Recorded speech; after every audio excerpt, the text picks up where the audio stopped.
burning witches. Hello. Good morning, afternoon, evening time zones. Hi. Hello. How you doing? Hi, Svirmans. Hi, Teeny. Welcome, welcome. How's the start of the week going for you guys?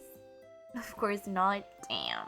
Then you're in for a disappointing experience. Burn, baby, burn. No, we're not burning witches. We are not burning witches. We're saving people. We don't want to kill anyone here. No, Pancho, early bye. Oh my lord, Pancho. Hi and bye, I guess. GG. Wait, you got the VIP? Wait, you did it? You did it! Congratulations, Chini. Okay, now, wait, how do I do this? How do I do this? I'm looking. Give me a second.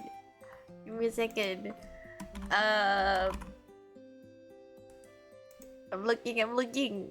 No, bro, but you are the first VIP member. I think you got it, right? It should be there now. First of VIP. Yeah, you're fast as freak. You're fast as freak. Halfway there. You got it, Svirmans. You got it. Congratulations, Chini. Welcome to the council. Yippee! I think you should have it. I'm pretty sure. Should be there now. Let me see. I don't know how do I check even. I don't see it. Oh no. Well, of course there was bound to be some scuff the first time I do this. Oh no, it disappeared. Wait, what?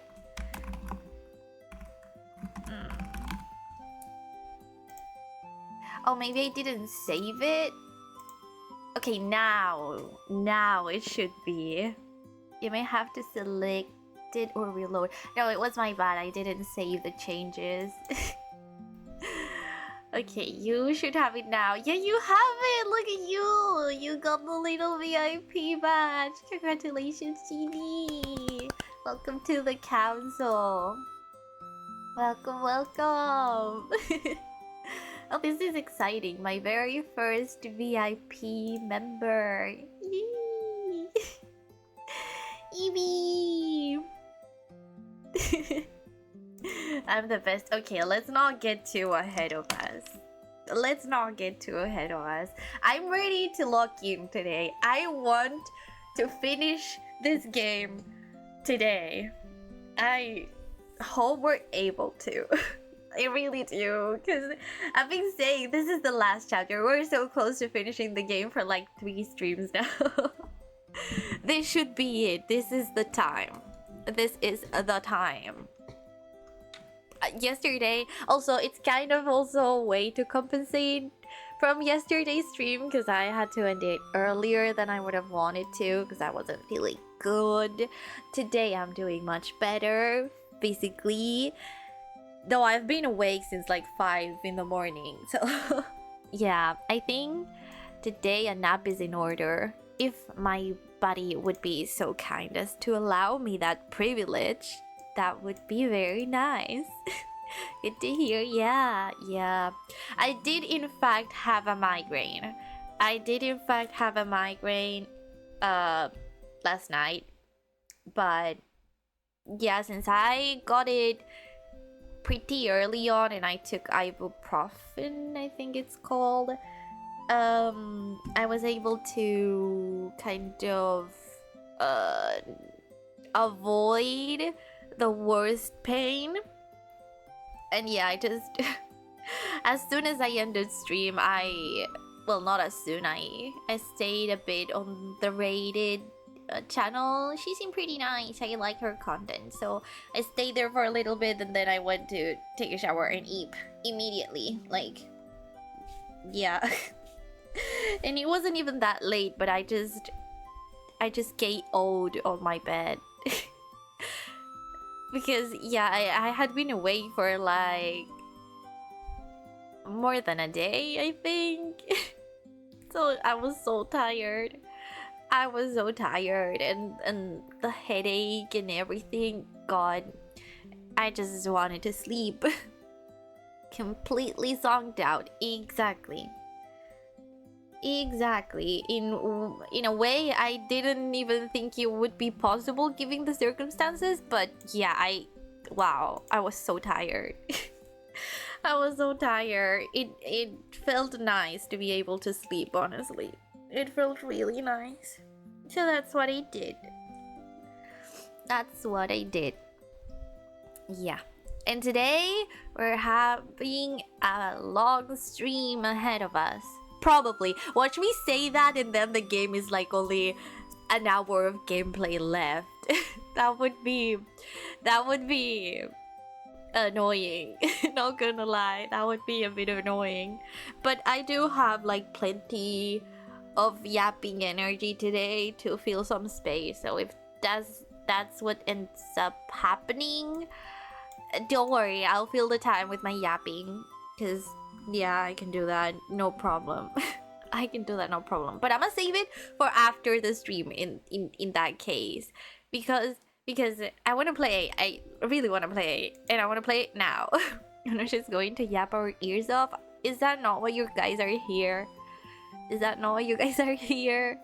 You wouldn't be here if you didn't appreciate my yappiness, would you now? Would you now? Right? See, I knew it. Isn't she always? Yeah, exactly my point. Exactly my point. And like, God, it's... I keep saying this. I've been saying it since like... Saturday, I believe. Saturday, was it? I can't remember. Yeah, Saturday, I think.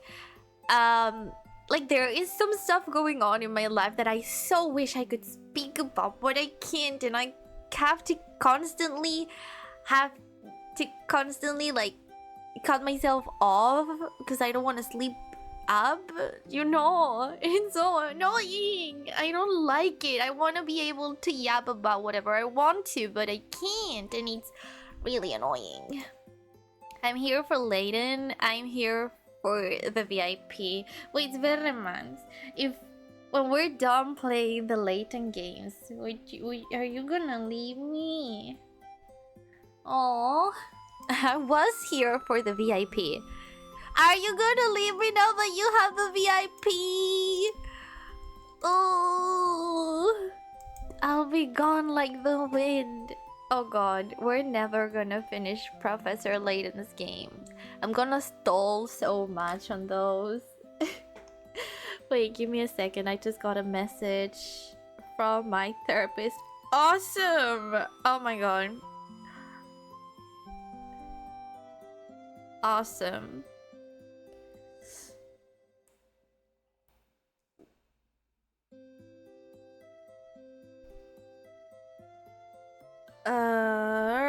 Sorry. One second. There we go. Damn it. Sorry, not sorry. Sorry, not sorry. You shouldn't have said that. Now I'm gonna have you here hostage. Now she's too busy for us. I was just I was just like answering my therapist because she kind of forgot to write up my appointment this week. So I was in talks with her because I really need it. I really need it. So yeah, she ended up having an appointment free tomorrow. So yeah, no, now it's Layton time. It is Layton time. Let's go to Layton. No therapist time. Oh yeah, oh yeah. Imagine if that was the case. God, I start being your therapist, or you guys start being mine. I don't know which one's worse. I don't know which one would be worse. Let's go here. Boom, Layton. It's time to play the game. Okay. Time to play the game. Time to play the game. Time to play the game. I got it. We're playing. Oh, I love Tanya. I swear. Thank you, Teeny. I love Tanya. It's so fun. It's so fun. How's the volume though? Is it too loud? Is it too quiet? How is it? Let me load the game. Where did we leave it? Alright, Layton now is on the Inquisition side. And he's trying to prove Espella's guilty of being the Great Witch. A bit quiet. Okay, let me turn it up.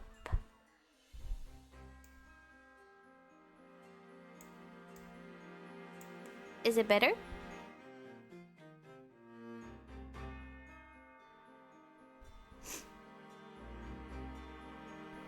Yeah, okay. Perfect. Thank you, Sverremans. So yeah, Layton is now an enemy, quote unquote. I don't know. We'll see how this goes. I truly don't remember this part at all, so this is kind of like new to me, despite being like the third time I played the game, but we're not gonna talk about that. Remember how the professor was supposed to show up with decisive evidence? Well, nope. He's actually now an inquisitor. We had Dark Law on the ropes. I mean, we totally drop-kicked her argument into space. We just needed a bit more. But then the professor burst in, saying that he would be able to prove Espella is really the Great Witch. There is no way we can give up now, but what do you do when you're up against someone like the professor? Beat him up. With words. Or with a stick. I guess both kind of work, just Professor, in different ways. But what are you doing? What am I doing, Mr. Wright? Yeah. Yeah, you were supposed to show up with some decisive evidence and save the day, Professor. I'm afraid my only concern here is the truth. The truth? Layton is a much better fighter than Phoenix Wigman, right? True. True. We've seen the professor deal with like a lot of enemies at once, so I was gonna say maybe Maya can pin him down and then Phoenix beats him up with a stick, but I don't even think that would work. The truth behind the real identity of the Great Witch, Espella Cantabella. Espella Cantabella. If seeking the truth requires us to stand on opposite sides of the courtroom, then so be it. Man. I expect you to defend Miss Cantabella with everything you've got, Mr. Wright.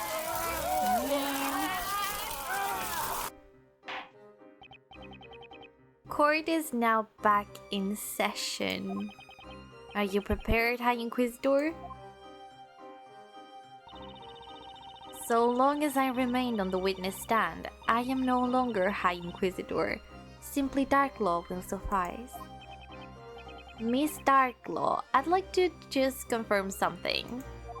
A moment ago, we established that you were in fact present at the bell tower during the time of the incident. That makes a total of 3 people at the scene. It would appear that was the case. What do you mean it would appear that was the case? That is the case. You were there. You were attacked. Trying to attack this little like. Did I jump scare you? Yeah, I bet I did. Man, what the frig? That's mean. That's mean. Why?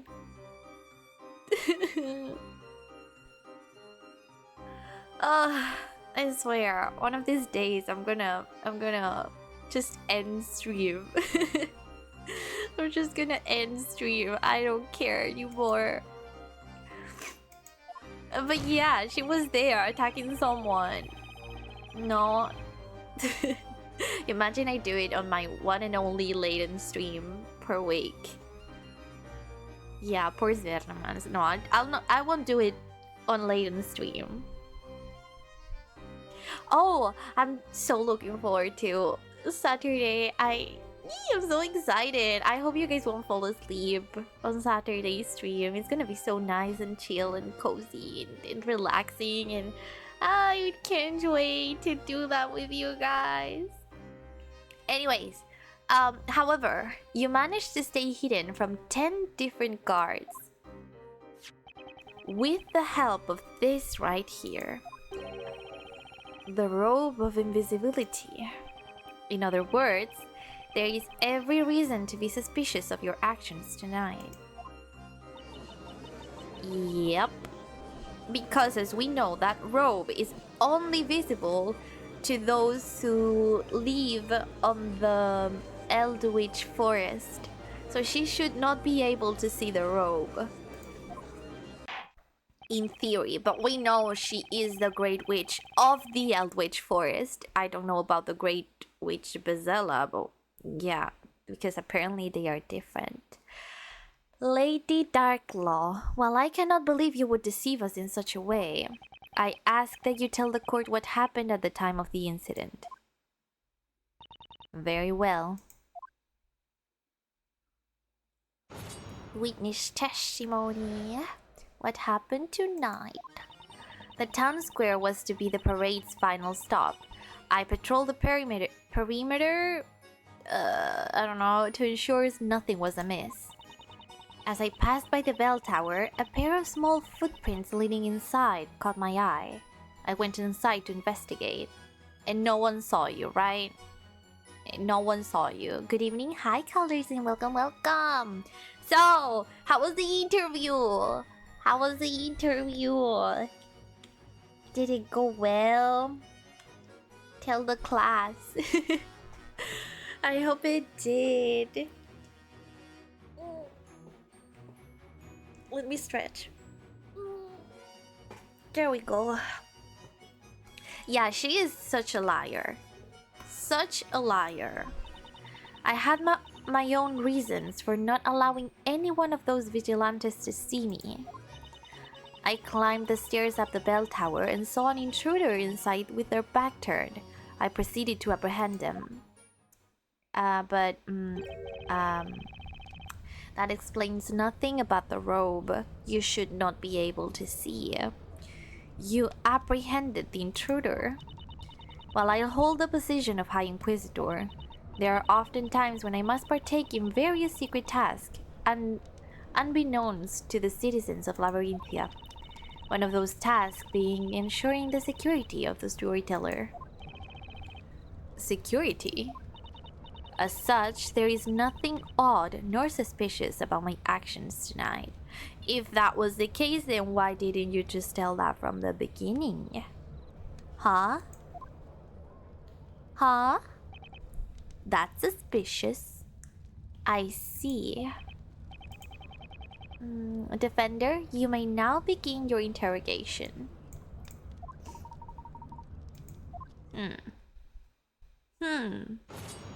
Cross-examination. Do I just press on everything? Let me check what we have here.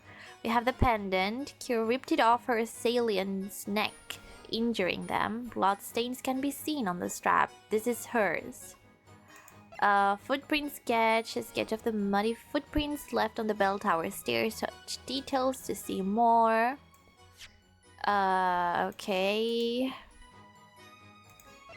Vigilante's report. Vigilante's records. The bell tower was constantly guarded and there were no trespassers.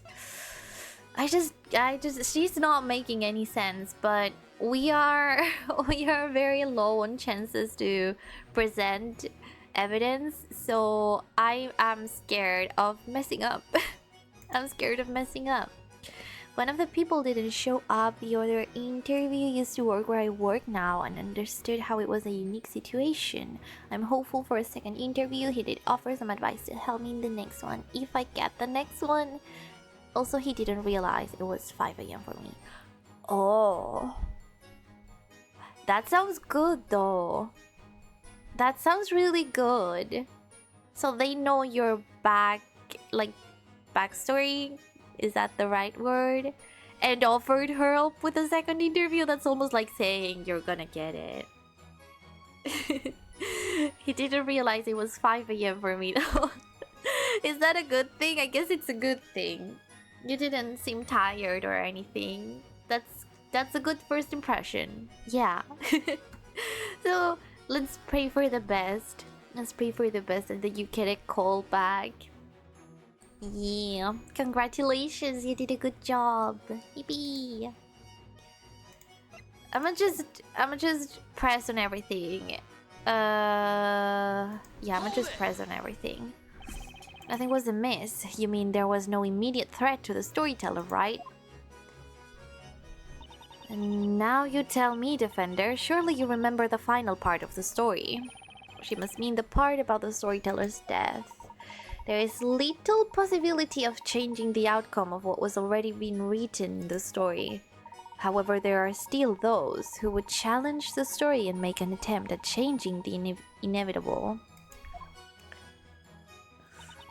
Once I said it's 5 a.m. so I'm thinking a little slow. He was asking where my coffee was and why he didn't say that at the start. Oh my god. Oh my god, but that's kind of sweet. That's kind of sweet. Where's your coffee, man? Where's your coffee? You should be eating. What you doing? That is what I too think. What's up, Maya? Did you notice something? You could say that. It's just... Look at Kira. She's been looking down in the dumps since the start. Alright. Kira. I honestly forgot she was still here. Poor girl. Not only that, she looks sorta scared too. You're right. We can't afford to forget about her. I wonder if Kira has anything else she could tell us. I've got to remember to question her the second I see an opening. Yes, sir. Yes, sir. As I passed by the bell tower, a pair of small footprints leading inside caught my eye. I went inside to investigate. Hold it! Those must have been Miss Kira's footsteps from when she snuck into the bell tower, right? Indeed. The ground outside was quite muddy after the rain, so her footprints were easily visible. Right. According to the vigilante's testimony...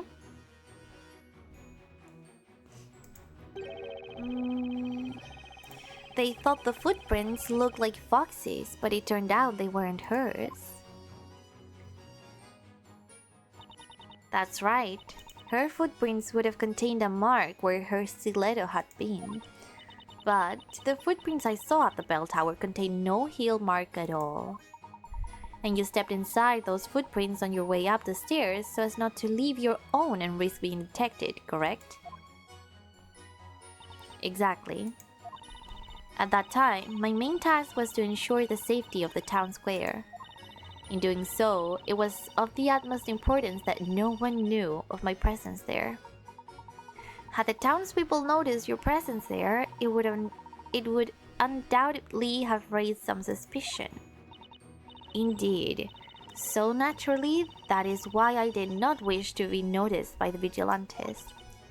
Therefore, it was imperative that I mask any traces of my being there, even if it meant utilizing another's footprints. I see. A clever tactic worthy of the High Inquisitor herself. Are we praising her here, really? Is there anything off about her testimony just now? I don't know, maybe. Let's just say there is. Miss Darklaw, I just noticed something in your testimony that's very relevant to the case. Please enlighten me, Layton. The defense requests you amend your testimony. Huh. You just can't help letting that ridiculous imagination of yours run wild, can you? The Inquisition has no objections. Very well. The witness will amend her testimony. What? There was no heel on the footprints, so as I ascended the stairs, I was careful to match my footsteps to them as far as possible. I don't know. Let's press again. Maybe Kira will say something. Miss Darkglobe, what was the reason for going up into the bell tower alone? It is as I said earlier. I was in the town square to make sure the area was secure. Okay, but surely you had some inkling that Bezella might have been lurking around there somewhere, right? Wouldn't it have been a lot better if you went to the bell tower with some backup from the Vigilantes? Defender, you witnessed the summoning of the fire dragon with your own eyes, did you not? 10 more people at my side against a power such as that would only mean 10 more lives lost. She's so smooth with words. She's got a point there. And besides, even if those 10 had been with me, their combined strength is nearly that of even Barnum's annoying mutt. No objections here. Say, Nick, about Darklow's testimony, I think I noticed something kind of fishy. Yeah, me too. It'd probably be a good idea to give the court record another check just in case.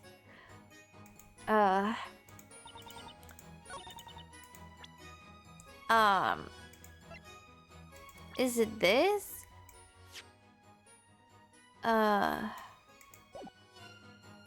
I don't know. Bell tower plan. There was no heel on the footprint, so as I ascended the stairs, I was careful to match my footsteps to them as far as possible. I'm scared because we only have 2 chances to mess up. And I don't want to lose. I don't want to lose. So, oh shit. Wait. There we go. Present. Objection! Okay, that was right. Okay, good. What I have here is a sketch of the footprints left at the bell tower. So tell me, Miss Darkglow, are these your footprints in this sketch? It would appear so. I would never mean to offend the hard work of Labyrinthia's Vigilantes, but tonight's task was mine and mine alone. Okay, but then Arya's footprints, where are they?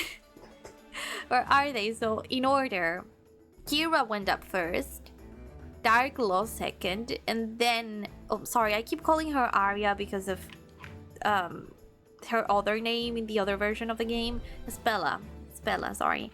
But yeah, where are her footprints? I highly doubt she would have thought the same as Darkglow did. Okay. When you put it that way, I can't help but notice a contradiction. What did you say? Miss Darkglow, you stated the following. When you climbed the stairs, the footprints had no heel, so you tried to match your footsteps to them as far as possible. However, if you look at the actual footprints that were left behind, you can clearly see that not only is the heel present, but so is the entire foot. If you were trying so hard to step on the footprints already there, then the footprints in this sketch shouldn't have heel marks. Oh, but what is a heel? What's a heel? This part of the shoe? Because I've always thought it was a pointy thingy. Is it this part? Is this what's considered a heel? That's the heel. Oh. Okay, thank you. I didn't know that was what it was called. Heel of the foot. Yeah, now I know. It was near the leg. Okay. Okay, I think I get it. So like, this part. Ball is the pointy part. Oh. Okay, because it was kind of confusing because I thought all or most shoes had that. I didn't know that was a heel. I thought heel, when talking about shoes, meant it was like, I don't know, like elevated. I don't know. I'm not making any sense. Never mind. Never mind. Heels below the ankle. Okay. I think I got it. That's high heels. Oh, maybe I was like in my brain they were the same thing. High because they're raised. I see. Now that makes sense. Yeah, I think I for some reason had those two mixed up, like they meant the same thing. Thank you guys. That is very true. Although I do not think such a small detail is of much importance in the long run. I agree. It's a small detail, Your Honor, but that's not all I noticed. There was something very telling about Miss Darklaw's testimony. Telling, you say? She stated that she stepped onto the footprints that were already at the scene in order to disguise her presence. Now, there's something strange here. Specifically, why were these footprints left at the crime scene in the first place? Objection. Mr. Wright. Oh, I'm scared. Yes, Professor? Tell me, can you show the court why this seemingly minor detail is odd? I can't exactly do that at the moment. Who can say whether or not these footprints are indeed worthy of concern? And if it is an issue, then what exactly are the implications? That, above all, is what you must answer, Mr. Wright. I do not believe you can assert that this is a blatant contradiction at this time. Ugh. There he goes again, flexing that amazing brain of his.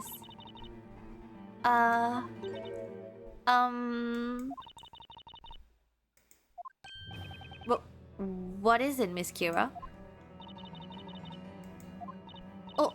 Oh, it's nothing, really.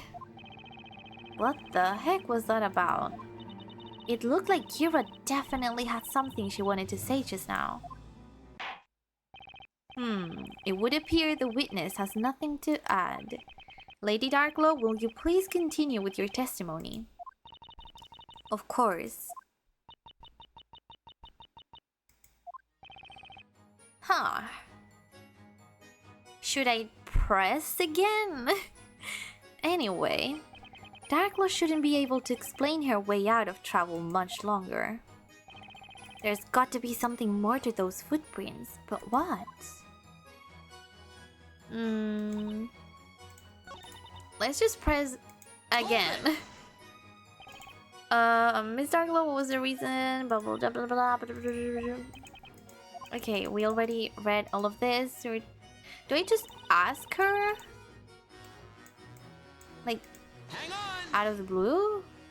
Is something wrong, Miss Kira? Witness. Oh, yeah? She really doesn't remember her name. You look like you wanted to say something. Did something in High Inquisitor Darklaw's testimony strike you as odd? No, I'm sorry. I wasn't really listening. She seems pretty scared. She must be intimidated by Darklaw. Yeah, because that's her boss. That's her boss. Okay. Whatever. I had my own reasons for not allowing any one of those vigilantes to see me. Let's just keep pressing. And what were those reasons? They relate to protecting the storyteller. It was something I was to carry out at that particular time. Did it perhaps have something to do with what was already decided upon in the story? The storyteller's word is absolute. Therefore, any and all those who make an attempt to alter his will must be dealt with immediately. Hang on! What? Excuse me, Miss Kira? Witness! Yeah? Figures. She really doesn't remember her own name. Yeah, you just said that before. You seem to be deep in thought about something. Did you remember anything regarding the High Inquisitor's testimony? No, I'm sorry. Nothing in particular. It's just... I'm a little disappointed in myself. Disappointed? I traveled all the way here to Labyrinthia in order to fulfill my mission, but all I managed to do was fail and end up being captured. Regardless of your own failure, Miss Kira, the storyteller did die, as was foretold, did he not? Tonight, as the rain came pouring down over the town, I arrived at my designated location. Naturally, the bell tower was surrounded by guards on patrol. 10 to be exact. I was very nervous. She must be talking about the vigilantes. Just relax. You'll do fine so long as you're wearing this robe. I kept telling myself. Little did I know I was wrong. But none of this would have happened if I was just a little bit more careful. So what? Enough. I would be thinking more about atoning for your past crimes and less about what could have been if I were you. Is there anything wrong with Kira's testimony? Yeah, I will always say there is, though I don't really know what. I'm so lost right now. Hold on one second. About your testimony, Miss Kira. You were thinking to yourself that so long as you had your robe on, you would be fine. Yeah, that's right. I was. So basically, you were wearing the robe the whole time you were on the... Oh, so Darkla should not have been able to see her. Right. So basically, you were wearing the robe the whole time you were on the top floor of the bell tower. Is that right? Yes. I had it on the entire time. That is, until I was attacked.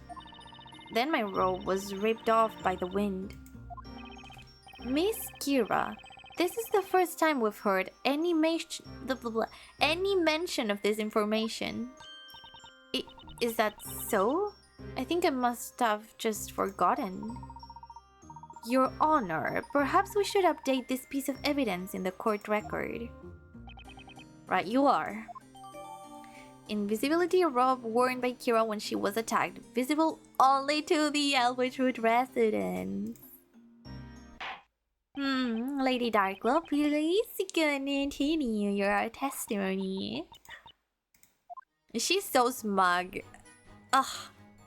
I climbed the stairs up the bell tower and saw an intruder. Okay, here's where we present the robe because she couldn't have seen her.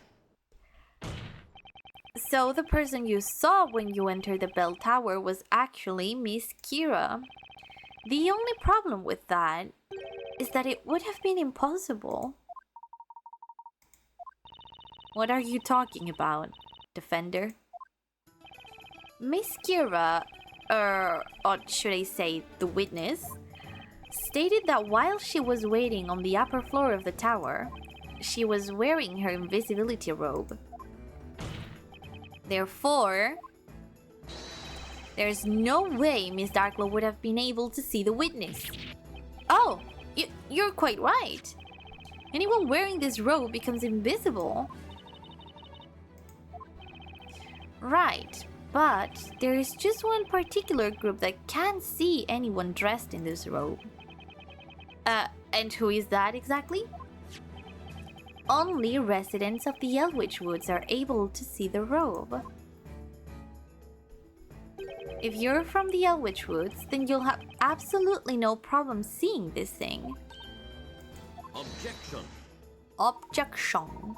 So, what you're saying, Mr. Wright, is that Miss Darkglow here actually hails from the Elwich Woods, is that correct? And that she knew this girl prior to tonight. That's right, Professor.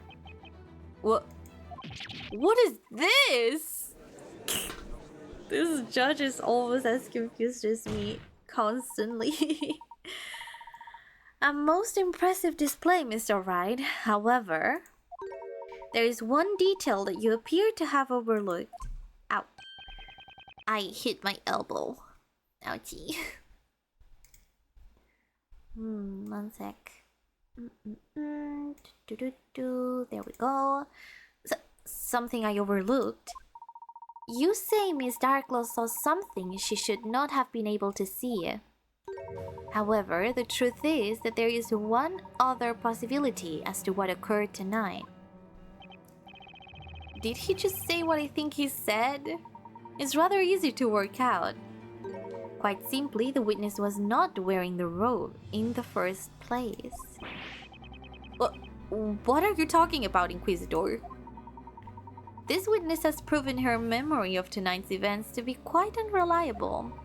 I believe that by the time she climbed the bell tower, she had in fact already removed her robe. What? Just as you say, Inquisitor. Oh, how convenient. As you can see, Defender, your assertion is mere speculation at best.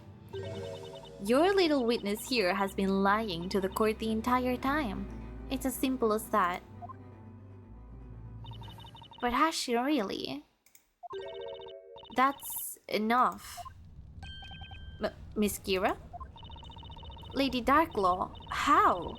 How could you simply abandon us? How could you betray us? Betray? Witness, what is the meaning of this? Lady Darkglow, you are the mistress of the Elwich Woods. You are the one responsible for handing us our tasks. What? Yeah, that's what I've been saying. She's the Great Witch of the Elwich Woods.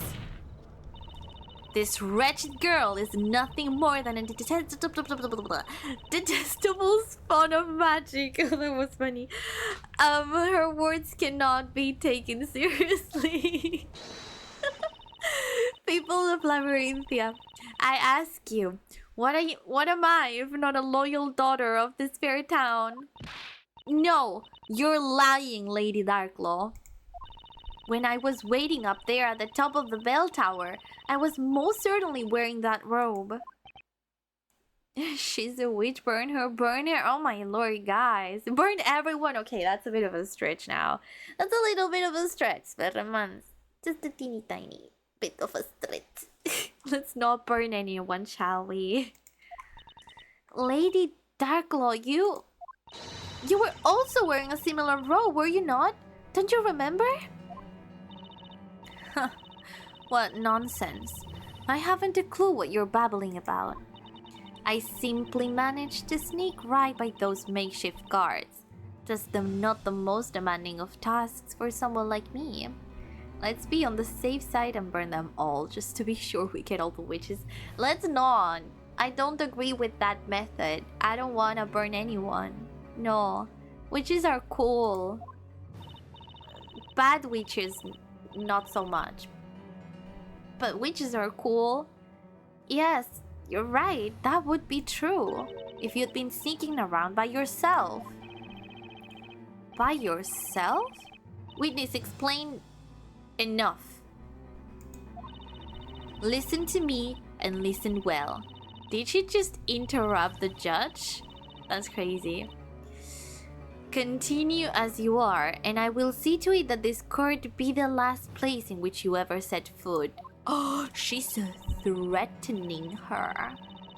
Someone is getting burned and I don't care who it is. Then, are you volunteering yourself? It matters not. The end is already nigh. After the events of today, I shouldn't even be here right now. Miss Kira, you're saying that Miss Darkglow was not by herself at the time of the incident tonight? That's right.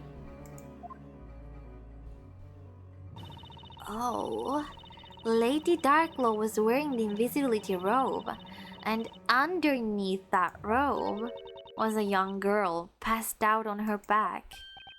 Oh, what? A girl? Could that be?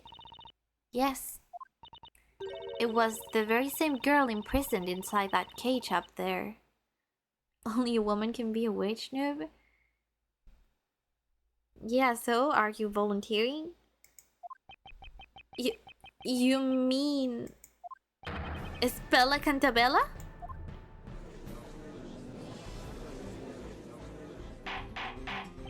Order! Order! So the accused was carried up the bell tower? Milord, there is nothing left for me to say. It is the word of the High Inquisitor versus that of a witch. Tell me, who would you sooner believe? Objection. Miss Darkglow, you of all people should be aware that this isn't a matter of believing or not believing. I'm afraid those are words that carry no meaning here. How can I volunteer when it's impossible for me to be a witch? Who said it's impossible? I don't see the reason. The Silvas, hello! Welcome to the stream. How you doing? How you doing? Well, they want to burn witches. I don't.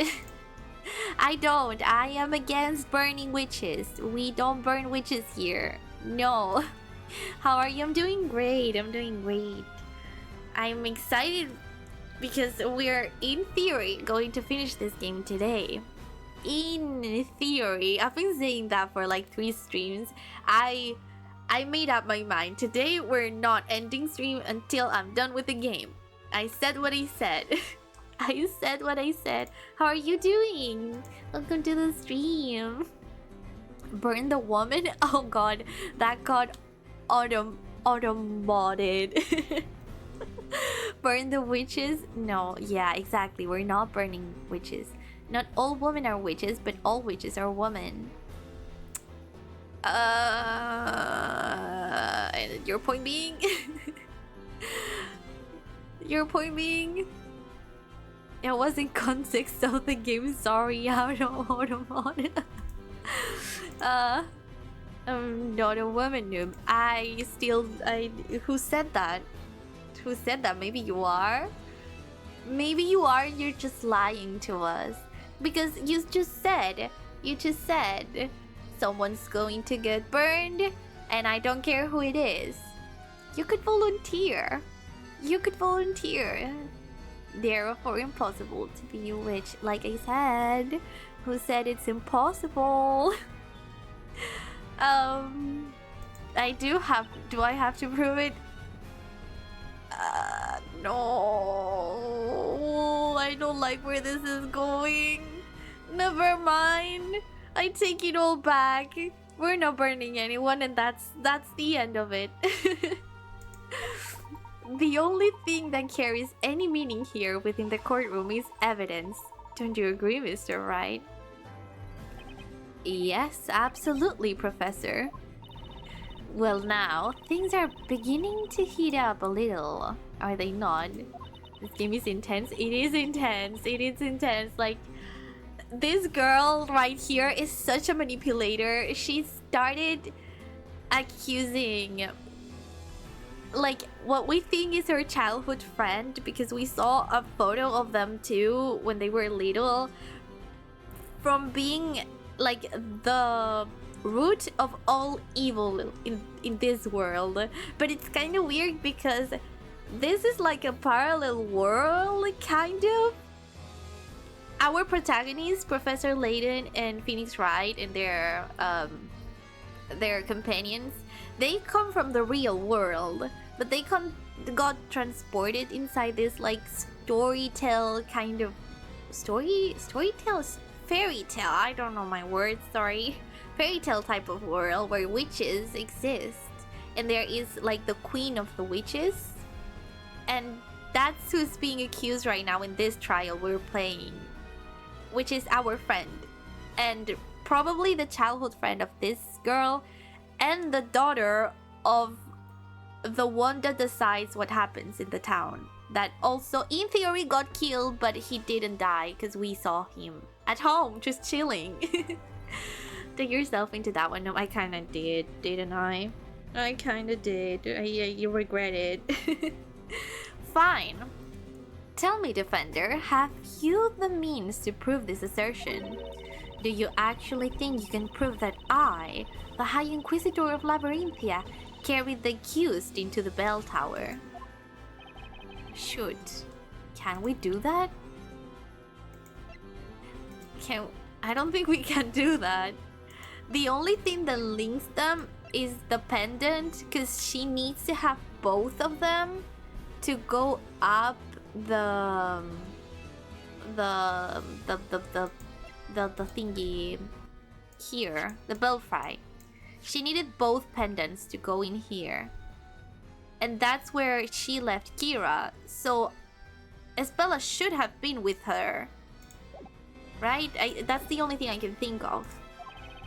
From the looks of it, Miss Kira was supposed to keep quiet about Darklow's little secret. But she couldn't deal with all of Darklow's denials and finally found the guts to chime in. Chime or chime? I can't let Kira's efforts go to waste. I don't care what stands in my way. I'm going to find the truth. Your Honor, the defense wishes to present evidence proving that Miss Darklow did in fact carry my client up the tower. Very well, Defender. You may present your evidence. Let me say first. Just in case. Just in case. Show us the evidence that proves Lady Darklow carried the accused up the bell tower. Take that! It's not that. Ugh. And just what, may I ask, is that supposed to mean, Defender? Say what? Mr. Wright, it pains me to say this, but it seems I may have overestimated you. Oh, that hurts. That hurts. Did I get too ahead of myself? Come again? You're not worthy to stand behind that bench. Take that strange lackey of yours and leave this courtroom now. That's a bit of a stretch, girl. Don't be so mean. Wait a second. Strange lackey? So you don't think she means me, do you, Nick? I'm pretty sure she did, yeah. Where's Luke, by the way? Nick? You're just gonna sit there and let her get away with trash talking me like that? I sure am. Welcome to my world, Maya. Anyway, the defense wishes to try again. Please endeavor to make your point more clearly this time, Mr. Wright.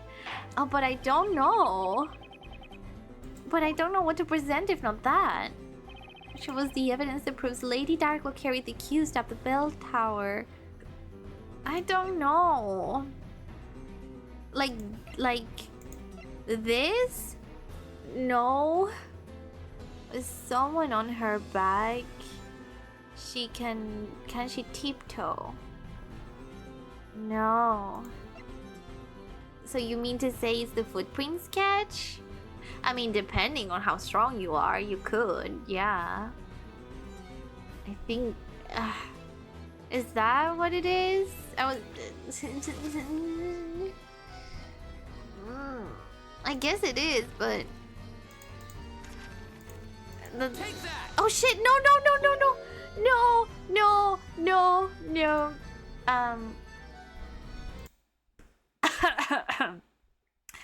No, we saw nothing. Nothing happened here. Nothing happened here. That was like a reflex. Yeah, no, sorry. God. No, no, no, no, no. No, okay, it's not this. She lost, we won, we may not burn the witches. No, no, no, no. That was an accident. That was an accident. I did not mean to do that. It's not fair. Not fair. Okay, so I'm gonna trust you and present the sketch, I guess. Because that kind of makes sense, but I would not have thought about that myself. Don't, too late. Don't trust me, too late. I already did, and I presented the thingy. No. There was something in your testimony just now that I'm not buying. I will throw you under the bus next time. If it didn't make sense to me, I wouldn't have listened to you. Don't worry. I have my own opinion and my own criteria, and that kind of sounded right, but I do think my reasoning was better, but the game wouldn't let me defend my point. So, whatever. The footprints it is. There was something in your testimony just now that I'm not buying. And that's the footprints that were left at the bell tower. You used a spell? That was an accident. I was checking the spells. I thought I clicked evidence. And no, I did click present. And that was my bad. It was an accident. Kind of bad reasoning. I was just trying to read what they said, but like I noticed there was nothing here and I was gonna close the grimoire. Man, whatever. Did I not just finish admitting that those were my footprints? Miss Darklaw, you stated the following. There was no heel on the footprints, so as I ascended the stairs, I was careful to match my footsteps to them as far as possible. However, the reality is, the footprints pictured in the sketch actually do contain a heel. That means something must have prevented you from being able to tiptoe along the footprints that were already there. Prevented? Ah! You mean... That's right, Your Honor. Miss Darklaw, when you climbed up the bell tower tonight, you must have been carrying Miss Cantabella on your back. Is that correct? If you remember, it rained quite heavily tonight. That means the stairs must have been quite slippery. With your two hands occupied carrying my client, there would be no safe way for you to tiptoe up the stairs without falling. Oh, we're taking the rain into consideration?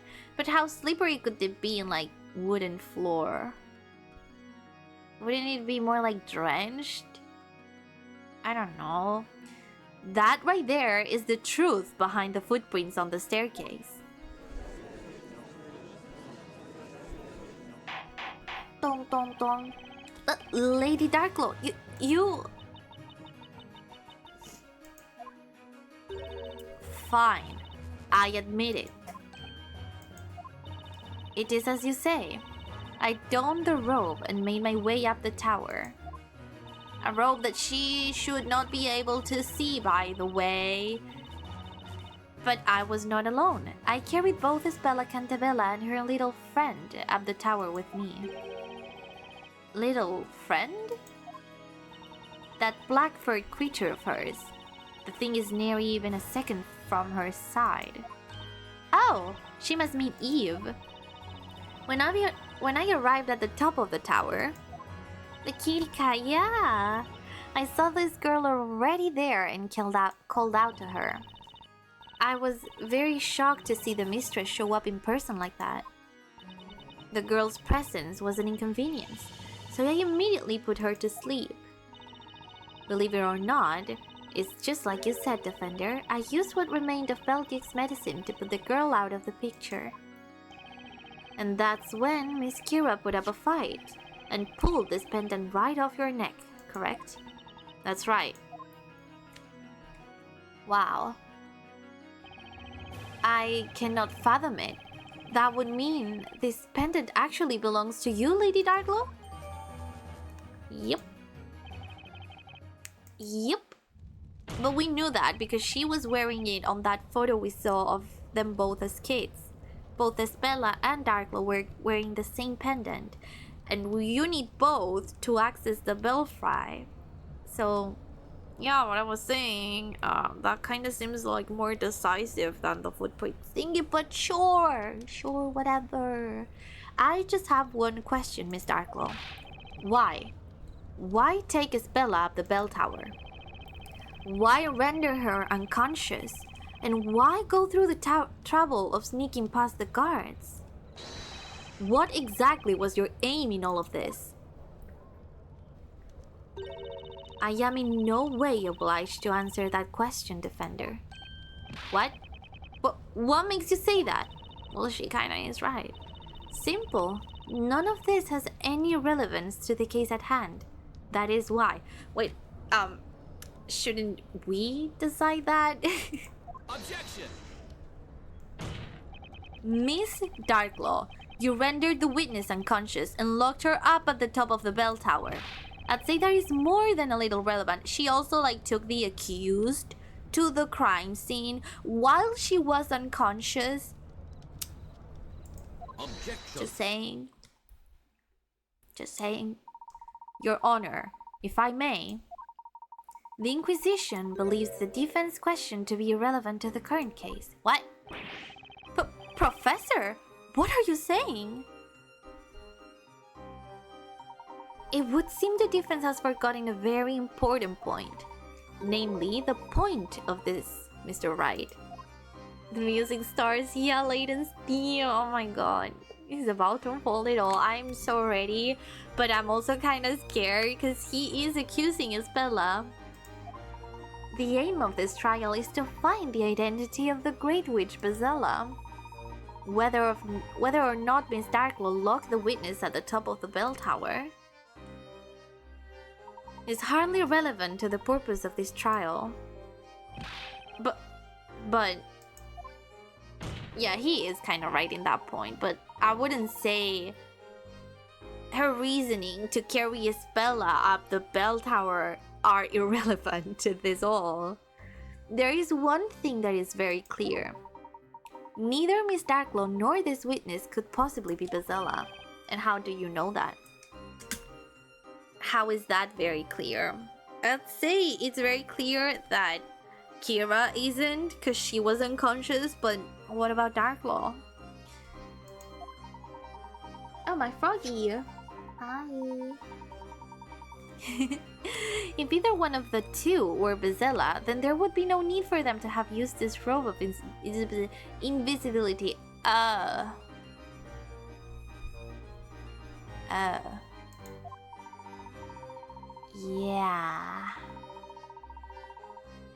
Oh, shoot.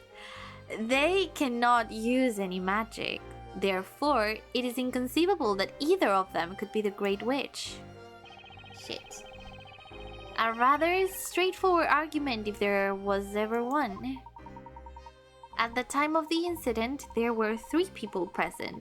Of those 3, 2 used the robe of invisibility to vanish from sight, leaving only one person. Indeed, Miss Cantabella. With this in mind, the larger question is, who is Bezella? Is that not obvious? The accused, Espella Cantabella, is the only possible answer. Besides, the accused is...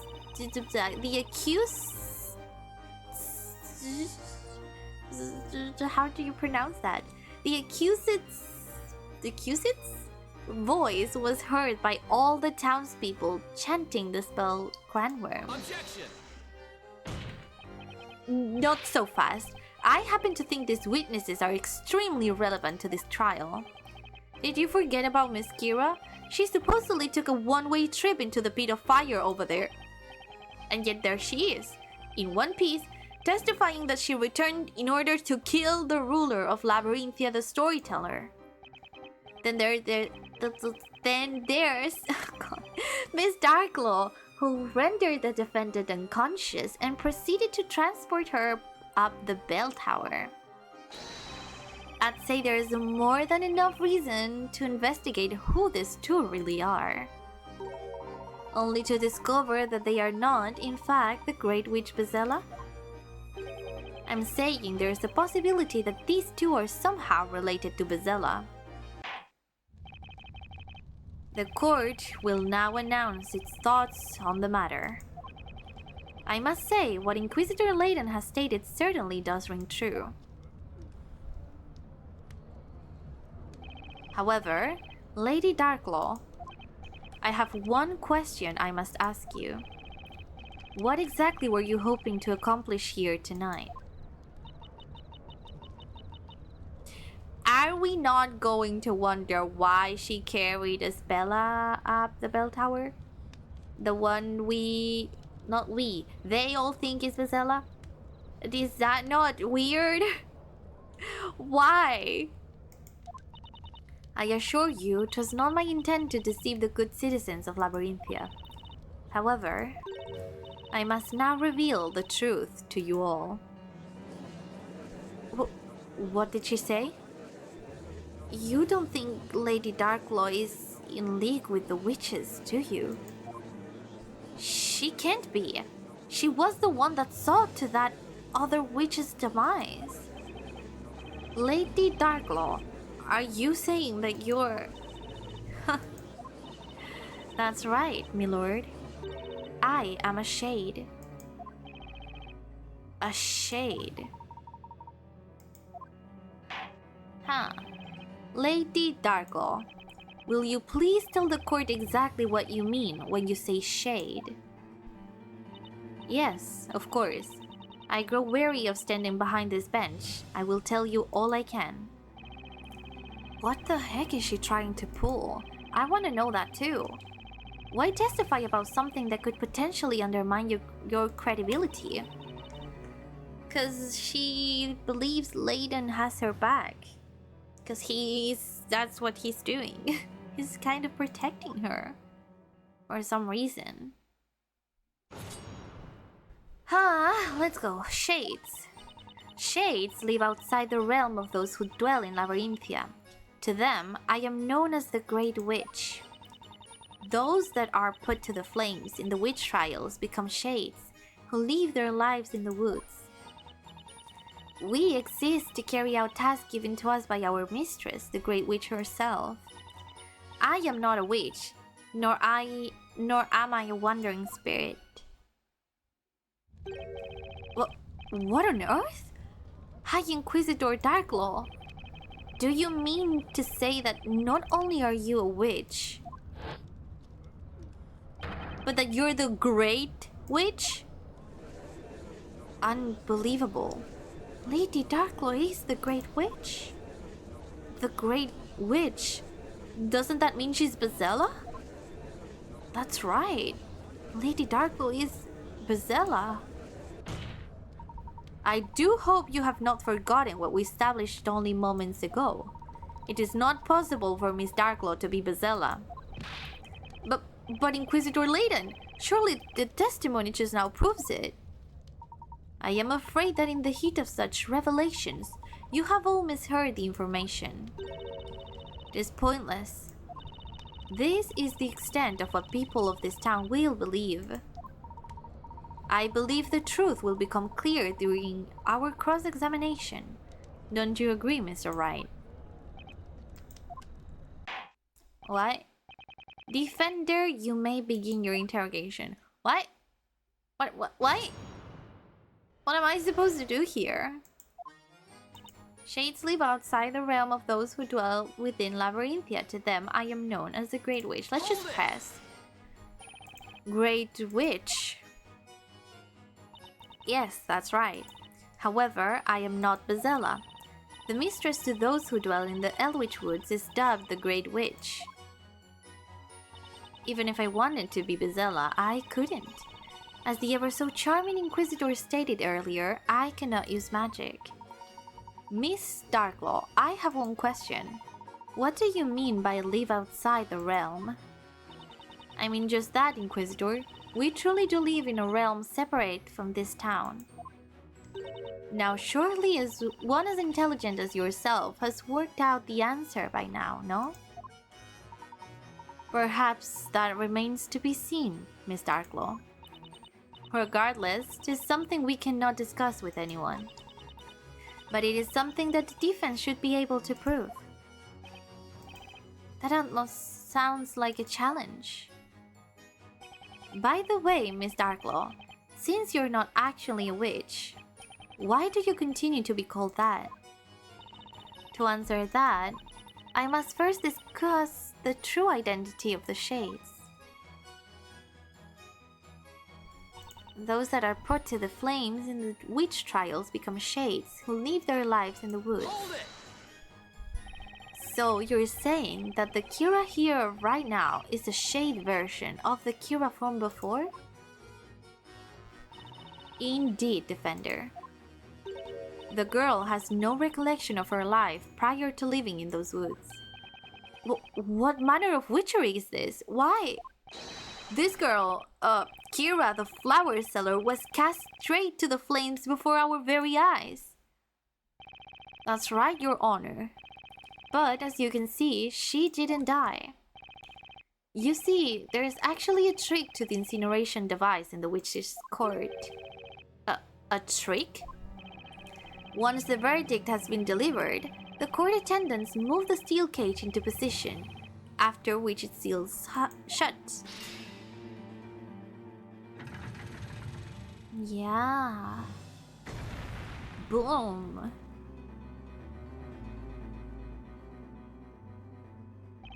Then, the cage is dropped down into a pit of fire. The bottom of the cage then opens, allowing the witch inside to escape unharmed and into an underground passage. If what you're saying is true, Defender, then what of this town's witch purging history? What has been the purpose of all this? You and the knights have indeed been reading Labyrinthia of Witches. However, nary a single life has been taken in the process. That is the reality.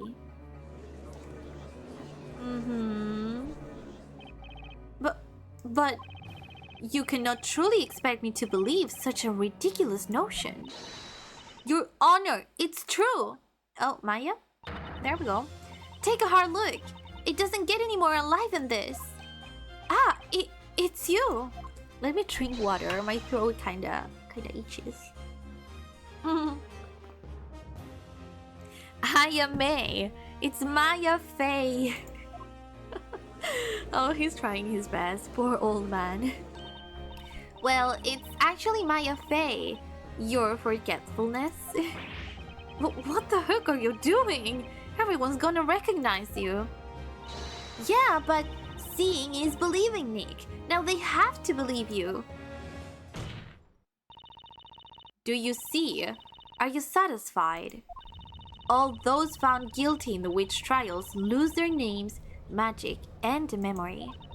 They are then sent to spend their lives as shades in the Elwitch Woods. And the mistress of those shades is the Great Witch. As you can see, this girl too has become a shade. I have no more words to express my utter disbelief at this situation. That's enough. Shall we return to the testimony? Why do I have the feeling things are going to get a lot worse? Because maybe things are going to get a lot worse. We exist to carry out tasks given by us by our mistress, the Great Witch herself. Okay, so why did she task you with killing the storyteller? These tasks you mentioned, were you acting on them this evening? Yes, I was told to come here and become Bezella. Wait just a moment, witness. Did you just say become Bezella? My, how absolutely dreadful. Why would anyone be given such a terrible task? Yeah? Where have these shades come from? Order! Order! I'm sorry, I don't know why I was given such a task. All I can do is follow the orders I am given. If I can do that, then I can return. What do you mean you can return? Such is the nature of the shades. Neither human nor witch, theirs is an existence spent in the shadows. Each of the shades is given specific tasks. Then, upon successfully completing such tasks, they are allowed to return to Labyrinthia. But Lady Darkglow, how can they return as brand new citizens when we already know who they were? For instance, we all recognize the former flower seller standing before us. Now that, my lord, remains a secret, but a secret you will come to understand sooner rather than later. Simply baffling. Yeah, imagine like standing in court and just saying, sorry, that's irrelevant. I'm not gonna tell you that. Oh no, yeah, that's a secret. You'll understand soon enough. Like, oh, the audacity. The one who gives us our tasks is the Great Witch. That would be you, Lady Darkglow. Oh, Magnificent One. While this explanation is wrought with much I cannot comprehend, I request the witness added to their testimony. Okay. What part? Lady Darkglow was our venerable mistress. She assigned us our tasks. She was the Great Witch. Hold it! Okay. So, about these tasks, can you give us any other examples? A shade's tasks must never be discussed with others, no matter what. She says that even though she just finished telling us all about her secret task. Incidentally, do you perhaps remember when you arrived back in town to carry out your orders? Well, not really. My memory is still a little fuzzy. Say, didn't Kira only just recently become one of those shade thingies? Still, I failed in my task tonight. Come to think of it, when Luke and I had our little run-in with Kira, I remember being blown clear across the marketplace, but I never saw any explosives or gunpowder. Maybe Kira was given the task of blowing you to smithereens, Nick. And we're done. Getting back to this testimony, I'm sure there's something here that just doesn't add up. Like what? I am not a witch, nor I am a wandering spirit. Lady Darkglow was our venerable mistress. She assigned us our tasks. She was the Great Witch. Objection! Shit. Okay, no, not that. I thought that maybe that would make her talk about the task she was given. Apparently not. So then, what do I have to present here? Yeah, I got it. Professor, I could really use a hand. Regrettably, Mr. Wright, I cannot oblige your request. Why not? A gentleman must play the game fair and square. Would you not agree? Apparently gentlemen make for pretty cold-hearted prosecutors. She will lose again. I might. I am, after all, a gentleman. I might. Let me save. Let me save before I mess up again.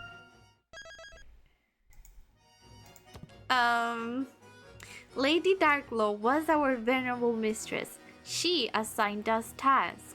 She was the Great Witch. Invisibility robe worn by Kira. Accused as Bella being Bazella. Mechanism from the death is not relevant. I don't think this is relevant. A sketch of the muddy footprints left on the bell tower stairs. Touch details to see more. Grand Grimoire. Do I present Grand Worm? I don't know. I don't know. Have you pressed all of the statements except the last one, which I think it's this one? No. Let's press then. You really don't have any recollection of your old flower-selling self, do you? I don't. When a witch becomes a shade, they lose all memory of their past life. They lose their memories? But why? And yet you still have some grasp of the concept of magic, do you not, Witness? Let me spell it out for you. Magic does not exist in the Elwich Woods. Oh, but there are actually lots of things back in the forest that I have not seen in this town. There are things you haven't seen here?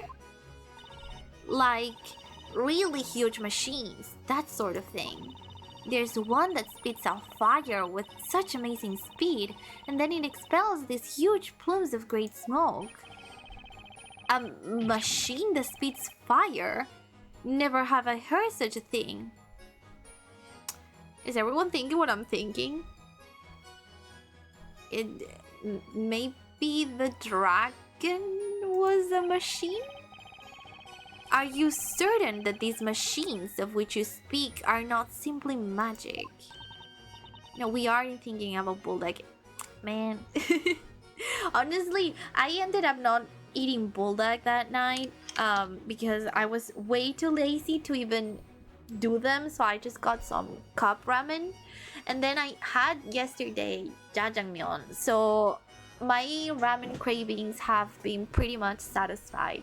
No bulldog for now. Well, now. But yeah, the dragon. The dragon. You know, now that you mention it, I don't think anyone from this town can actually see those of us from the forest. They can't see you? Could it be something like that robe? How can such a thing even be possible without magic? Objection. Miss Darklaw, if I may interrupt for just a moment. What is it, Inquisitor Layton? Through your testimony just now, we have all come to understand that the process of how one becomes a shade. However, I was hoping you could perhaps elaborate on one additional point. Namely, what exactly is the purpose behind the shades? If you wish to know our purpose, there are certain other things you must first understand. Once you've done that, the answer should be quite clear. Isn't that right, Offender? Why are you asking me? The purpose behind the shades. Rest assured, you will not get the answer from me. As the saying goes, the witch is in your court, Defender. What? Sounds like Darklaw's challenging me to figure this out. Challenge accepted. What? Oh, I know their purpose? I don't? There is but one true purpose for the shades that dwell within the Elwich Forest. Woods, sorry. Hold it! Miss Darklaw. Oh, I know their purpose. Do you? Do you do? Like, really? Because I don't. Miss Darklaw, what is the purpose of the shades? She just told you she's not gonna tell. As mistress to the shades, I cannot disclose the purpose of their existence. Well then, how do you still look short in IRL Pick Loser? I don't know how you guys think I'm short based on that picture alone. There's absolutely nothing to tell you how tall I am. There's nothing there. Nothing. Nothing. Also, hi, welcome back. There's nothing there that you can see and say, oh yeah, she's short. The height of the window casting sun inside the room. Wait, really? It has certain fealty that feels short. Really? Wait.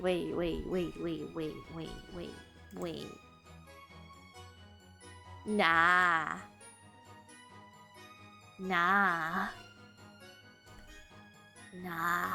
What picture? I posted an outfit, like outfit of the day pic on the IRL channel on Discord.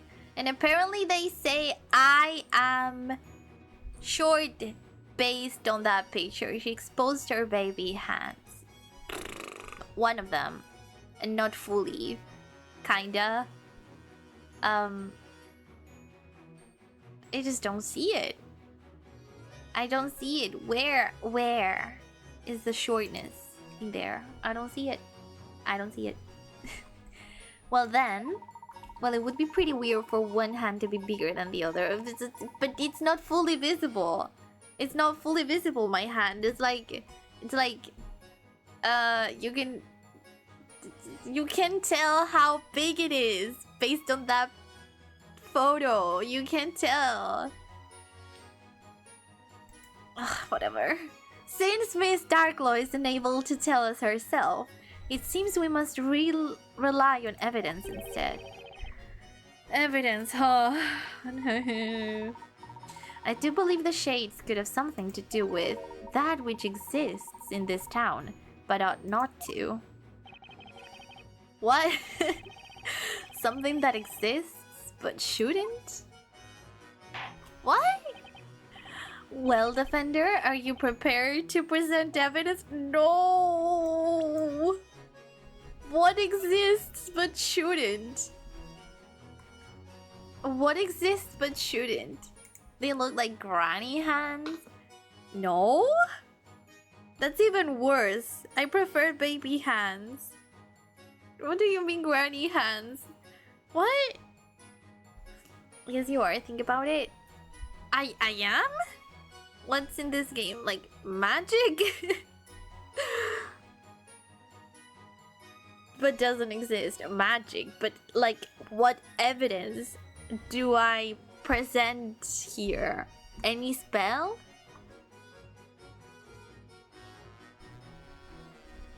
What a great way of thinking. What do you mean? What do you mean? What do you mean? Are you making fun of me? What's this? Your mistake last time will be good now. A spell. A spell. Like any spell? I'm just scared because this is our last chance. Actually, lend me him. Just in case. Okay. I saved on the emulator. Just in case. I'm prepared. I was born ready, Your Honor. Ooh, he has the confidence I don't. Something that exists in this town but shouldn't. I think I know what you're getting at, Professor. Defender, please present your evidence. Yes, Your Honor. I'm scared. The purpose of the shades could be to make sure this particular thing exists in Labyrinthia. Take that! Magic. Ha. Something that doesn't exist. I have a feeling no one is going to like the answer I'm about to give, and it'll probably end up shaking this town to its core.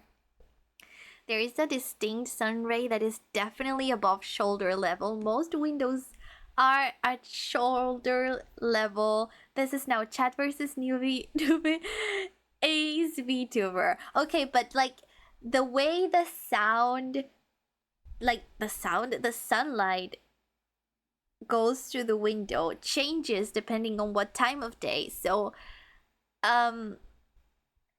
your point is not relevant. It is very not what's circumstantial evidence, you know. You know. You know, it depends on that was taken around me. That you don't know that it could be an old photo. It could be an old photo. Sun rays are not beams, but the way the sunlight traverses through the window produces beams, right? You can argue against all of us. Oh, but I can. But I can.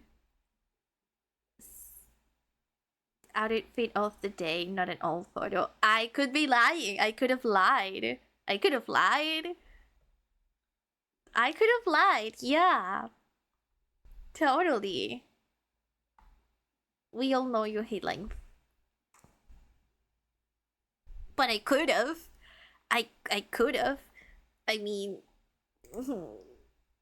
that's what OOTD means. Yeah, outfit of the day.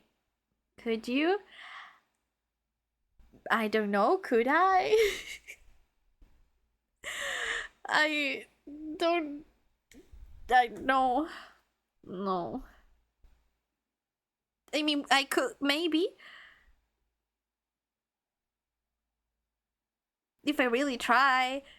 Stop coping. No, we all know with certainty you'd never like. Come on, that's not fair. But I still don't see how you guys can tell I'm short based on that picture. Like there's nothing there. You know.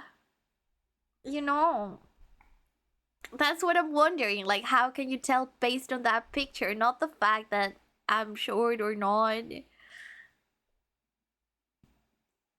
You know what I mean? The double slit experiment shows that light is both beams and photons, and going through a window indicates that this was while the sun was above the window height.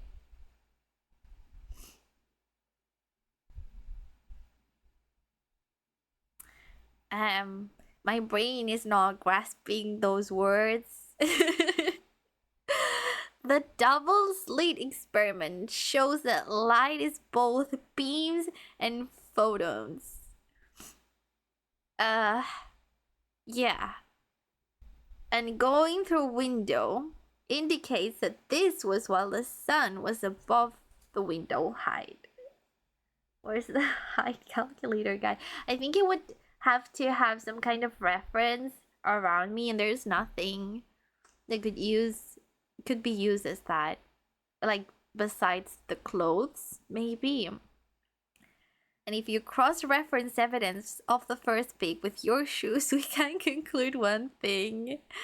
It referenced the clothes, probably. Yeah, yeah, that's what I think so as well. You can also take the wrist to height ratio. Wait, what?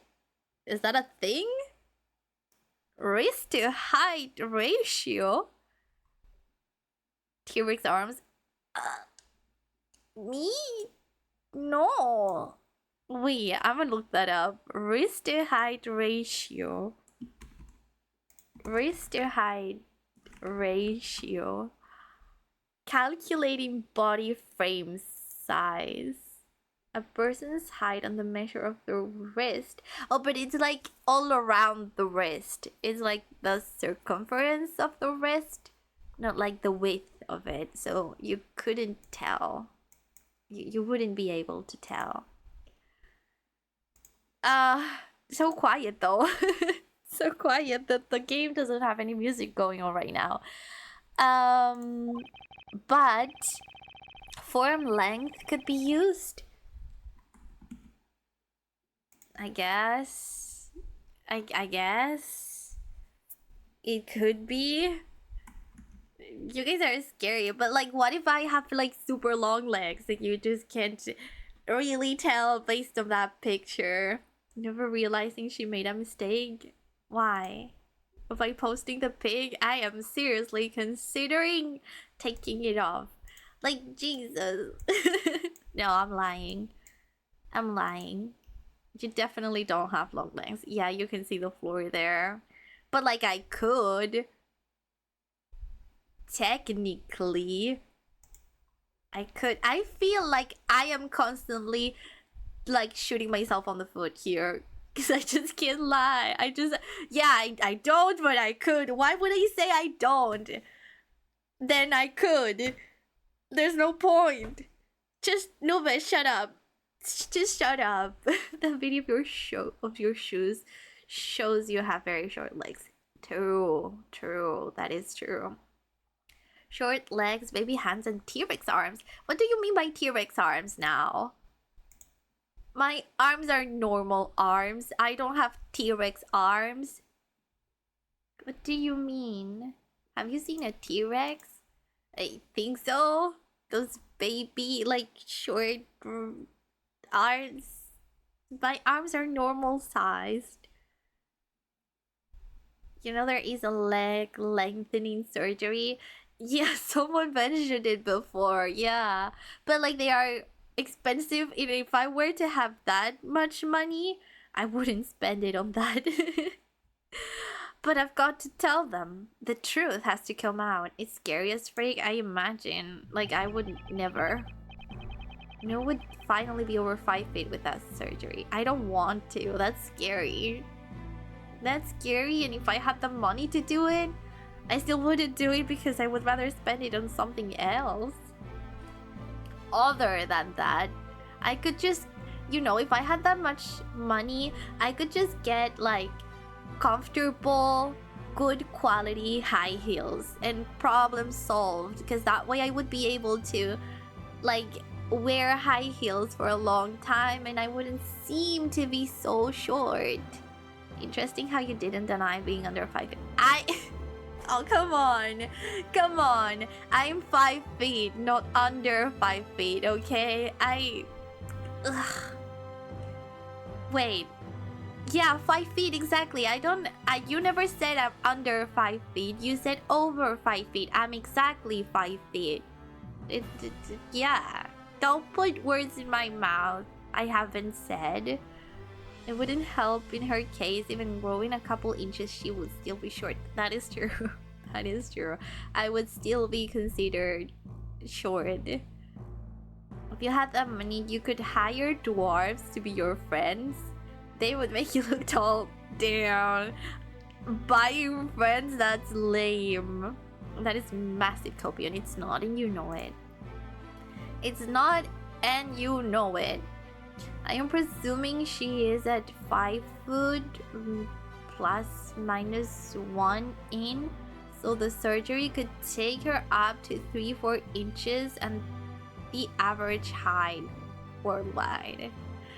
Oh, that's nice, but I think I would still be considered pretty short. Not gonna lie.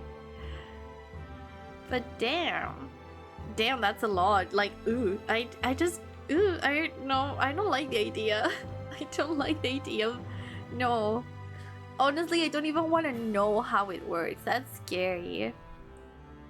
Since I arrived here in Labyrinthia, there has been no shortage of really strange events. Ignace, Demir, Goldor, and now Grandworm. You missed one, but sure. The EP one. You missed this one. Painful. But yeah, sure. They break your... Oh god.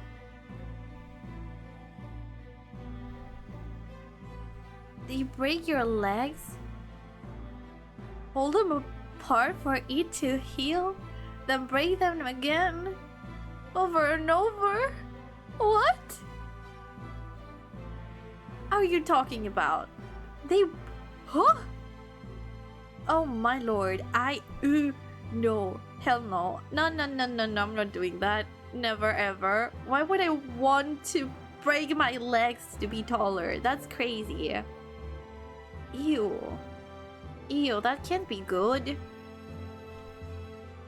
The mere command of magic is in itself a crime, is it not? In this town, witches are arrested and made to participate in witch trials. They are then sentenced to death by fire. And they break the femur. Femur? Isn't there a surgery where they implant rods into your legs after cutting the femur and separating it? Oh god. I don't want to talk about this, guys. Let's not. Let's not. It's making me squirm. But none of those witches actually died. That supposed death by fire wasn't real. And neither is magic. It doesn't really exist. What are you saying, Defender? The Elwich Woods apparently contain some rather large machines, unlike anything that exists within Labyrinthia. Machines that emit fire and produce large plumes of smoke. To top it all off, the citizens of Labyrinthia are not able to see said machines. It sounds like nothing more than magic. Yes, that's exactly it, Your Honor. Miss Darklaw. Magic doesn't really exist in this town. That's the answer, isn't it? Magic does not... What utter nonsense!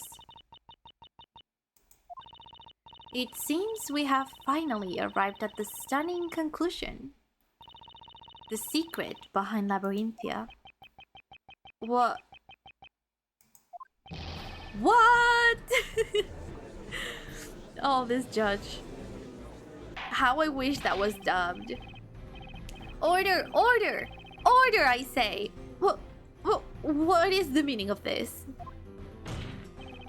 It means that all of the magic you've seen in this town was nothing more than an illusion created and put into motion by the shades.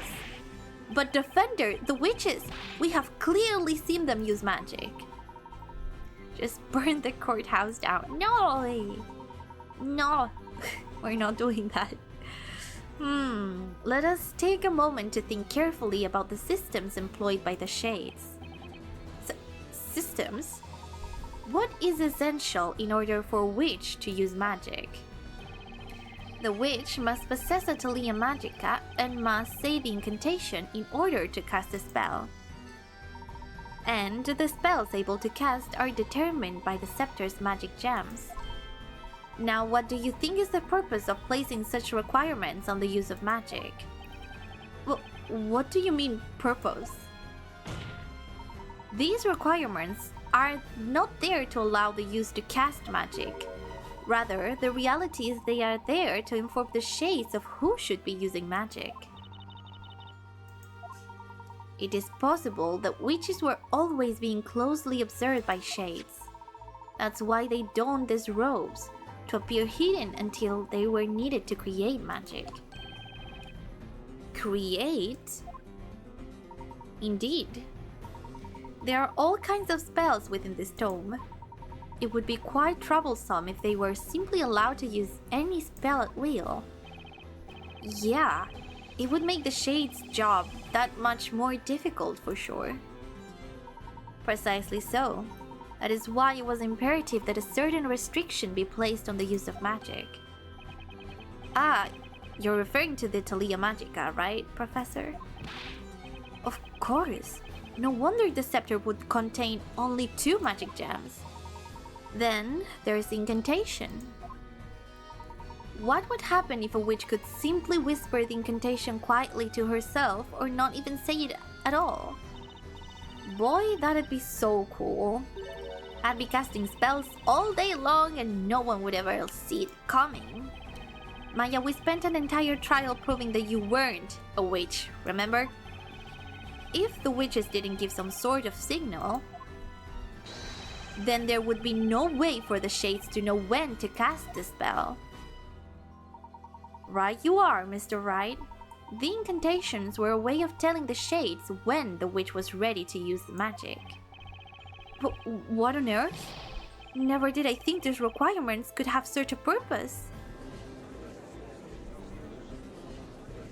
Now, let's think back to the previous events leading up to today that have involved magic. Our first encounter with magic was the use of the spell Ignace a few nights ago. A spell like this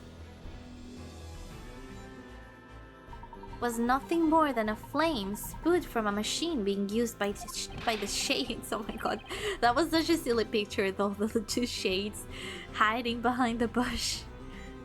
Then that means Denier, a spell that makes the caster disappear. No doubt about it, it must have been this robe. Next is the incident with Goldor, the spell that transmuted me into a gold statue. While I understand this may sound a bit absurd, I can only surmise. that the shades created a gold statue in my image, took me and left it in my place the instant the incantation was uttered. Professor, it's no more absurd than anything else that happened so far, true? True. We can therefore conclude that all of the magic in Labyrinthia was created in a similar vein. Also, like, we know that the storyteller is the one who wrote all the times the magic were used, so they knew in advance what was gonna happen, so it kind of makes sense in a way that they would have the statues ready and stuff, because he wrote that, kind of. I'm hearing a whole lot of yapping and not enough burning. The storyteller is a fraud. He should be dead, but he's not. But he's not, and we are not gonna burn anything. Okay, Pantel? Okay. We're not burning. No. Wait, did I read that? Did I read that? What do you say to that, Miss Darklaw? There is a disappointing lack of witches burning. Witches established magic doesn't exist, and therefore witches don't exist either. Who asked? I'd expect nothing less from you, Inquisitor Layton. At any given time, there were between 5 and 10 witches in town. All of the witches were accompanied by shades at all times. It was easier than you would think. You see, the shades living in the Elwich Woods totaled in the hundreds. It was simply a matter of having each of the shades operate in shifts in order to watch over each of the witches within the town.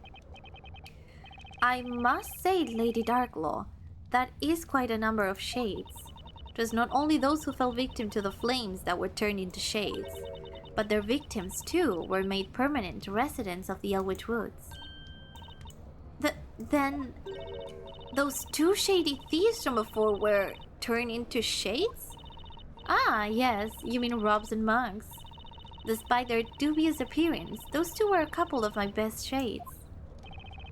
Shady thieves turn into shades. This stuff writes itself. I cannot believe what I have heard. But it's true.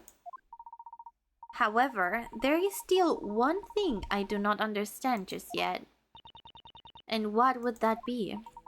As has just been explained, we have established that there is no possibility of magic being real. But replacing me with a gold statue to give the illusion of transmutation, for example, while it sounds simple enough, I myself, and presumably also Miss Faye, have no recollection of this replacement actually taking place. Hey, that's right! The professor got all bling before I could even bat an eye. It begs the question, how and when was the statue created, let alone used to replace me? That is true. The same goes for Godor. It's supposed to create a portal between 2 green-colored walls. Perhaps that is exactly why the spell can only work on green walls, Mr. Wright. Still, it'd be impossible for the shades to get those portals ready so quickly. Like, yeah, you would, like... Oh, wait.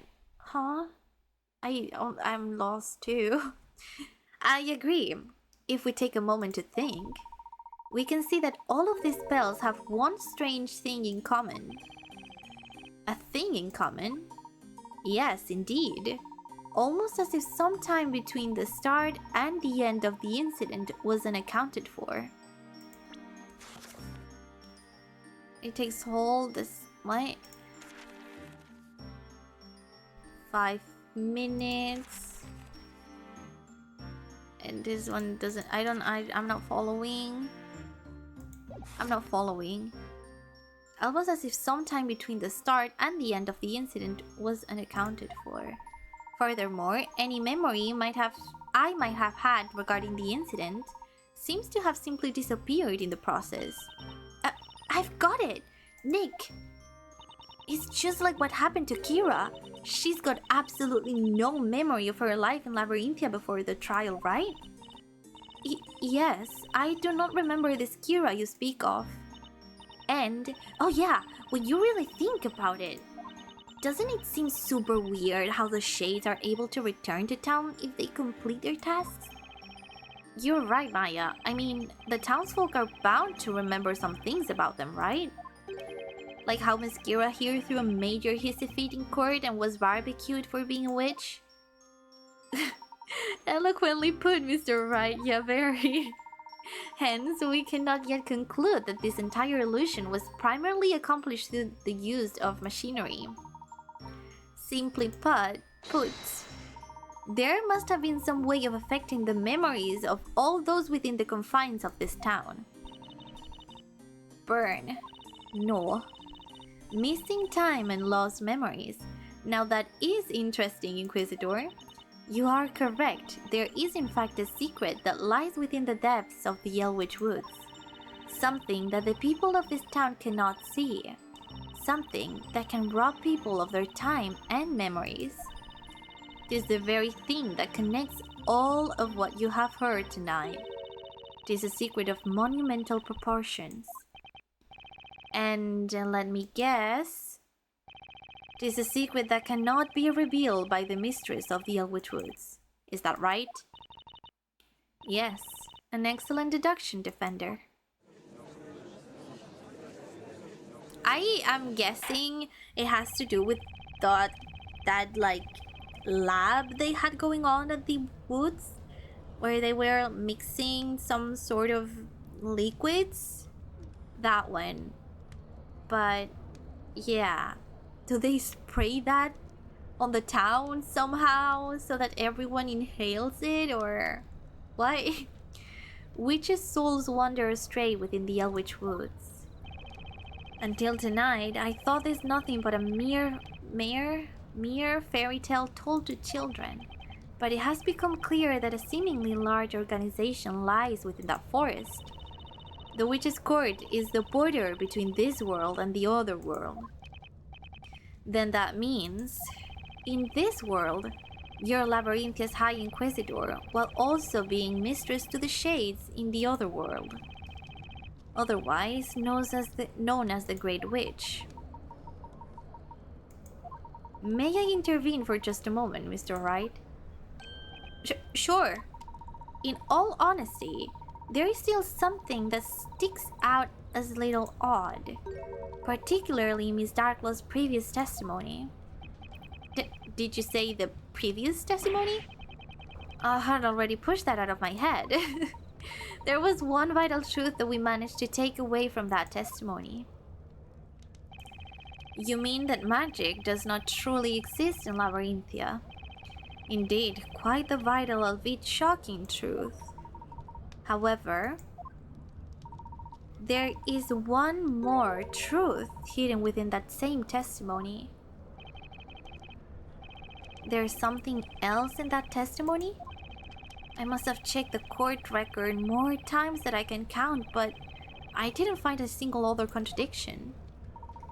Have you forgotten already, Mr. Wright? When there is no evidence left, we have but one more weapon at our disposal with which to uncover the truth. Their own testimonies, right? Like contradictions between what they've previously said. Oh, hey, I've got it, Nick. Remember, in a witch trial, you can cross-examine two witnesses at the same time. Oh yeah, that. Hey, that's right. I completely forgot.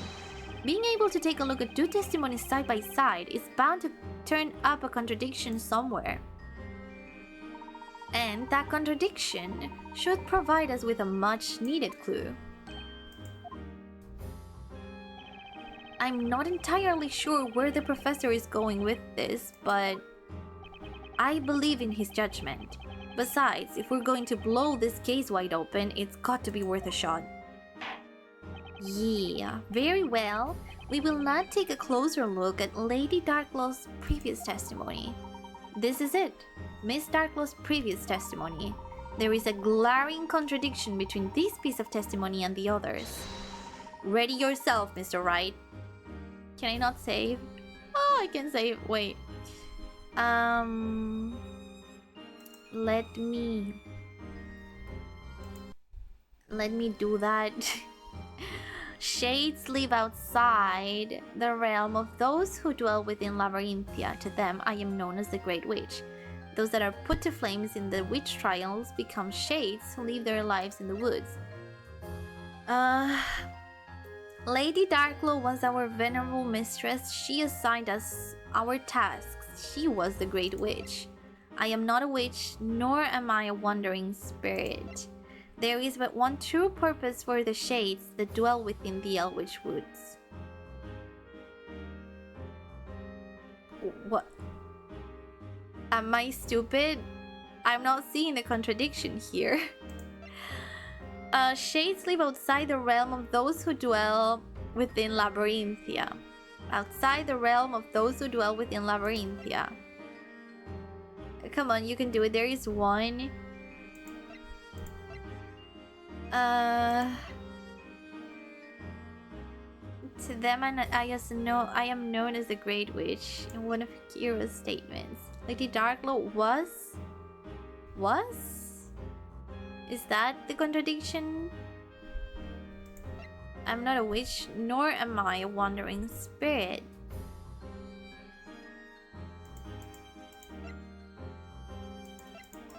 I don't know. Should I use a hint? I'm gonna use a hint. Oh, come on. That hint already you told me. If that's what you think.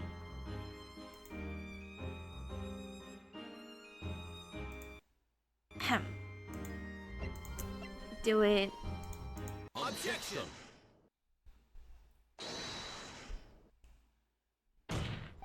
Your Honor, there's obviously a huge discrepancy between these two pieces of testimony. Miss Darkglow stated that she's known as the Great Witch. However, according to Miss Kira's testimony, Miss Darkglow was her venerable mistress, the Great Witch. Don't be scared. That was the wrong one. What do you mean? That was the wrong one. No. No, they're saying what I was saying. I was about to tell you, thank you for being so encouraging. I take it back. You wanted me to mess up.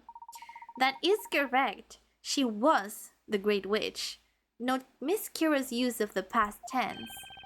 Past tense? I am afraid my grammar is not quite what it used to be. May I ask what you mean? It's simple.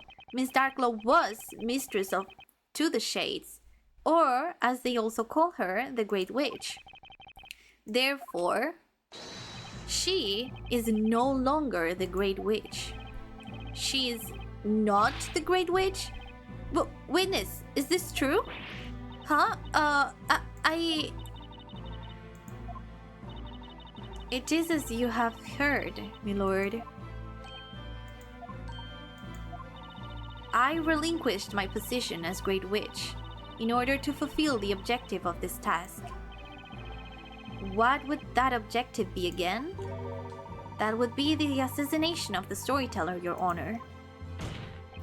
Witness, at the beginning of this trial, you stated that you came to town in order to complete your task, didn't you?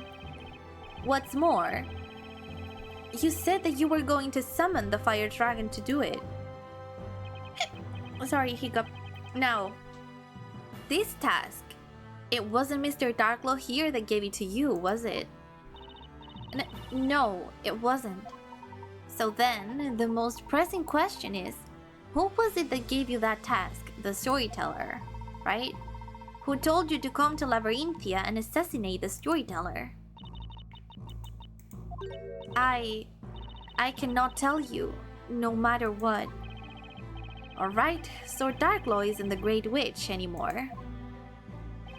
Which, it was I... Oh! The plot thickens. It was you! Then, shouldn't we burn you for giving commands to the quote-unquote witches that were the ones that were behind the magic that the witches used? Burn!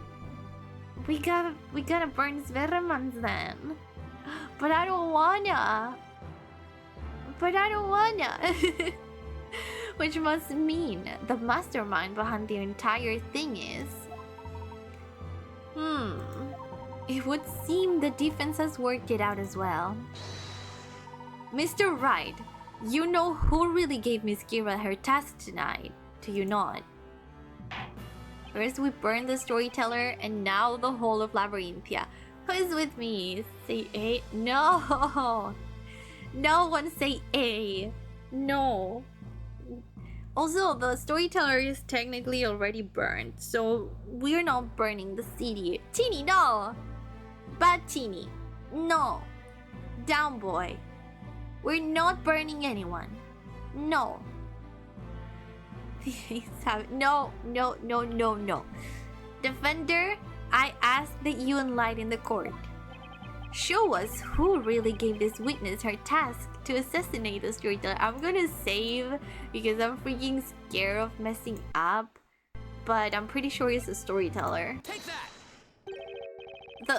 The storyteller? We're talking about someone with the authority and power to replace the Great Witch. Someone who calls the shots.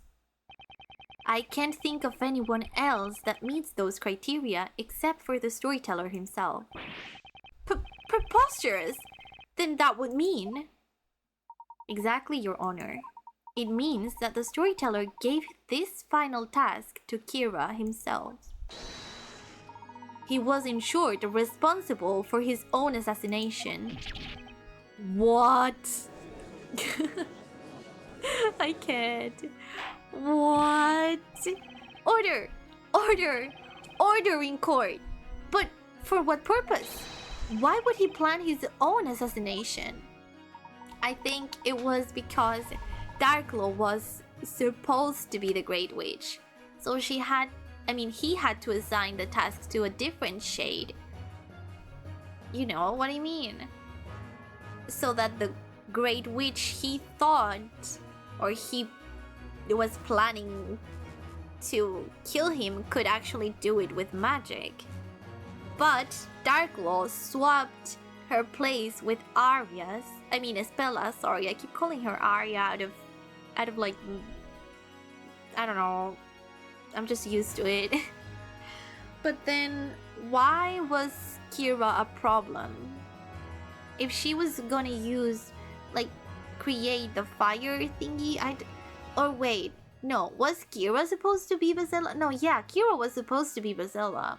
Never mind that. Kira was supposed to be Basilla. That's what the storyteller told her, to be Basilla, to become Basilla. Yeah, I also keep thinking, who is Isabella? I know her as Meve. So crazy, it's so crazy, so many different names. Arya in Spanish, Meve in, I'm guessing, English? British English? The European English version, and then Isabella, I'm guessing this is a North American version of the game. Maybe, I'm not quite sure. But yeah, it's so confusing, so many different names for the same character. So, yeah, no. Kira was supposed to be the Great Witch. Never mind anything I just said. Just ignore everything I just said. That I cannot say, Your Honor. However, the final chapter of the story does tell of his inevitable death. While he assigned this task to Kira himself, it is perfectly natural that he would do so. However, what is not natural is your behavior tonight, Miss Darklaw. What was unnatural about the High Inquisitor's behavior? Everything? Everything? He wanted to mess up with the storyteller's plans. He wanted to make Isabella the Great Witch instead of Kira. Everything about her behavior is unnatural. You were once the head of all the shades, and yet tonight you tried to interfere with the storyteller's plan. You rendered Miss Kira unconscious and locked her away in the belfry of the bell tower. That to me seems like the activity of someone aiming to put a stop to this plan altogether. Indeed. Lady Darklaw, what would be the reason for such behavior? I leave that to you, Mr. Wright. Based on what we've seen in this trial, the defense believes Miss Darklaw's reason for covering up her actions tonight can only be attributed to one thing. This plan was handed down by the storyteller himself, and Miss Darklaw was definitely aiming to put a wrench in it. But why? She tried to sabotage the plan, she tried to betray the storyteller, she tried to protect the storyteller. Betray? I'm doing it again, I'm sorry, I saved. Betray the storyteller. There's one possible reason I can think of as to why Miss Darklaw had to hide her actions tonight. She was aiming to betray the storyteller. But betray the storyteller? I agree, Mr. Wright. The last one didn't do it wrong. I don't think I'm wrong. I don't think I'm wrong. I told you I have my own criteria. If I think you're right, then I will say what you. I will do what you say. If I don't think you are, I will do what I want to. The storyteller used the Great Witch Bezella to take his own life. Instructions to carry out the plan were given to Miss Gira. However, Miss Darklaw planned to intervene and change the scenario at the very last minute. She planned to do so by changing the identity of the Great Witch from Miss Gira to Miss Cantabella. You got it and like that spell one? That was an accident. God, thus bringing us to our current situation. Miss Cantabella on trial for the murder of her father at the hands of Bezella. You, Miss Darklaw, seem to harbor a rather strong hatred for the storyteller, if I am not mistaken.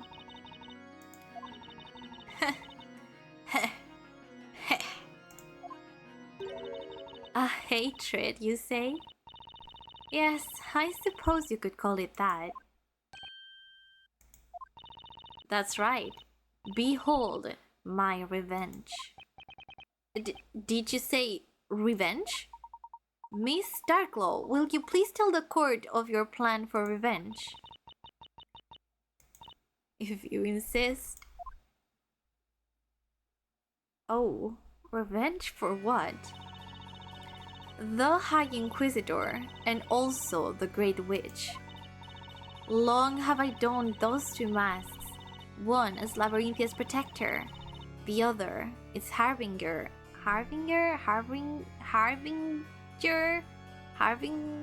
of destruction. In other words, I was merely meant to serve him. And yet, he sought to selfishly pen the ending of the story under his own terms. He did not care enough about me, or any of the townspeople, to allow us the dignity harbinger. Okay, thank you. Or any of the townspeople to allow us the dignity of deciding our own fate. Thank you, Tini. Indeed, what we witnessed tonight was the cowardly act of a man looking for an easy way to end that which he could not properly finish. He cared for no one but himself, hence this sudden sham of an ending. And for that, I will never forgive him. What do you mean by sham of an ending? The Great Witch Bezella is to summon a dragon of fire and end the life of the creator. She will then be put to trial and judged, thus heralding a period of peace and prosperity for all of Labyrinthia. Such is the ending written for this town and its people. It is not an ending I oppose in principle. Who would not wish a happy ending for their own people? However, the problem lies in Bezella's identity. Bezella's identity? As you know, he assigned the role of the Great Witch to this girl beside me. But you're saying that was a falsehood. Is that correct? I knew Bezella's true identity. It is not something I could ever forget. That is why I went to the bell tower. And it is why I took the accused there. I did it to ensure the true witch foretelling the story was given the judgment she was due. The true witch? You don't mean... Yes, I speak of none other than Espella Cantabella, but we just said magic doesn't exist, so Bezella is just a tale. What are you talking about? You're not making any sense. Witches are not real. Miss Darklaw, there is a glaring contradiction in your statement. And what would that be? It's supposedly common knowledge that Bezella is capable of using all magic. Espella is a witch, burn her. No. However, that is far from the truth. Magic does not actually exist in this town. Let me take my CBs 1 second. Jesus, I just noticed my lips are so dry. And I don't have my lip balm here. Damn it. Burn Espella, burn Darklaw. Now no more witch. Burn Labyrinthia. No, no, and no. No to everything. No. We're not burning anyone. But yeah, she's not making any sense. Oh yeah, magic does not actually exist in this town. It was all one giant illusion created by the shades. Therefore, the Great Witch Bezella cannot exist either.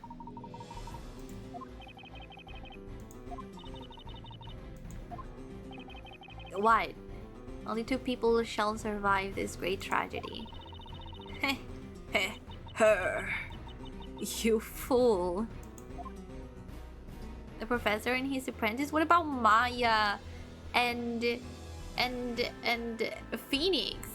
What about Miss what was her name? Miss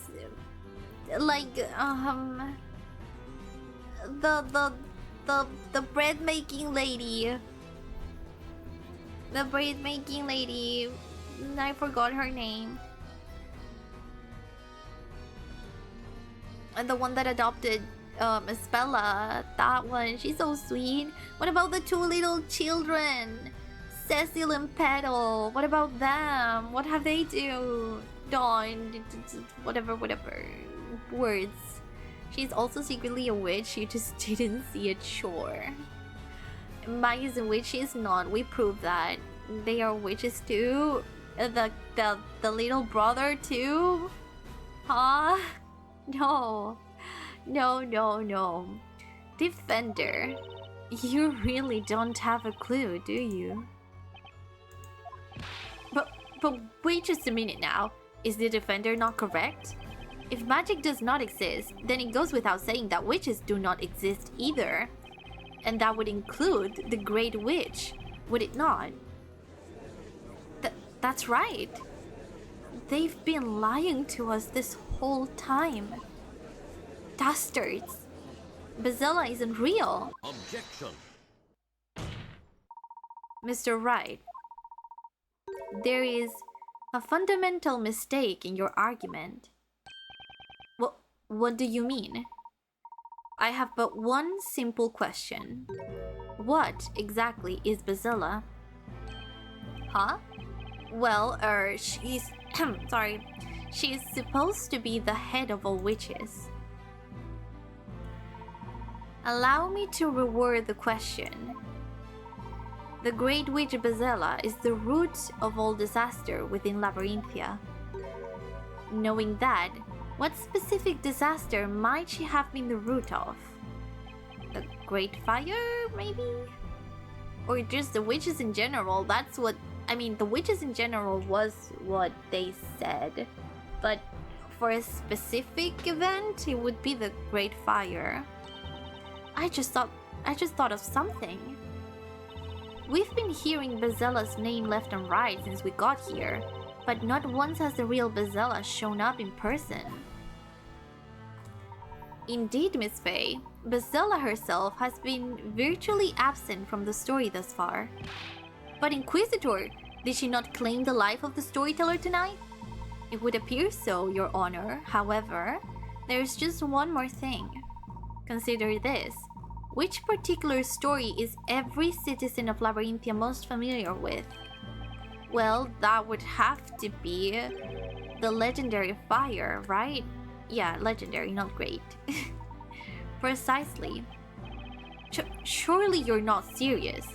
As the name implies, that is but a mere legend. No one knows for certain if it occurred. So they say, but the reality is, there are still traces of that terrible fire within the town today. The professor's right. We've even seen some of it up close and personal. Hey, yeah, and the Great Archive. You are indeed correct, Inquisitor.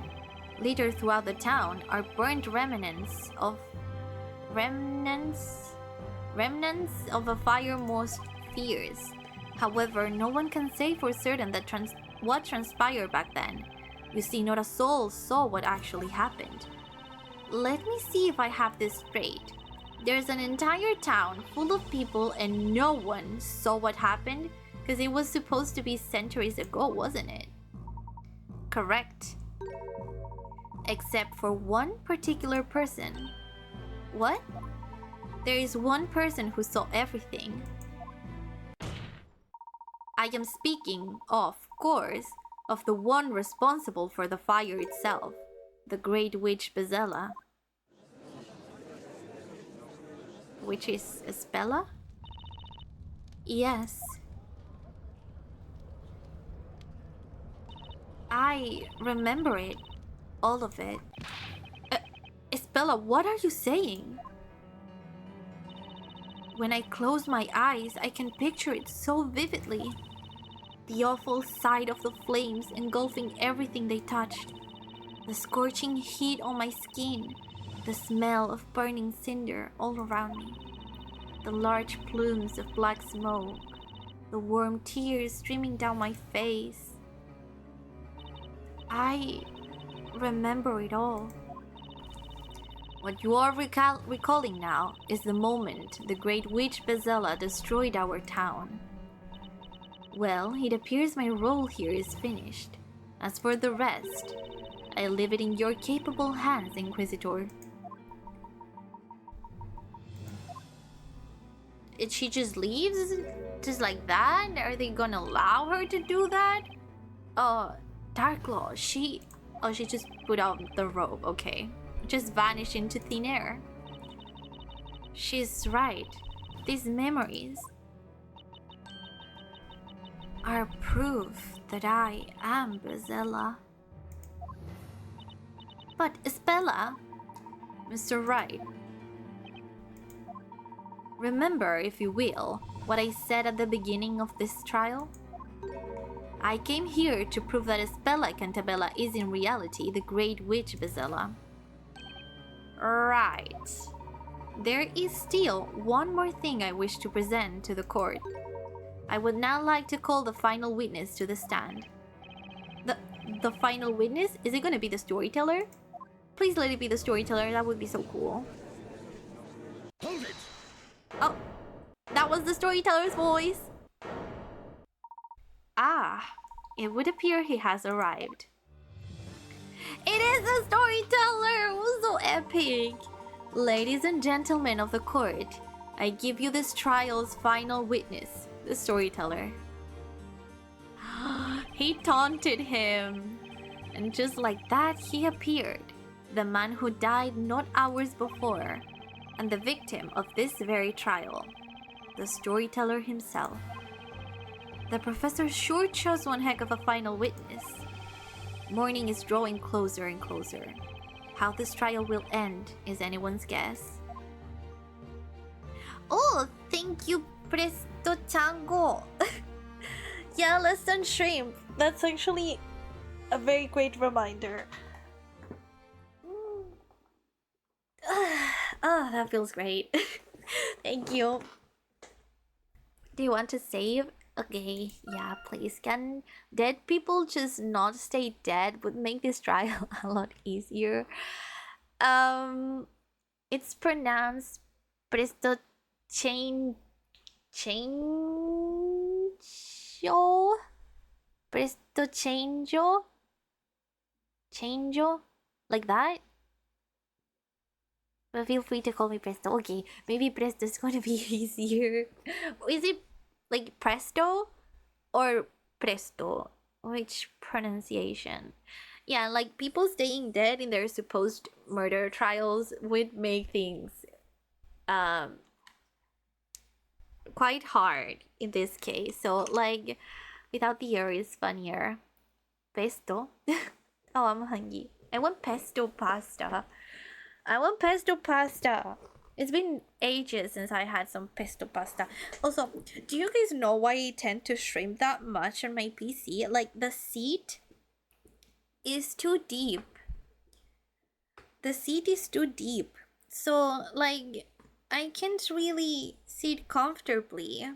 Because my legs just won't hang from the seat if I'm completely going back. And it's uncomfortable. Are you that heavy? It's not a matter of being heavy, it's that my legs are short. My like femur should be slightly longer so that I can sit properly on this chair. You need a lower desk and chair. I guess I do. I guess I do. Yeah, but this is a new chair. This is a new chair. It's like, when did I get it?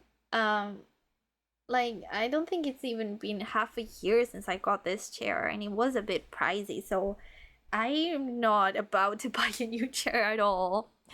No. Sounds like you need a femur lengthening surgery. No, no, we're not talking about this again. We're not talking about this again. Wait, like a magic trick? I don't presto like a magic trick? I don't know. It sounds presto naturally to me because I'm Spanish, but maybe it's like presto. I don't know. Like, a chair is cheap and perfect for you. No, that's mean. No.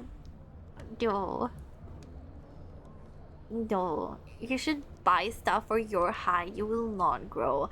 I didn't realize that when I bought the chair.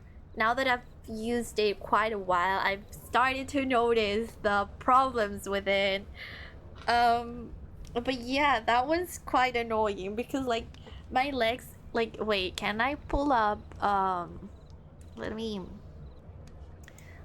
try something. Let me try something. I'm doing stuff. Wait. Where's Chad? There you guys are. Here.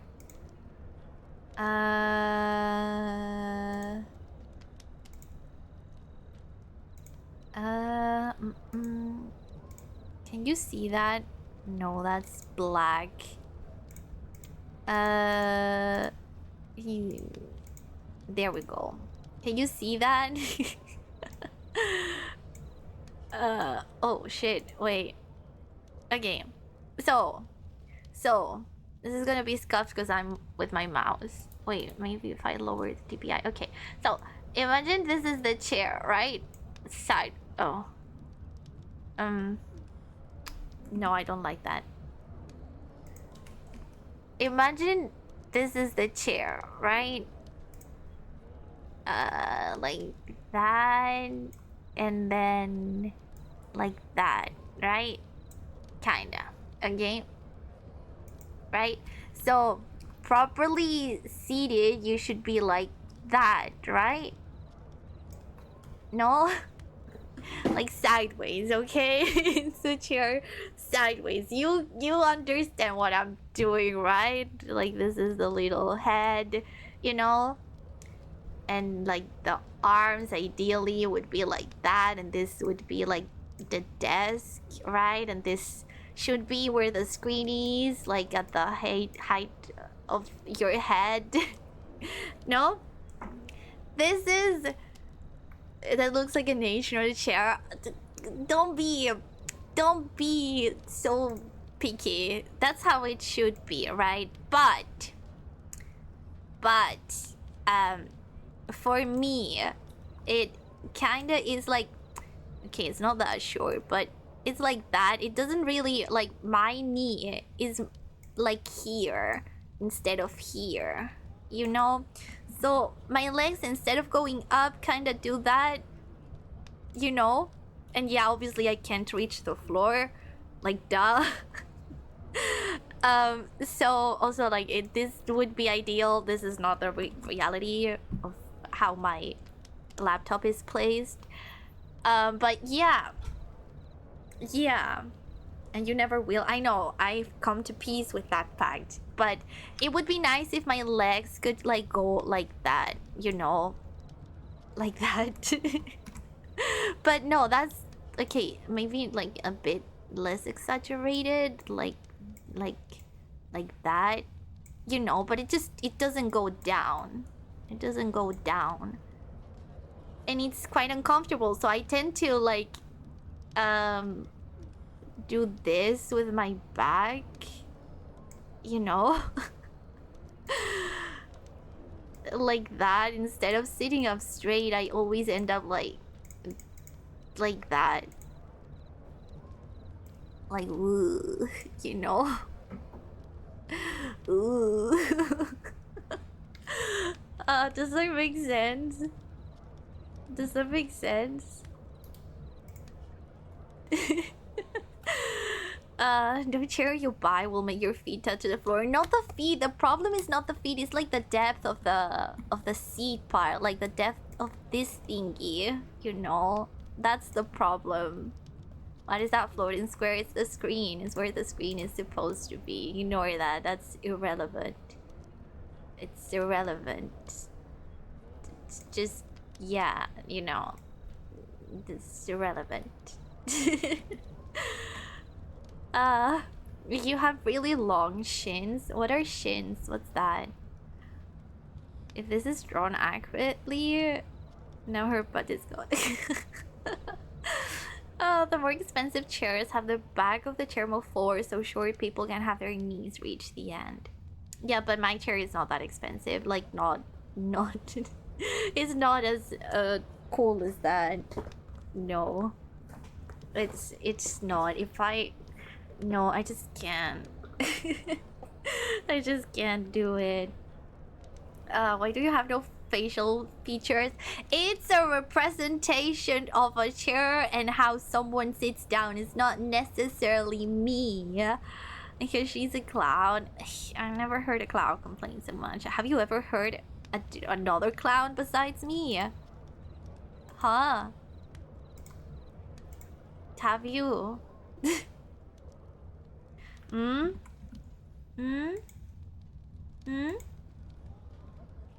I don't think you have, because I'm the one and only. The one and only cloud princess. Oh, shit. Break. Okay. Men. Kind of deserve, I guess. Kind of deserved. Now it's more accurate. Okay, I did that to myself. I did that to myself. I did that to myself. Ew. Ew. No. No, ew. We're not judging bald people here. That's mean. That's mean. We're not ewing bald people. No. Now I do see the weird head shape. It's not a weird. Is it lumpy? Do you guys think it's lumpy? You're making me self-conscious of my head. Every head is lumpy. What do you mean? That's how heads are supposed to be. You're not perfectly round. Now I'm self-conscious. It looks like an egg. Huh? How is it supposed to be? A bad egg? Oh, come on. Now that's mean. Now that's mean. If I were an egg, I would be a perfectly good egg. Maybe a double yolk egg, even. Yeah, I would be cool. Like that. Not a bad egg. But I'm not an egg. And my head doesn't look like an egg. By the way. A bull naked egg.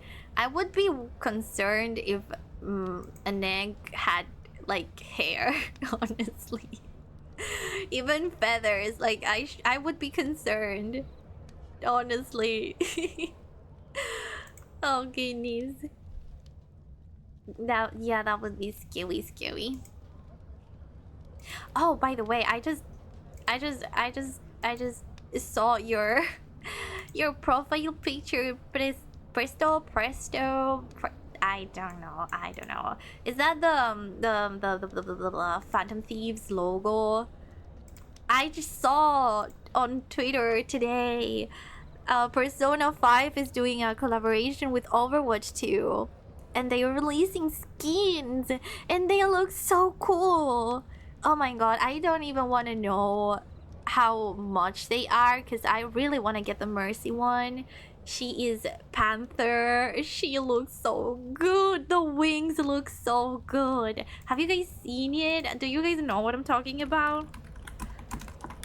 Let me pull up a picture so you guys know what I'm talking about. Kind of random in the middle of a Layton gameplay. I'm sorry, but I just remember. Are you correct? I'm a Persona 5 Royal fanboy. So am I. What a great game. I would so play it again. It's a shame it's so long and I don't have time to do it, but it's such a good game. Actually, now that they announced Persona 4 Reload, was it? For the Nintendo Switch 2, it just... and the Fire Emblem...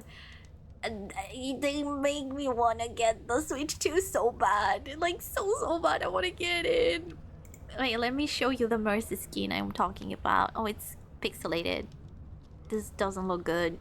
Okay, never mind. I just pull up the pixelated image and you kind of see it. Here, this more Layton. I will go back to Layton. Let me show you this because it looks so good. It looks so good. Oh goodness gracious. It's gonna be so pixelated, but it's the only image of Mercy alone. Look at that! Doesn't she look so good? Look at the wings! Look at it! Look at her! She's so cute! I love her. I love her so much. I love her. So would I. Also, like, Panther technically is a minor, but I don't think Mercy is. Oh. Yeah. Would. She's so good looking. Oh my god. It looks so good. The wings. I love it. Oh my god. I'm so... Is Mercy like 60? I don't know. She's definitely not underage. Panther, the character she's cosplaying at, is underage. Then what's the Ryuji look on? I think it was Genji. I think Ryuji was Genji. Diva's Queen. Joker. Who's Joker? Joker. Let me check. I can't remember.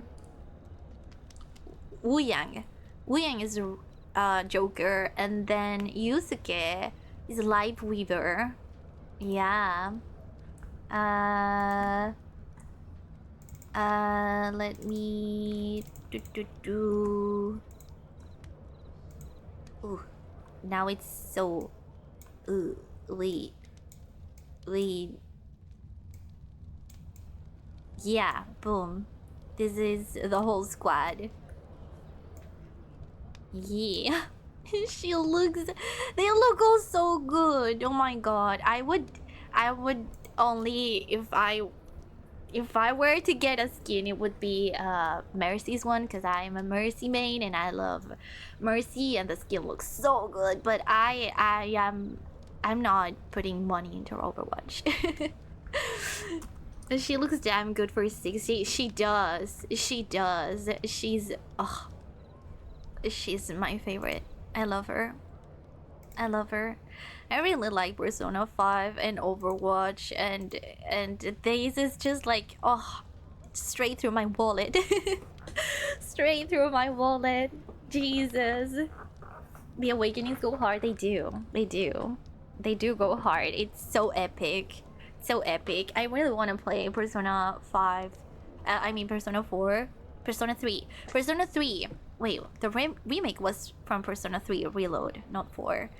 And for Golden, I want to play that as well. Golden I do have on the Switch, but Persona 3 Reload is only getting released on the Nintendo Switch 2, not on the 1. And I don't know if I would get it on my, on like Steam. I don't know. I don't know. Never mind, since 39. That's young. That's young. Blasting away, Captain Kid. I'm guessing that's a quote from the game. It's been a long time since I played it. Also, I don't usually remember quotes. Noob is older than 39. I am older than 39 indeed. I am quite old. I don't even know how old I am. How long are clouds? I think I lost count of the years. But in my eyes, I'm still very young. Yeah. It's Ryuji's persona. Oh!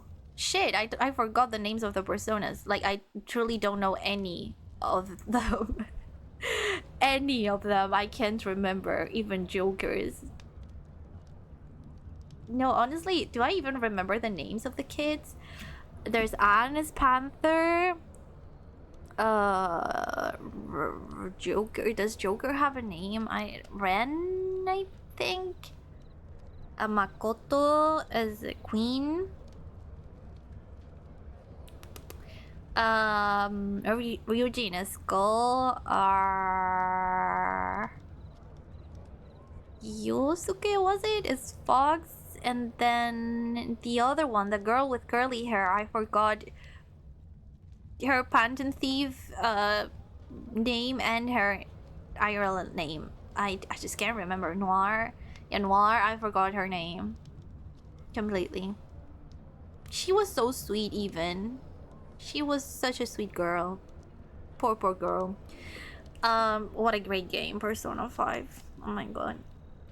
Haru, yeah, Kumida, I'm not gonna defer to her as that surname because that also associates with her father and I hate her father. But I like Haru. What a sweetie. But let's get back to the game, shall we? Let's get back to the game because I want to be done with this game today and I'm hungry. So yeah, let's do this. Yap time over. Yap time over. Yeah. I mean, every time is yap time with me, but yeah, you know what I mean. I don't quite know what to say. I am truly shocked, aren't we all, to see the storyteller again, alive and well.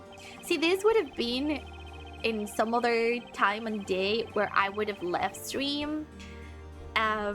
But since I challenged myself to finish the game today, we're not doing that. This was unexpected by me too, as I did not plan to appear before you all again.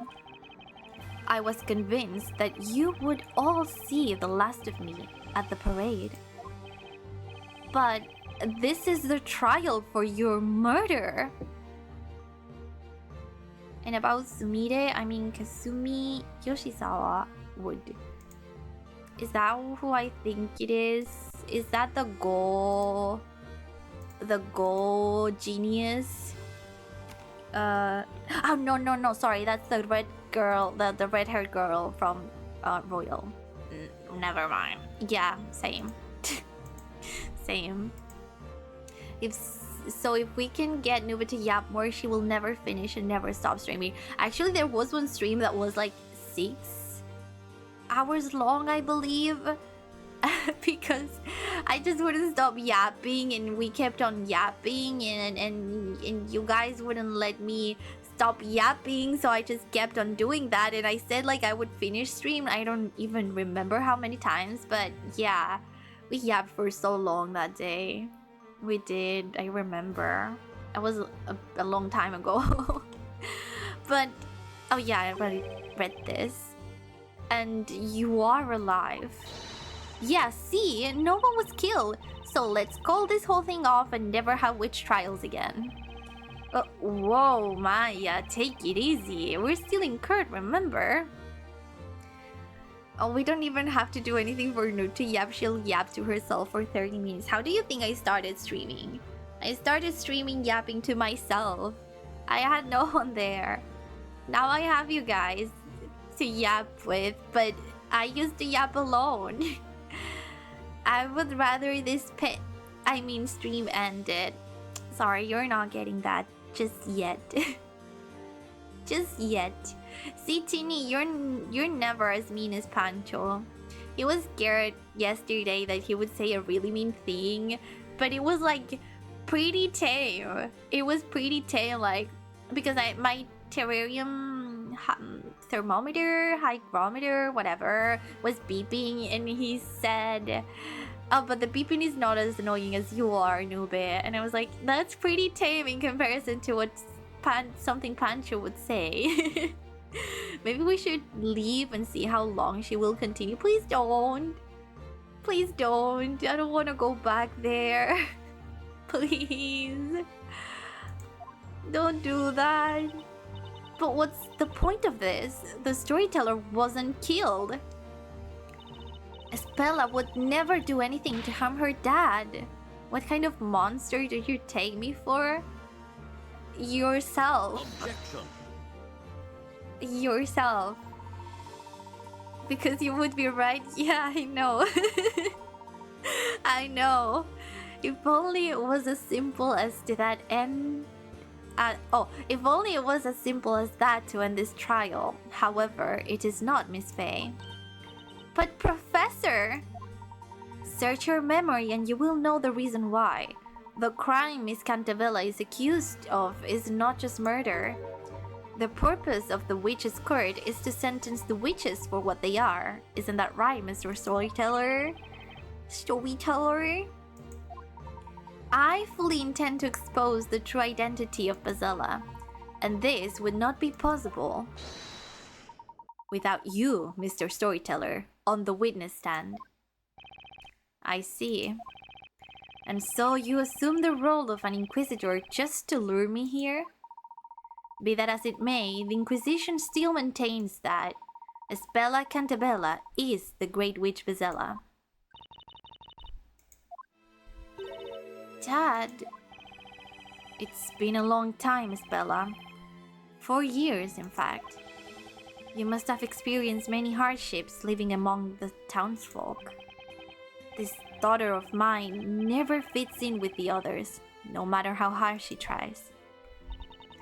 No, it wasn't quite like that. There were people who supported me. And Patty, yeah, Patty, was very kind, and the customers who came to our bakery were nice to me. I'm happy to hear that. I wanted to watch over you ever since you left for the town, but in the end, I failed to do so. I had no idea of what was happening to you. I am very sorry, Espella. Oh, Dad, you don't need to apologize to me for anything. It's me that owes you an apology. I was trying to hurt you. It was all my fault, not yours. There's no reason for you to blame yourself. Dad, I'm happy we got to talk. Espella, you were so busy writing everyone's stories that we stopped talking to each other. Before, it was different. You used to have time for me. Please forgive me. Why did it have to come to this? Mr. Storyteller, it's time to put everything in order now. The townsfolk and your daughter deserve to know the truth. The truth about yourself and the story. Yes, I suppose it is time I told you the truth. Your Honor. Yes, Mr. Storyteller? Let us begin. In this trial, I shall be judged. Understood. The witness shall testify. People of Labyrinthia who have gathered in this court, I will now tell you the true story. Many of you will certainly find it hard to believe and difficult to accept. Nevertheless, I ask you to please lend me an ear and listen with open minds. Espella, my dear daughter, I ask you to do the same too.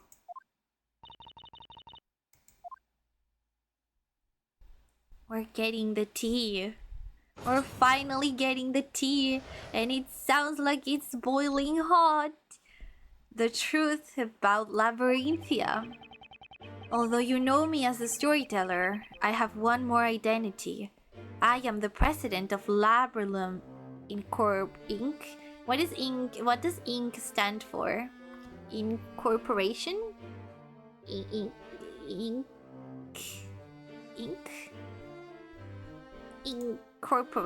Incorporated. Oh shoot, I clicked something I shouldn't have. There. Incorporated. Thank you, Calderson. I am the president of Labyrinth Incorporated. Thank you very much. Sorry, very much. I put the rolling R where I shouldn't. This whole town is one of Labyrinth's research facilities. It may be hard for you to comprehend. This land is rich in a very special substance which affects everyone who lives here. This substance enables the manipulation of people's minds, and that is what Labyrinth is researching. Like Doofenshmirtz Evil Incorporated, that one. The thing is, like, I've watched Phineas and Ferb, but like in Spanish, so it doesn't say that, I think. Probably, I just can't remember honestly what it even says. But yeah, Doofenshmirtz Evil Incorporated? Yeah. This experiment began 10 years ago. Oh, now I can say it, Pancho! Do you remember last time we played Fields of Mystria? Fields of Mystria? What am I even saying? We played Professor Layton versus Phoenix Wright. You mentioned something about drugs, and I told you that I would say something, but I can't really say it yet. This is what I meant. They were really on drugs. They were all high all this time. Yeah.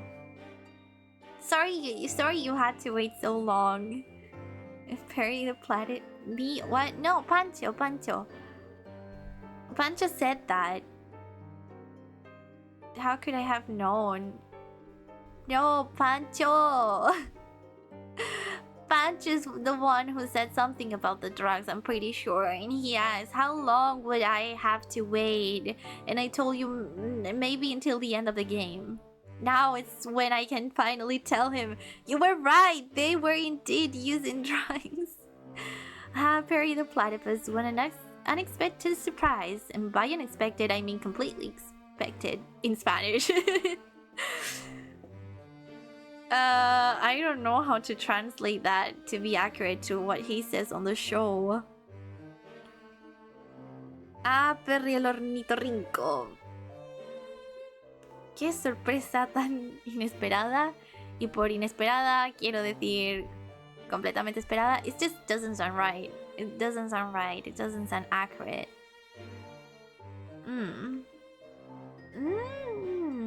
If it seems weird, drugs are probably involved. In this case, there really were involved. It's crazy, isn't it? This experiment began 10 years ago. The townsfolk all became test subjects.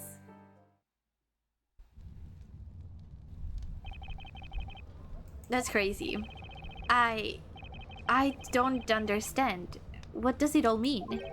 I don't quite understand what I've just heard. I do not blame you. This sounds like a violation of human rights. It does. I suppose all the townsfolk are just as confused. Did they consent to this? To participate in this experiment? Did they consent? Even if they did, it just doesn't sound... no. Labyrinthia is an artificial town created entirely by me. But, of course, as artificial as it may be, it is the reality for those that live here. For the past 10 years, I have been bringing the illusion to life by writing the story. I am lost for words. It feels as if the whole world has been turned on its head. Maybe they just hated their lives. Honestly, like living in this town where everything's gonna be provided for. It's just... honestly, I wouldn't mind that much. Your Honor, it is certainly not an easy matter to grasp this new situation at once. Regardless, I suggest we hear more of what the witness has to say. Yes, I agree. Let's continue. The defense may begin the interrogation, but... Thank you, Your Honor. Do I just... I guess I press. I guess I keep pressing the truth about Labyrinthia. Although you know me, storyteller, blah blah blah blah. Okay, hold it. This is too much. I don't even know where to start. Labyrinth Incorporated? That's the name I have heard before. It is a global pharmaceutical company with headquarters in England.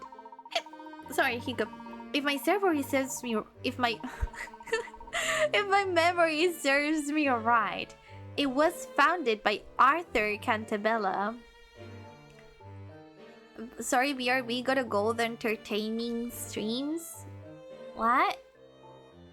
BRB got a gold entertaining streams. Okay, take your time. I don't quite know what you mean, but sure, take your time. Arthur Cantabella, so that's his name. Indeed, that is my true name. Were you familiar with that, Mr. Wright? Sure, yeah, I've heard of Labyrinth Incorporated, of course. Labyrinth Incorporated is known for developing a completely harmless anesthetic about 20 years ago. It is now widely used in hospitals all around the world. The company is also working on various other plant-derived sedatives, revolutionizing medicine. Why do they use such difficult words? I suppose I shouldn't be surprised by your vast knowledge, Mr. Layton. Objection! That's irrelevant. That fact is just based on the real world we're from, not Labyrinthia. The real world, Mr. Wright. Then what would you call the world we are in now? Do you think this is a fantasy? No, that's not what I meant. Mr. Wright, I do not mean to be so rude as to presume I know what thoughts are running through your head. However, Labyrinthia is certainly not a place within a book or in the past. Labyrinthia is a part of the world we know. What? But how could a town like this exist in the real world? Do you think it's impossible? Why would that be? Are you saying that everyone would know about an unusual town like this if it existed? It's something like that. Anyway, it would be on a map at least. No. I'm afraid that cannot be so. Huh? This town is not marked on any map. It doesn't officially exist. What do you mean? The answer is quite simple. This whole town is one of Labyrint's research facilities. This whole town is a research facility. Yep. Yes, this whole area is private property of Labyrinth Incorporated. So, they own all this land then. That is why Labyrinthia is not marked on any map, and people from the outside cannot enter. We have taken measures to ensure that this town is not noticed by local residents. What measures are you talking about? Consider the fact that magic is supposed to exist in this town. Perhaps special mechanisms that were used to create magic also serve to conceal Labyrinthia. There are limits to what magic the Shades are capable of producing on their own, after all. So, machines. That is the case indeed. The magic in this town has been made feasible owing to the latest technology. Technology? Tricks? I cannot believe this. However, there is one question. There is no industry in Labyrinthia. How do you obtain necessary commodities? Very observant, aren't you? All commodities are regularly shipped in by sea. A young man once made his way here on a freighter and took Isabella out of the town. Oh, that was Carmine. That was Carmine Accidenti, a friend of mine. I see. But is something on this scale really possible? As you must suspect, it would be beyond the power of Labyrinth Incorporated to keep a facility this size a secret for so long. Labyrinthia is a project co-founded by the British government? What? Is a government project? Oh my god, wait, I did not remember this. What? But what would their stake in? What would be their stake in this? It's all because of my beliefs. His beliefs? What? By the way, yes, Your Honor? What is a research facility? I've never heard of anything like that before. Ah, yes, that was careless of me. Naturally, you wouldn't know what it means. How should I explain? This whole town is my creation. Ah, that's what it was about. In other words, it's all your story. That makes it all clear. Hi, Frag. Welcome to the stream. How you doing?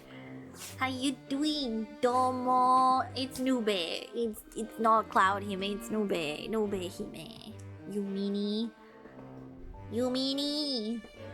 Swing and a miss, Your Honor. Getting back to the topic. How you doing, by the way? I'm just so locked in on the story. I'm at work, so I came to say hi. Oh, good luck at work today, Frag. Good luck. You glad? I'ma delete that message. I'ma delete that. Where is it? Where is that? Here. Can I do that?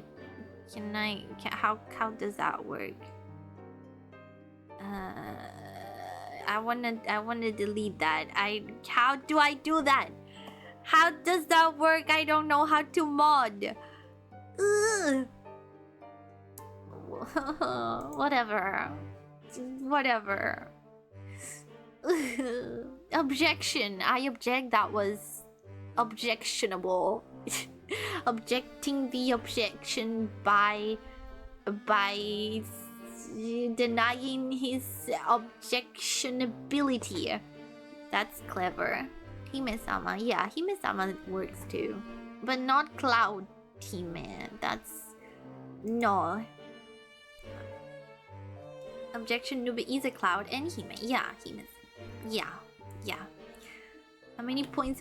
He already got the VIP. Don't you see the little badge? He got it today. He is the one and only council member right now. Cloud? Yeah, I am a Cloud.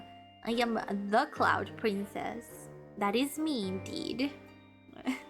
Congrats, yeah, that's crazy, Teeny. Once after Beep, now he's free to use all his points to annoy me. Yeah. Cloud9. Isn't that an esports team or is it an expression? What's Cloud9? Is Cloud9. Cloud9. It's also a brand in a movie. Did Chini finally make VIP? Yeah, he managed to do that like right at the beginning of the stream. Yeah. Yeah. Got to go, done it. Oh, bye-bye. Good luck at work. Have a nice rest of your day. No, he doesn't have to watch you anymore. Don't say that.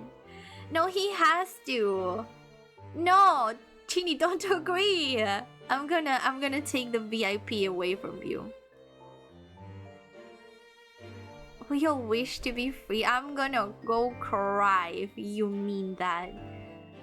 I'm gonna go cry if you mean that. What do you mean? What do you mean? You know what? You'd have to refund all my points. Or what? Or what? What are you gonna do if I don't? Hmm? Hmm? Or are you someone who breaks your word?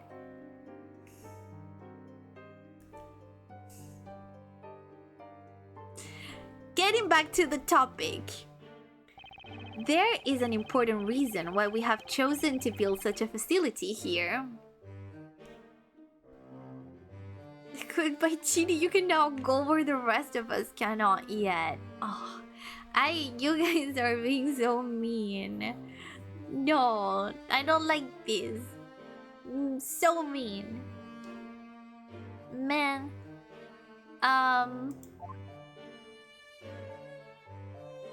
This land is rich in a very special substance which affects everyone who lives here. Important.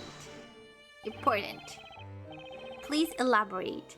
A special substance? What does it actually do? This area has been isolated since ancient times, developing its own unique culture. There are underground ruins on the verge of the town. We found writings there, presumably left by the natives of this land. A bell that was supposed to be there was missing. So you have seen the ruins. I suspected that you would find them. Then perhaps you have also noticed that everyone who lives here has a very peculiar condition. A peculiar condition, you say? I can just sit here quietly like a patient old man when you're saying such things. Just what kind of condition is it? You have every right to know. This condition makes people fall unconscious upon the sound of a certain metal being struck. Metal? What kind of metal? Pure silver. And so there is not a single object made of silver in Labyrinthia. Now that I think of it, that's true. Just imagine what a disaster a fancy dinner would be if everyone fainted whenever they used silver cutlery. This condition is an integral part of magic. How so? All inhabitants of the Elwich Woods, cutlery. Thank you, Calderson. Cutlery. Okay.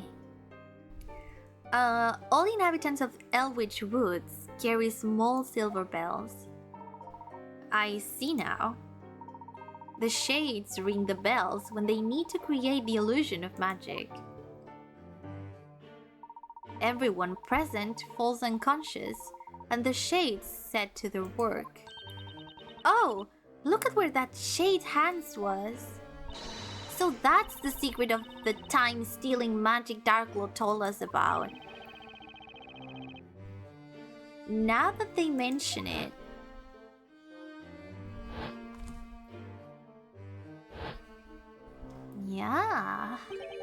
Kira had a small bell with her when we saw her back at the marketplace. We are all stuck here teaching Nova English until we reach VIP. Oh. What do you mean until we reach VIP? If that's how things are gonna be, I'm gonna make it more expensive. I'm gonna make it more expensive. We have been researching this condition at Labrilum Incorporated. No, yes. That is not fair. Please have mercy. Life is not fair. You guys are no fair. What do you mean?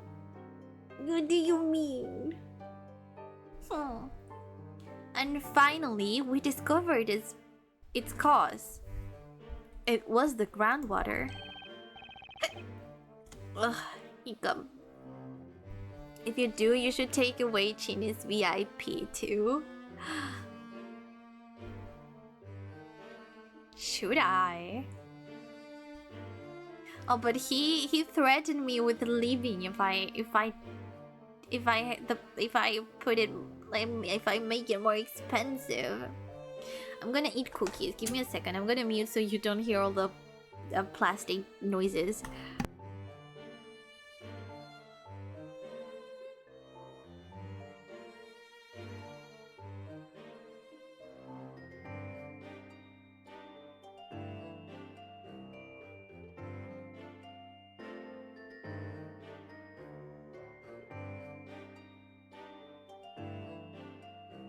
I'm not gone, I'm here.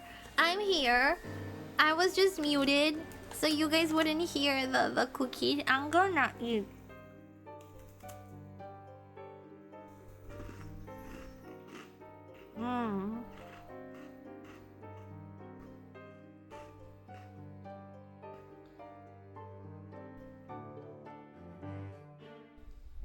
This is so yummy.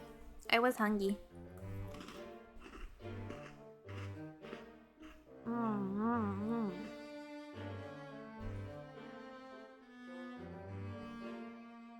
You can hear my munching, can you, right?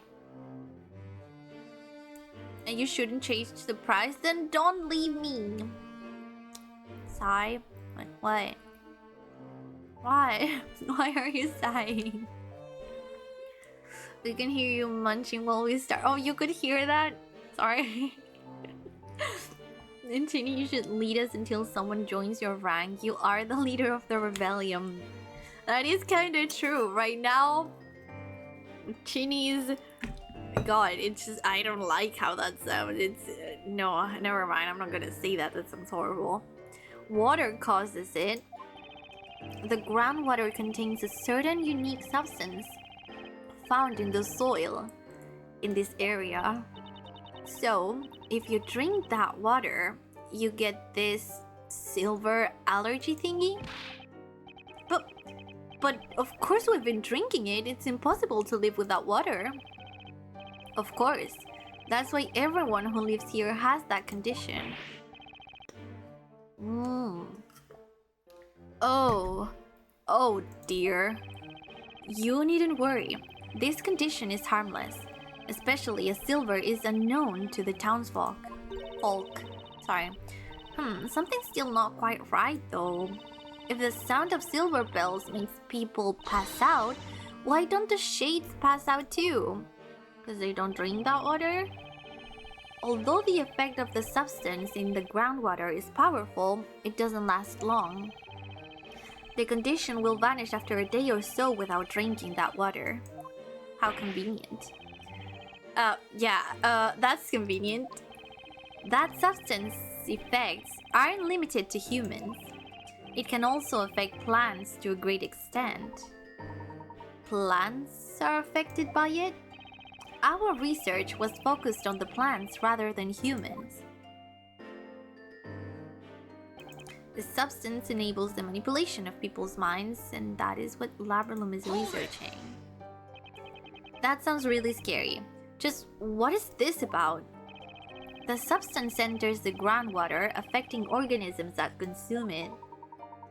People who drink it daily acquire that odd condition, They fall unconscious upon hearing the sound of silver metal.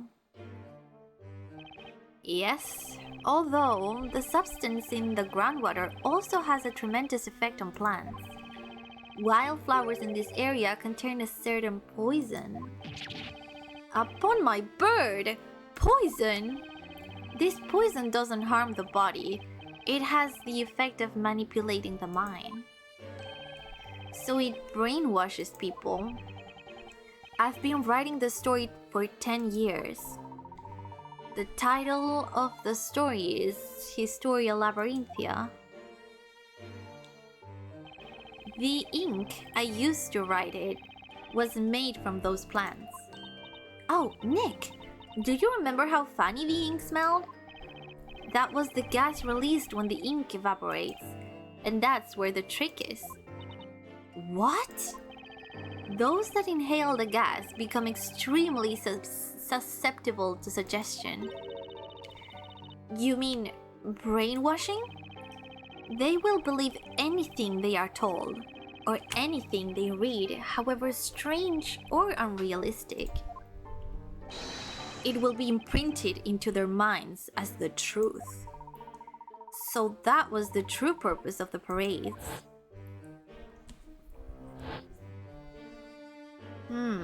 That's crazy.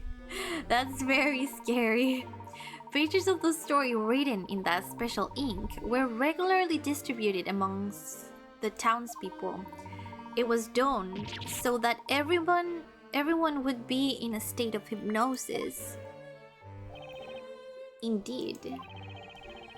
The creation of a fully controlled town, with the inhabitants subject to long-term hypnosis.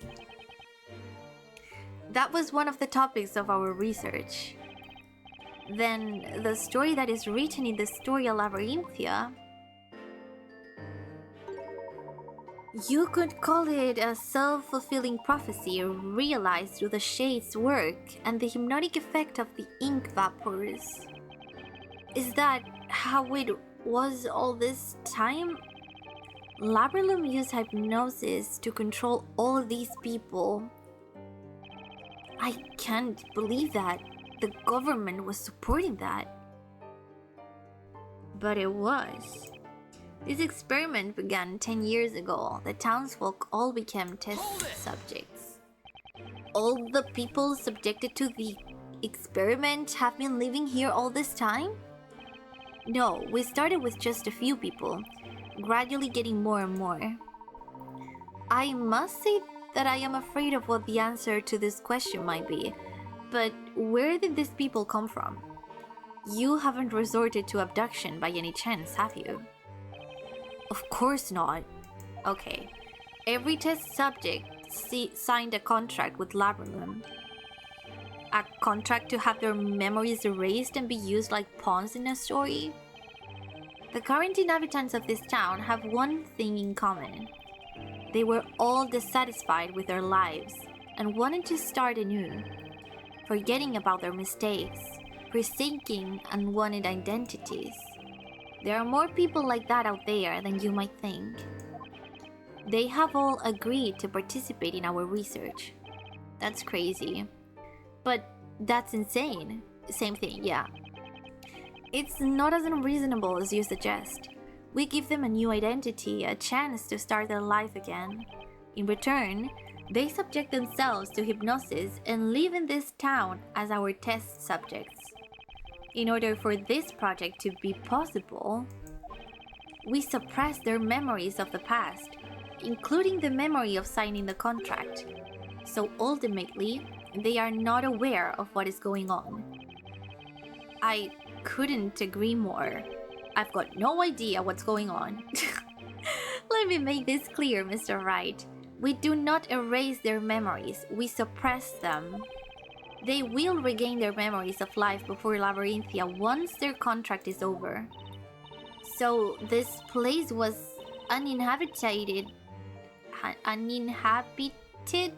before you started this research 10 years ago? And you've managed to keep everyone in a state of hypnosis for 10 years straight. Can you really hypnotize someone for that long? I mean, 10 years is one heck of a long time. It was achieved through the distribution of the story during parades. The ink vapors have powerful effect, but it wouldn't last in years, of course. With each parade, the effect was renewed. That's why the parades took place at regular intervals. That was the true purpose of that event. This is nuts. This is nuts. Let me eat another cookie.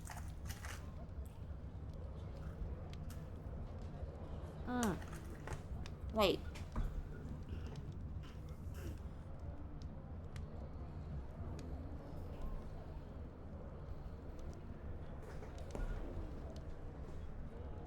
Could you hear the munching? I scoot myself like away from my desk. I have been born and raised here.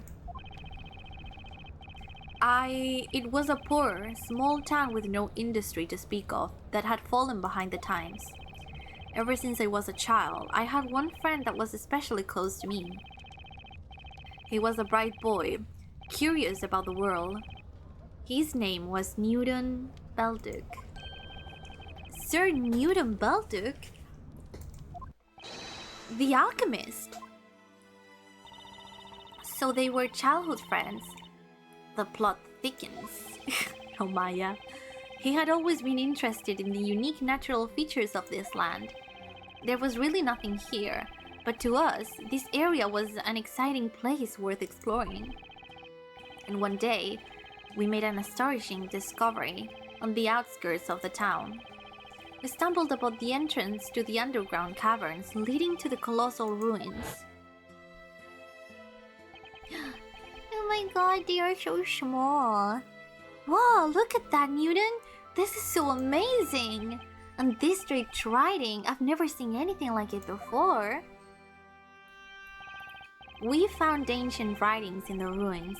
Newton managed to decode some of them. According to our findings, a highly advanced culture had existed on the land where our little town was built. Some great calamity had befallen the natives, and they migrated elsewhere. They believed that plants and water in that area were cursed by an entity they called the Great Witch Bezella. The natives sealed the curse within the ruins, and left in search of a new home. That is all that we managed to decipher. Bezella's curse. It was sealed in the ruins, you say? Would that be the Bell of Ruin? The Bell of Ruin. Oh, that's the bell from the bell tower. I wonder why it's got an ominous name like that. Because probably it's made of silver and ringing it made everyone fall unconscious. Maybe. Regrettably, we couldn't get any further information from the writings at that time. Needless to say, Newton and I were very excited by this discovery. I knew it! This place is special! It has some kind of mysterious power. If we could find out what it is, our humble town would become famous. You know what? I'm going to do that. I will unravel the mystery of this place. And so Newton began studying the indigenous plants and substances dissolved in the groundwater. On the other hand, I studied economics and management at a university in London. I dreamed of bringing prosperity to this poor, forgotten town. I wanted to change it for the better with my own hands. Meanwhile, Newton had succeeded at extracting a new anesthetic from the local plants. Was that the anesthetic which led to the foundation of Laburnum? Yes. It was a huge success for Laburnum Incorporated, and before we knew it, we were making a fortune. We wanted the whole world to hear about our hometown. Alas, fate was not kind to us, as we never realized that dream. Everyone in our town had died. all the townspeople perished. Huh? Just what on earth happened to them? A fire? That does not matter anymore. We purchased the environs of our town, the mountains, the lake, the plains, everything. Then, 10 years ago, having received financial support from the government, we started Project Labyrinthia. It was much smaller in the beginning. It started as no more than a village. Over the course of 10 years, it slowly grew into a town. The population increased as well. More people were signed in the contract with Labyrlums, slowly increasing the number of inhabitants, correct? Yes. They would sign the contract, be hypnotized and assigned a role, and then be introduced to the world of the story. Wow. This is... Wow. Just... Who came up with this? This is so convoluted and cool and detailed, and I love it. I love it. Well, of course I love it. It's the third time I've played this game. I wouldn't be playing it again if I didn't, but wow.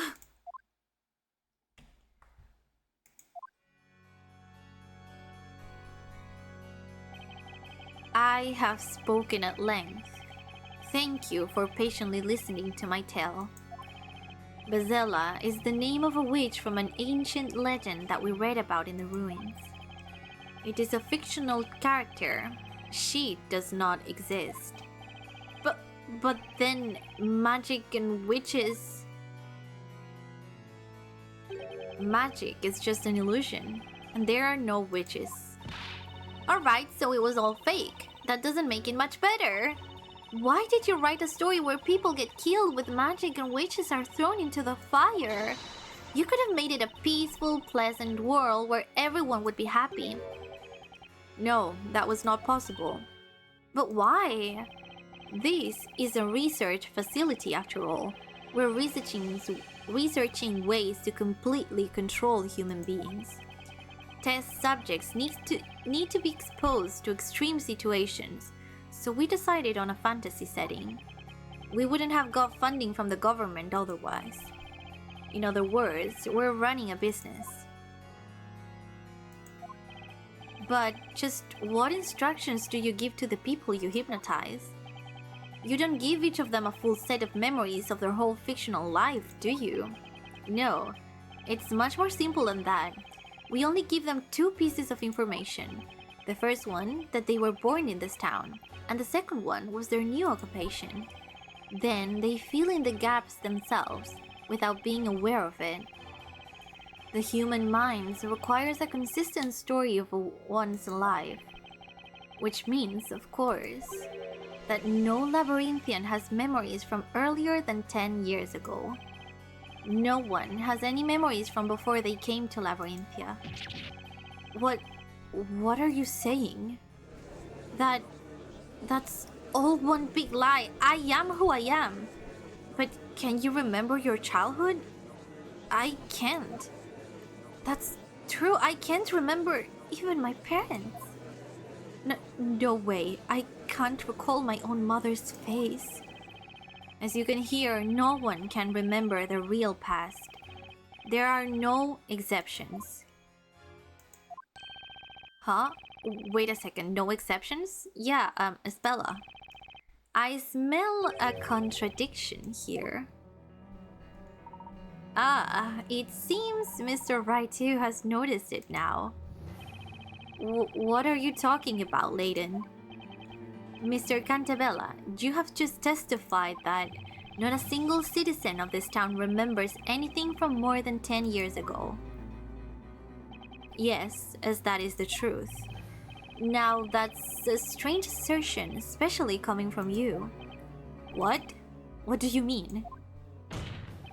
There is one person in this town who remembers what happened more than 10 years ago. That cannot be. It is impossible. They must be merely imagining things now. Mr. Wright, please enlighten us all. Who is this person that remembers their past? It's his daughter. Precisely, Mr. Wright. I'm gonna finish that cookie I started before. Give me a second.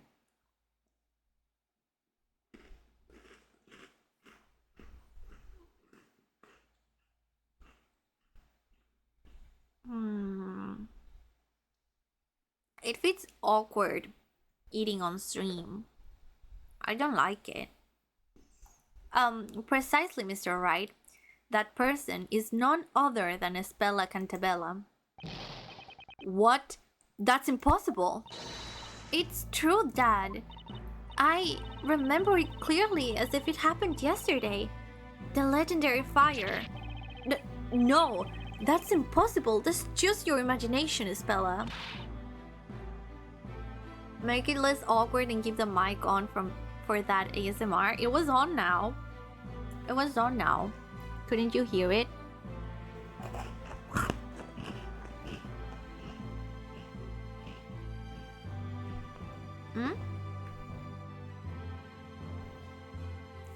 Didn't hear it. I thought we agreed to boycott her chat. What do you mean boycott me? To leave and see if I would keep yapping? What? Boycott what? What did you agree with? Wait, I'm not aware of this. What? Well, it worked for a while. What do you mean? What do you mean? What are you talking about? What are you talking about? Back to the Discord? What? What do you mean? What do you mean? What are you talking about? What do you mean back to the Discord? What do you mean? We ignored her. Chini fell. Does he really have to be the leader of our rebellion? What? What? Wait, I'm confused. When did you guys agree to ignore me? Did I miss it? Also, why?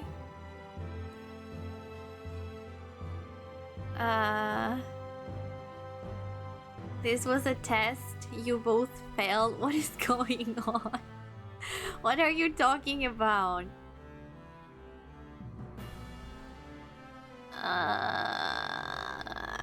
No, I don't think I missed it. Guys, what are you talking about? It was a test? And for me? What do you mean? To see if you were a good leader? Oh, for Chini? I don't understand. I'm so lost. I don't know what you guys are talking about. Huh? No. What?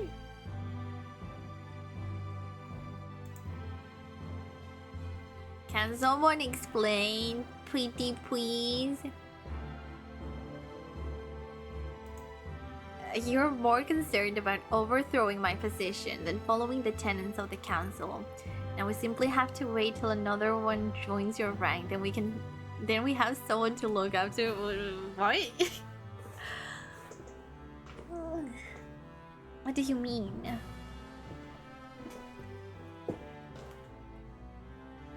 I don't want to overthrow anyone incompetent. She's catching on back to the Discord to discuss our plans. Excuse me? What Discord? You have the rank, but you have not yet proven yourself. Flee, everybody flee. What Discord? You guys are not talking on Discord. I would get the thingy thingy.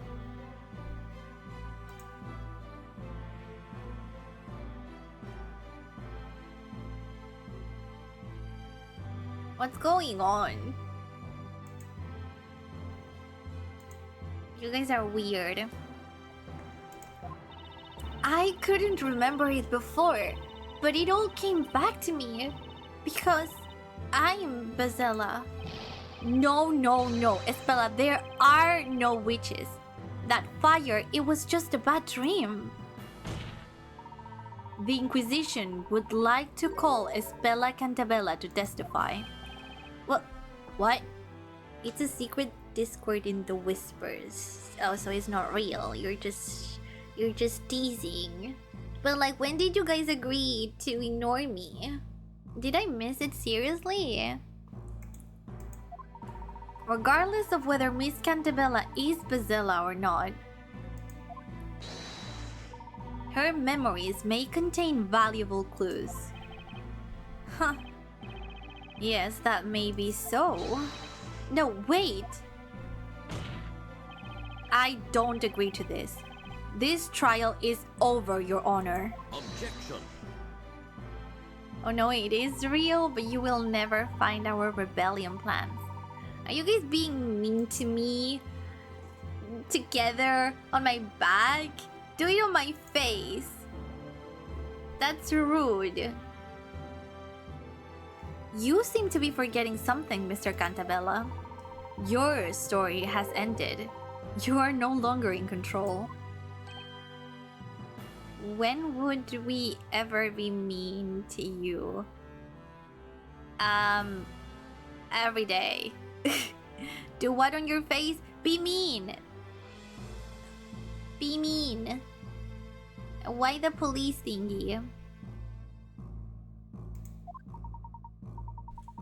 Don't do it on my back. Do it on my.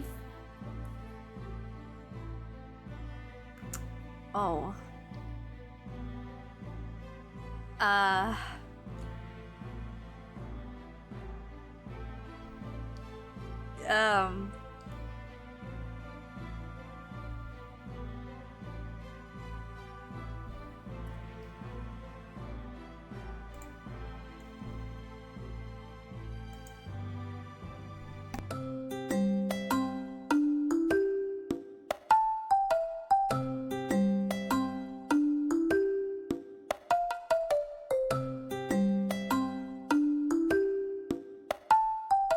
I just can't believe you. I can't believe you. You guys are so. What the fuck?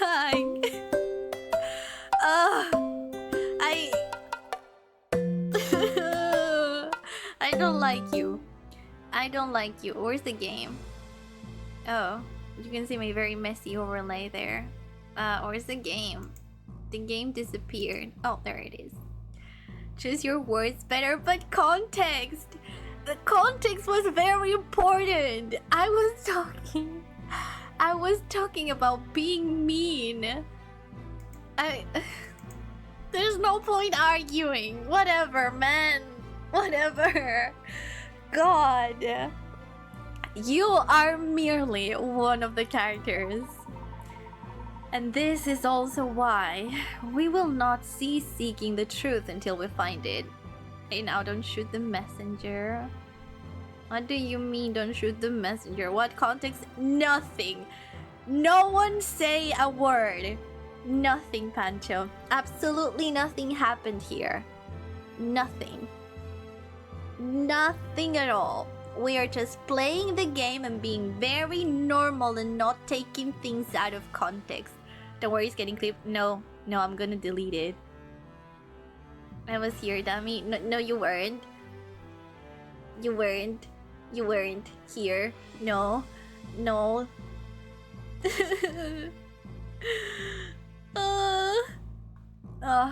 Hand me. Just hand me.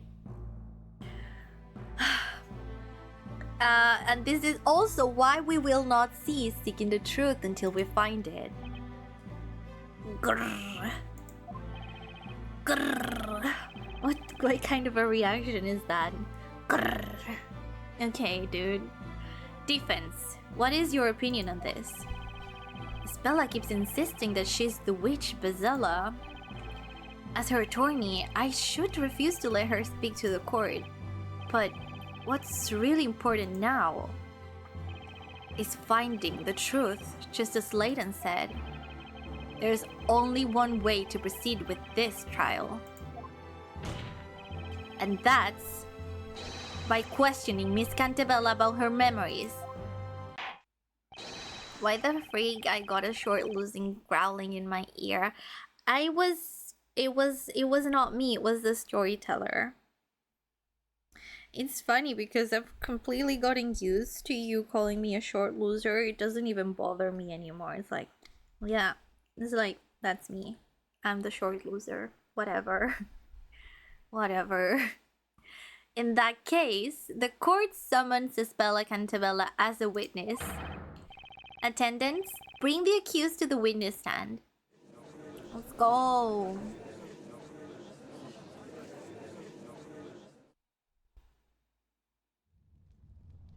Blink.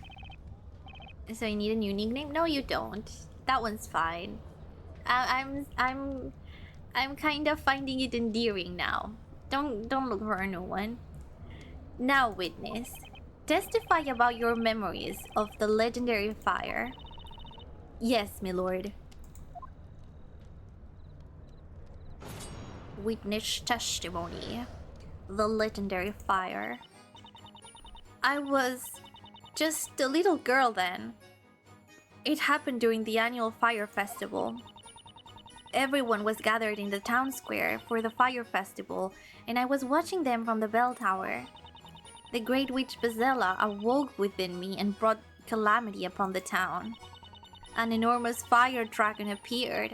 I was trembling with fear, terrified by what I had summoned. What? Witness, what you have told us wasn't a bad dream or a fairy tale, but what you actually experienced? Yes, it was. Like I have already said, I remember it very clearly. The heat from the fire, the smell of smoke. Espella, what are you talking about?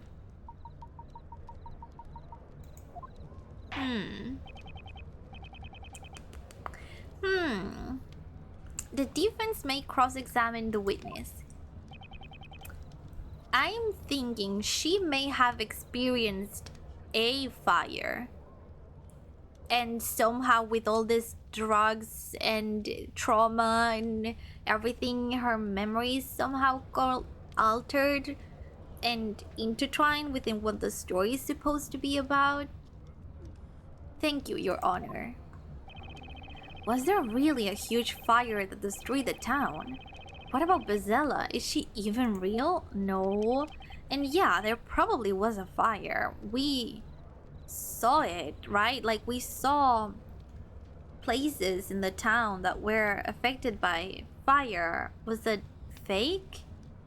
The answers are in Isabela's testimony. I'm so confused. Cross-examination. The legendary fire. I was just a little girl then, during the annual fire festival. Do you remember what age you were then? I'm not quite sure, but I think I was 6 or 7. And how old are you now? I'm 18 years old. She's just a little baby. That means those events did take place more than 10 years ago. It's very odd that you have memories that old, but perhaps you're mistaken about your age at the time. Objection. Your Honor, no one besides Isabella has witnessed the legendary fire, which would mean that the incident occurred before Labyrinthia was created over 10 years ago. No, you did not, Chini. No, you did not. You did not.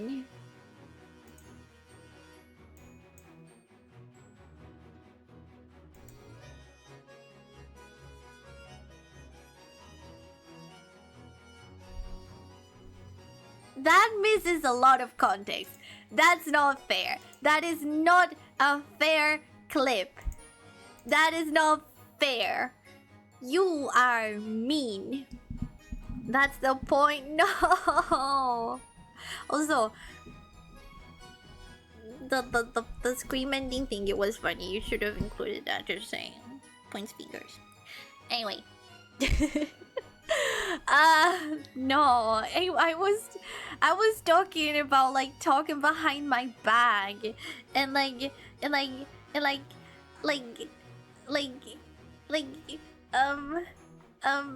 you know, not other stuff.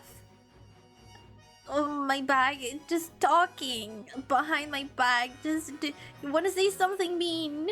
Do it to my face. You know. You sat in silence for a while. Yeah. Sorry. Sorry, not sorry. I was shook. You know what you said. That's what I'm saying. I know what I said. Time to move the noob and take care of her. Oh, thank you, Nap. I do need the taking care. Thank you. Welcome to the stream. They are all being so mean. They're being so mean and taking stuff out of context. Damn, she doesn't stop. We have to remember people's attention spans. True. Next time I'll end stream as soon as it happens. God, don't be mean, guys. Do it on the faces. That is not what I just said. What the fuck? Join us in the rebellion? No, she's a friend. She's not gonna join you. No. That is exactly what you say. No, it's not. And also, I'm not a dictator. You guys are the means to me. Is Neb not in the Discord? And what Discord? She is in my Discord server. What are you talking about? What Discord are you talking about? I don't like this. I don't know if you guys are being like are being mean or just teasing with me. Am I getting bamboozled? Are you trolling? I don't like you. I don't like you anymore. I don't like you guys. Huh. Yes, I suppose that makes sense. That doesn't make any sense at all. How many times do I need to tell you there are no witches, no magic? The legendary fire is just a story. This interrogation serves no purpose.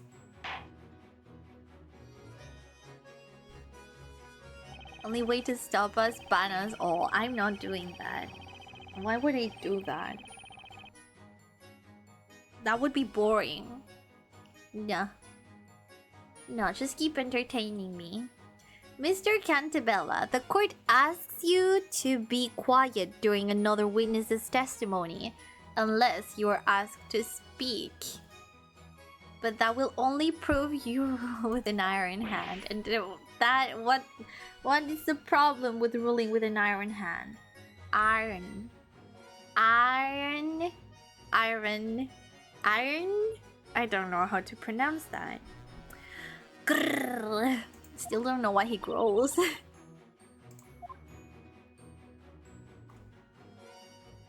Everyone was gathered in the town square for the fire festival, and I was watching them from the bell tower. Could you tell us a little more about this fire festival you were watching? Yes, it seems to be an ancient custom in this area. The townspeople make a fire offering to the Great Witch Bazella, so that she will not bring misfortunes upon them.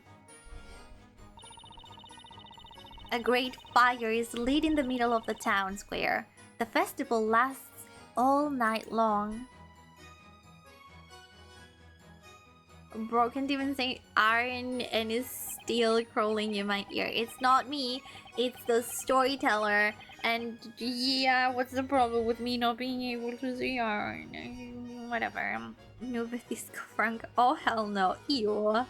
Don't even compare me. No. Do you know there's still people like to this day and age that praise that guy?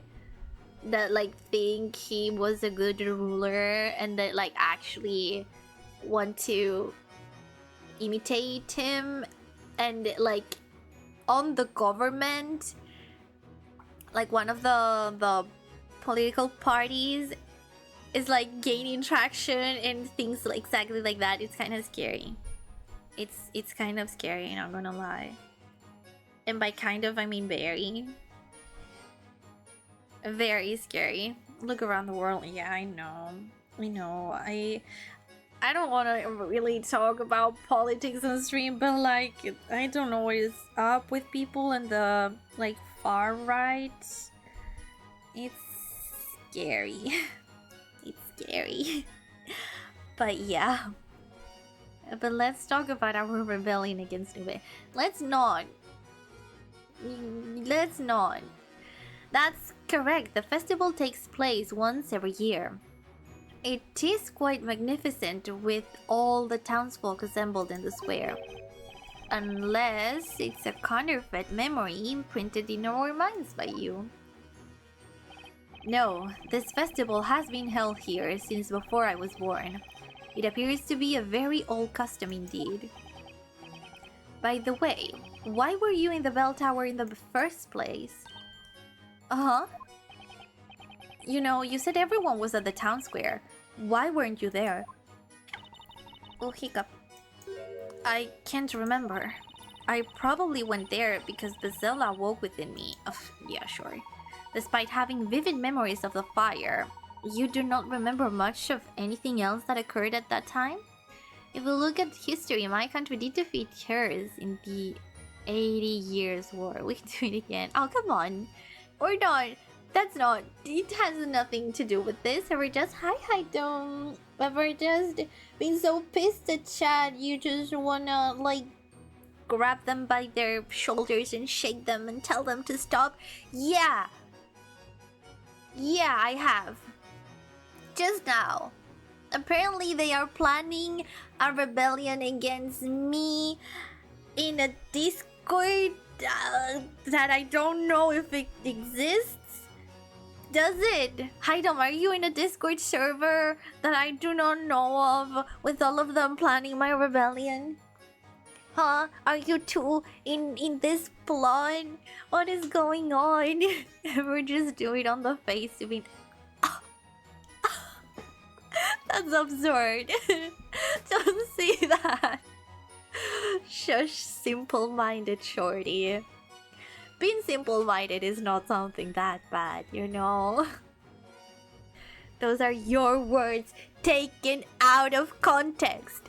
Taken out of context. Welcome back, yo. Welcome back, Item. I hope you're having a nice beginning of the week, because I sure as hell am not. I'm teasing.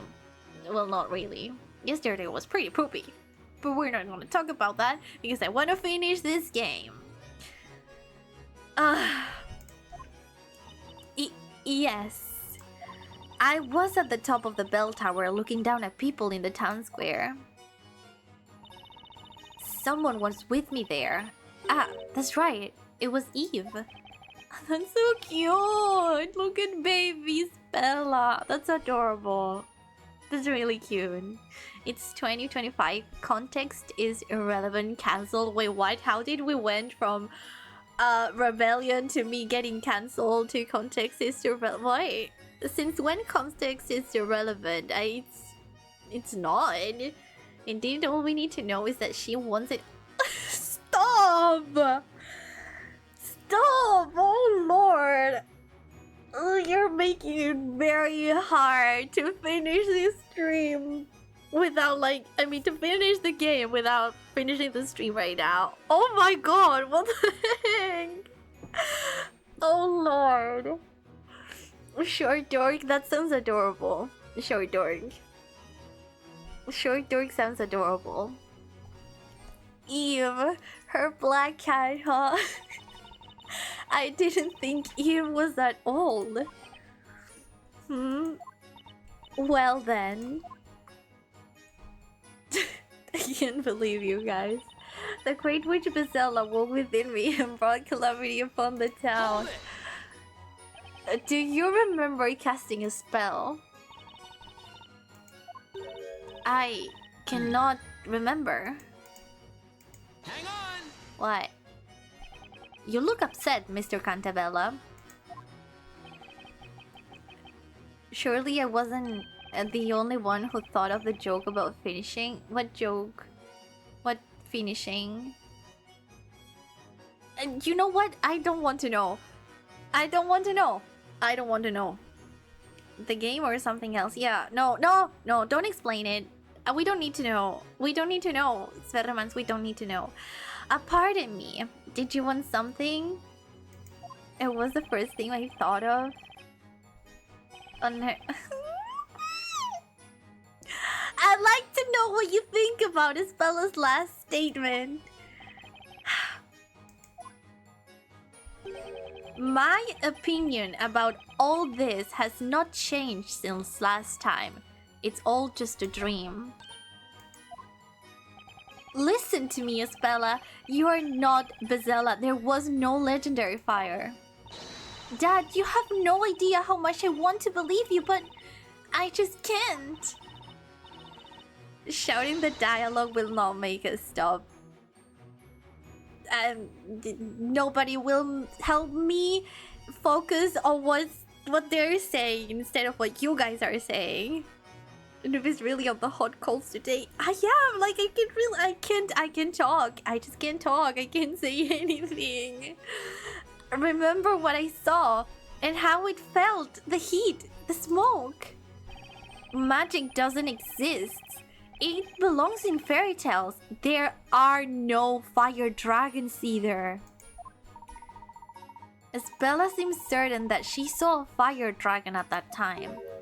However, as long as we do not have any evidence to support or disprove this claim, we can't make any progress. Do I have any relevant evidence? No, I don't think we do. Anything that could demonstrate that the fire dragon Isbella saw as a child was real. Real? You're imbecile? That just sounds dumb, as in imbecile, it's just a funny word. Making innuendos left and right. That's not true. I'm not making that. It's you. Yes, you have. Show us the evidence. What evidence? That she saw a real dragon? That she did see a dragon?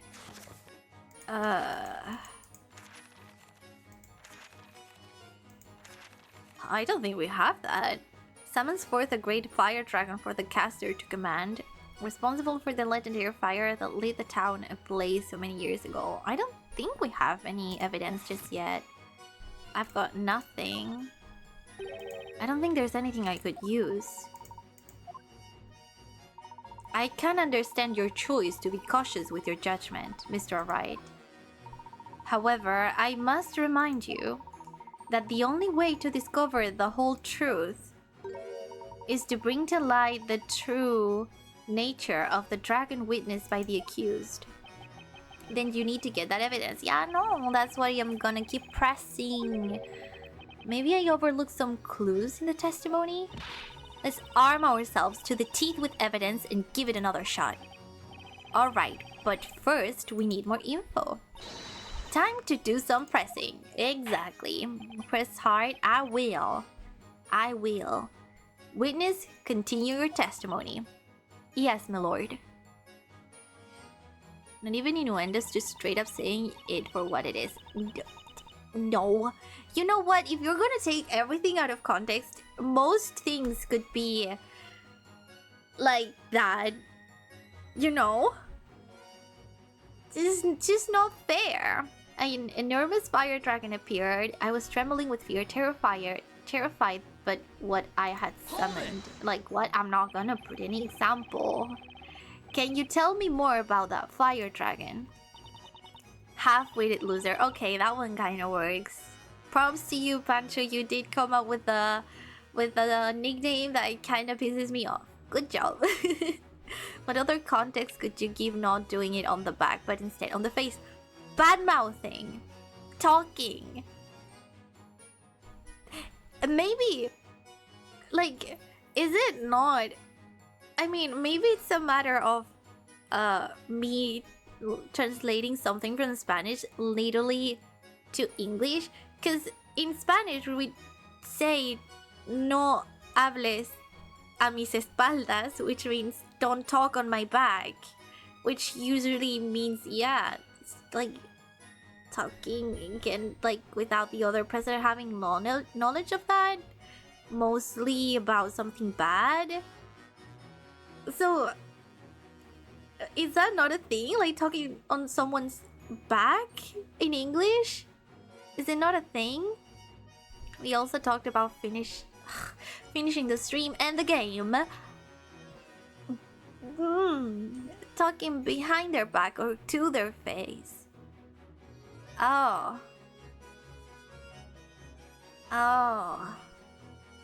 Talking on my... Oh, behind my back. Oh, it's behind my back. See, this is ESL things, guys. ESL things. Come on.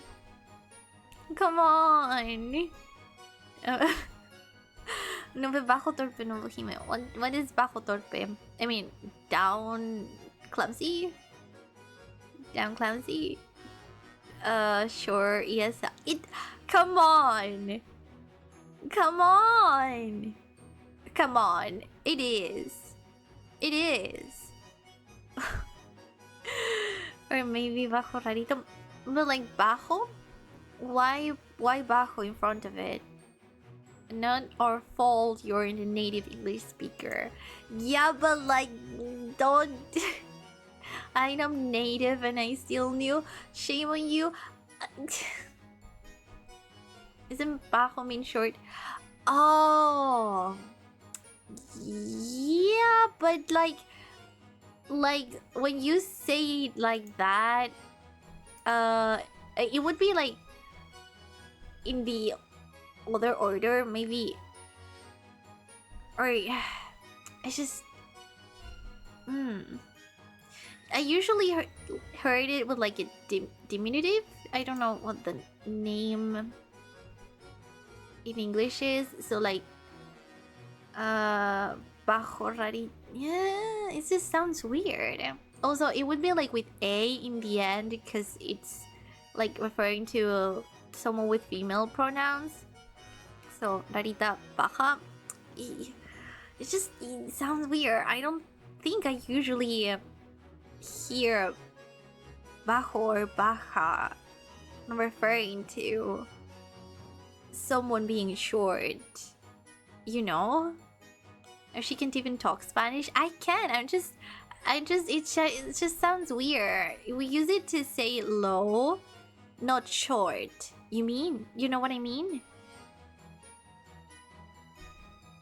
I didn't come here for a witchcraft lesson. Who's teaching witchcraft here? I'm not.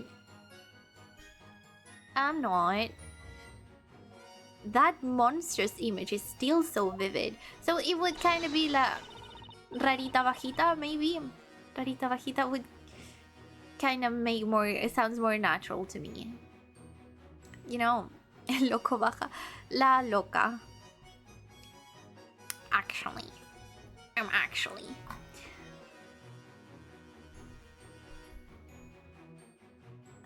La bajita loca, maybe. Kinda. Yeah, I don't know. It's. Show me your court record, please. Yes, sir. Time to teach Spanish to people. Oh, yeah, please, Nep, help me because I'm getting so confused.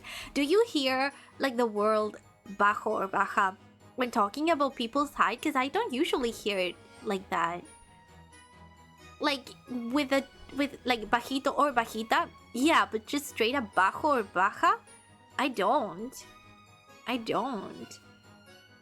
Maybe it's just my environment and you've heard it like that, but when I usually hear bajo or baja, it just means like that from the verb bajar, which is to come down, you know? Or to say low, aquí abajo, you know? Yeah, not to refer to someone's height. You know what I mean? Am I making any sense to you guys? It looked just like the one that attacked that this evening. I've done something terrible again. Then you are sure that the fire dragon you saw more than 10 years ago and the one summoned this evening were exactly the same? Yes, they were definitely the same. Hang on! Hang on! I tuned you out a long time ago. For you! For you! To think I learned Mexican Spanish? Oh, maybe that's why. The bajo and baja thingy. And I learned it 10 plus years ago. Yeah. Yeah. So maybe you forgot. You forgot. Oh, wait, so you can forget Spanish, but I can't forget the behind your back thingy? Sounds a bit hypocritical or whatever it's called. Hold up. No. You never knew? Why did I never know? So how could you forget? I knew! I just forgot because in my mind I did the literal translation from one thing to another. So, to talk to my back. I didn't say that, so no, I'm hypocritical. You said it twice. I couldn't. I knew. Like, I'm pretty sure I've read it before like that. I'm pretty sure. But, whatever. I'm pretty sure. I think I have to had read it before. She's never finishing this game. Hypocrite blaming us now. Yeah, yeah, this is your fault. This is your fault. Is something wrong, Mr. Cantabella? It's impossible. There's no such thing as magic. You never believe me, Dad. I don't know why you have to be like this. There was a time when things were different. Estella, what are you saying? Yeah, we have 6 more games to go, so this is not the last Layton stream. And then another one is coming out this year. But that one's gonna take a bit longer to play if we're gonna do them in order, which that's what we're gonna do. Look at them. It's like a common argument between a teenager and a parent. Mr. Cantabella created this town. He knows better than anyone else that there's no magic here. Miss Cantabella. Yes? Would you mind giving us more details of what you saw? Could I borrow a sheet of parchment and a pencil? I think it'll be better if I draw it. Your request shall be granted. Bring parchment and a pencil for the witness immediately. Finally, you got the evidence. I did. Doesn't that look like those tattoo thingies that would come on like bags of chips that you would put on yourself with water? It gives me kind of that vibe. This is it. This is the fire dragon that I saw last night. I only caught a glimpse of it, but it was real. The bag...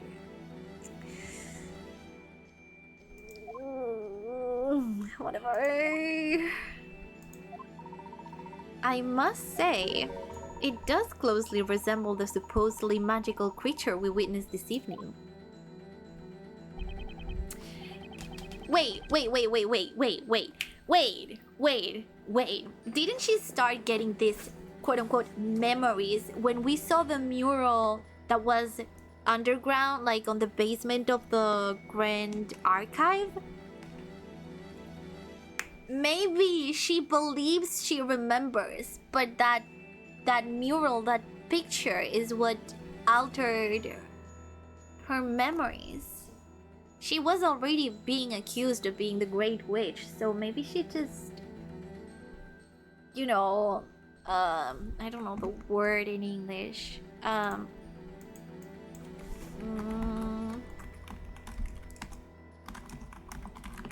She influenced herself to think that she saw the dragon, but in reality it was just a fabrication based on the mural. I almost forgot. What did you almost forget? It does indeed. This drawing shall be added to the evidence. Fire dragon sketch added to the court record. That was a nice outfit you had on yesterday. Thank you, Pancho! That's so nice. Thank you. None of you had said a good thing about that outfit except Pancho. Everyone learned from him. Explain yourself better. Okay, so Espella started getting these flashbacks from the legendary fire back when we went to the basement of the Great Archive. In that basement, there was a mural that depicted a fire dragon destroying the city.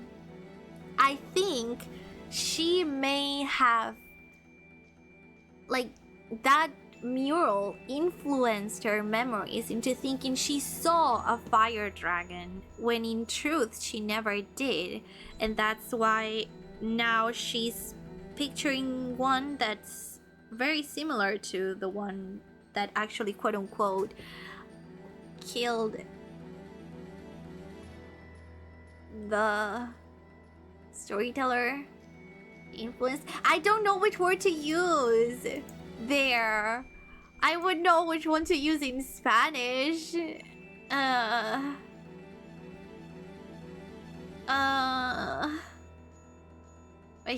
that's what I say, quote unquote, killed him. I heard dragon and that's it. Roar. Roar.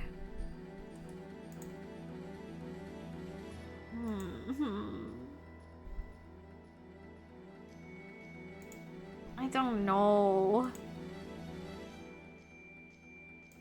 Let me see. It's just influence. I don't see a different way to say it. It's not fascinate. It's I don't know, man. I don't know. You don't roar? What the frick? It's just what a dragon does. It roars. Type it in Spanish in chat.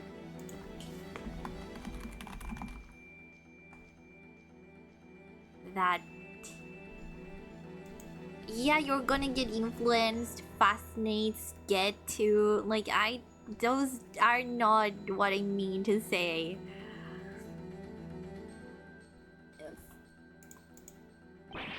This is a farce. What happened over a decade ago? Was the town really destroyed by a fire dragon? Discovering the truth about the dragon shall be our next objective. Witness, continue the testimony. Yes, my lord. I was a little everyone's gathered and enormous fire and dragon. I was trembling with fear, terrified by what I had summoned. This is the one that we had to present evidence, right? Can you tell us?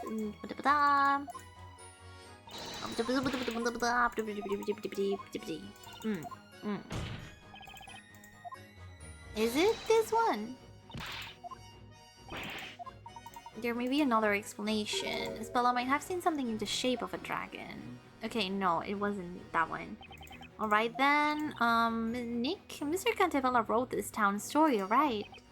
Well, yeah, so he's the author, and he's saying that Bezella doesn't exist. That's right. If that's the case, then there's no point to this whole trial. We know that, but that's not enough to end it. But why? The professor has taken on the role of inquisitor in this trial in order to get Mr. Cantavella to testify. He wants to get to the bottom of this mystery and learn the whole truth. Besides, I think this will be in Isabela's best interest too. I trust the professor's judgment on this, so I'll carry on with the cross-examination. Well, I trust you, Nick. I'm sure you know what you're doing, because I sure am not. I was just a little girl then. It happened during the annual. It's not that one. Is it this one? I can't remember which statement was it. Maybe it was this one. But wait, was it pressing? Hang on! It was pressing, okay. You look upset, Mr. Cantabella. Okay, we've read this before. We've read this before. Da da da. Yeah.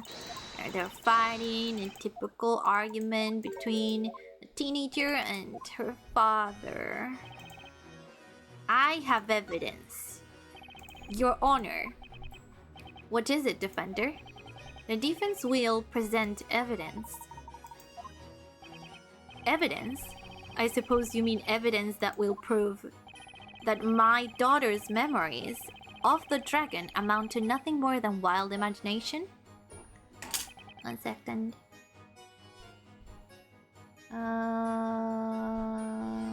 Okay.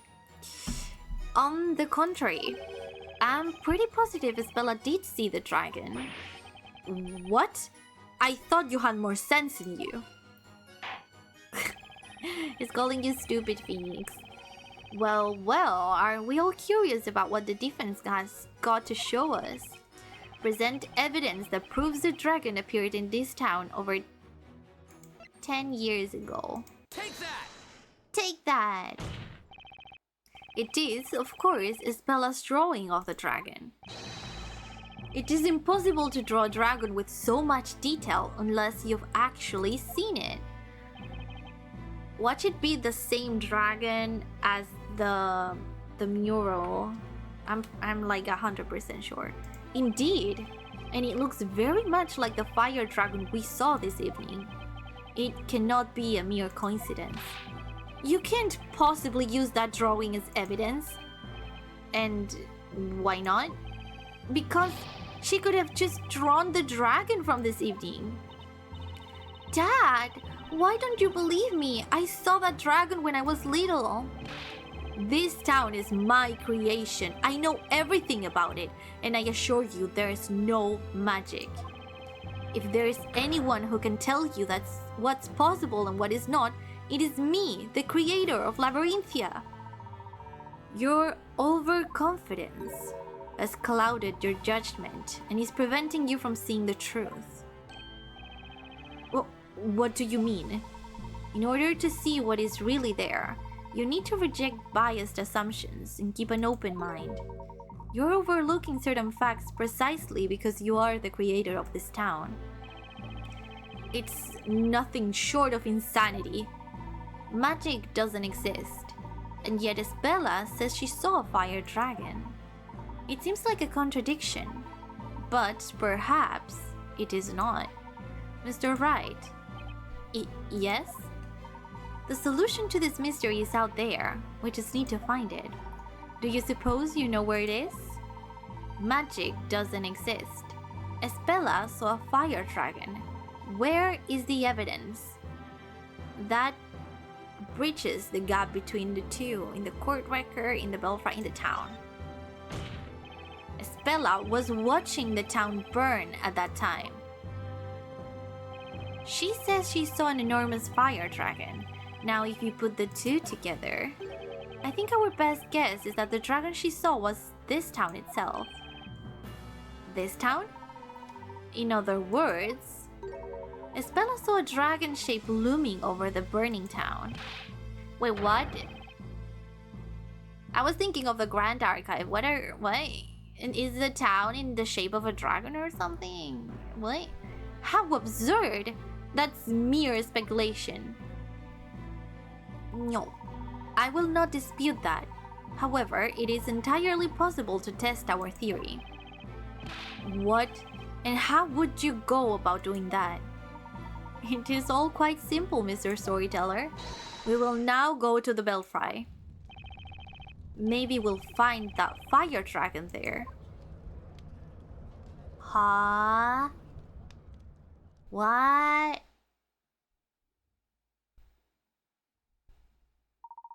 Over 10 years ago, the witness was standing somewhere around here when she saw a fire dragon. Am I correct? Yes, Mr. Layton. However, what was it that you actually saw then? Let us see if we can find the answer to that question. Why not? Go ahead and try. But I have warned you that it is futile. You will find nothing here. Well, it happened a long time ago. Whatever she saw might not be there anymore. And if you want to see exactly what she saw at the time, we'll need to set this whole town on fire. Want me to go get matches? Oh, she thinks just like you guys do. I may be an attorney, but even I couldn't clear you of the charges if you actually committed such a crime, Maya. I will pretend I did not hear that. Shall we begin? Very, very clever, Professor. Very clever. Let us look for the fire dragon.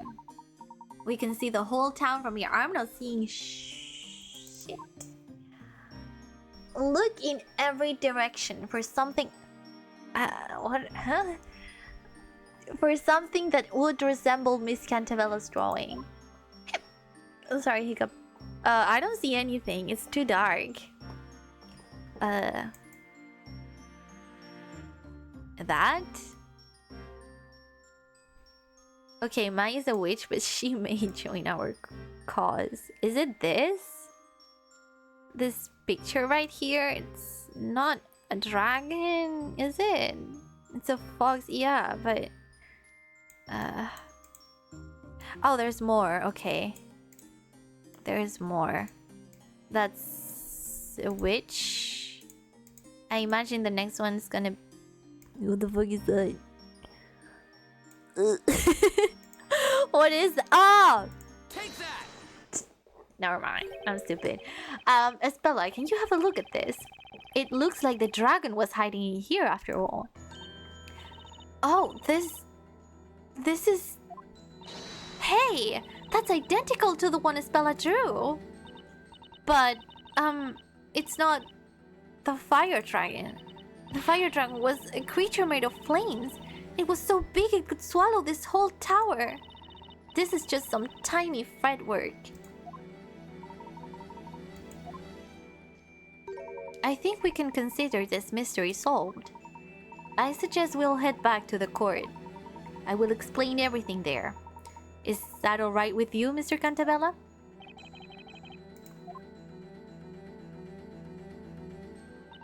What's gotten into Mr. Cantabella? He looks paler than you do with a cold. I have no idea. Let's follow the others back to the courtroom. Dun dun dun.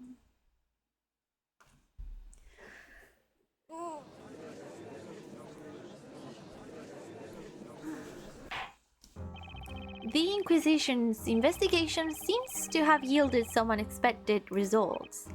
But can someone explain them to me? Your Honor, the Inquisition will interpret the results of its investigation. Witness, you said you were about 6 years old at the time of that incident. Yes, that's right. Did you see the moment the dragon appeared above the town? Huh? No, I don't remember. I remember seeing it at some point. It was like a flash. The town was ablaze and this fiery beast was hovering over it. Above it, sorry. Then when you noticed the dragon, the town was already engulfed by flames? Yes. That information completes the picture. Miss Cantabella's statement has offered me an insight into the true story of the fire dragon. Over 10 years ago, Miss Cantabella was in the belfry, unconscious. Oh my god, wait! I think I know what happened. They didn't know. Oh my god, they didn't know the silver caused what it caused. And maybe Isabella accidentally hit the bell and made everyone fall unconscious, and the fire got out of control, and when she regained consciousness, she... Oh my god! Wait, maybe I'm getting too ahead of myself. Maybe the bell wasn't there yet. I don't know. Miss Cantabella was in the belfry, unconscious. What events led to this? Perhaps we will discover that in due course. When she awoke, the whole town was on fire. Having inhaled much smoke, she was still dazed. She was only vaguely aware of her surroundings when she looked up, alarmed by the scorching heat. Unable to stand, she was on her knees. And then, she saw something she would remember her whole life. Now she's acting like she's smart. I'm not acting like I'm smart. I am smart. She saw a terrifying fire dragon attacking the town. She saw it through the fretwork in the balustrade. The shape of a dragon against the backdrop of the town being swallowed up by flames became imprinted in her memory. That is the truth about the fire dragon. This is what I have deduced. Can't even use basic English. Freak off. It wasn't a monster? Miss Cantabella, the illustration you have drawn for us bears an uncanny resemblance to the fretwork in the belfry. You saw the dragon when you were confused, possibly mildly asphyxiated from the smoke. There was no magic and no magical beast. You believe a stranger, but not your father. That's so typical of teenagers. Excuse me, in this case, the stranger has presented more of a reasonable argument than you have. You said that basically, because I say so, thingy, that parents always used. While Layton went up there and tried to understand her and show her why she was in the wrong. So, freak off. You should have listened to me. He's an awful father. I don't like him.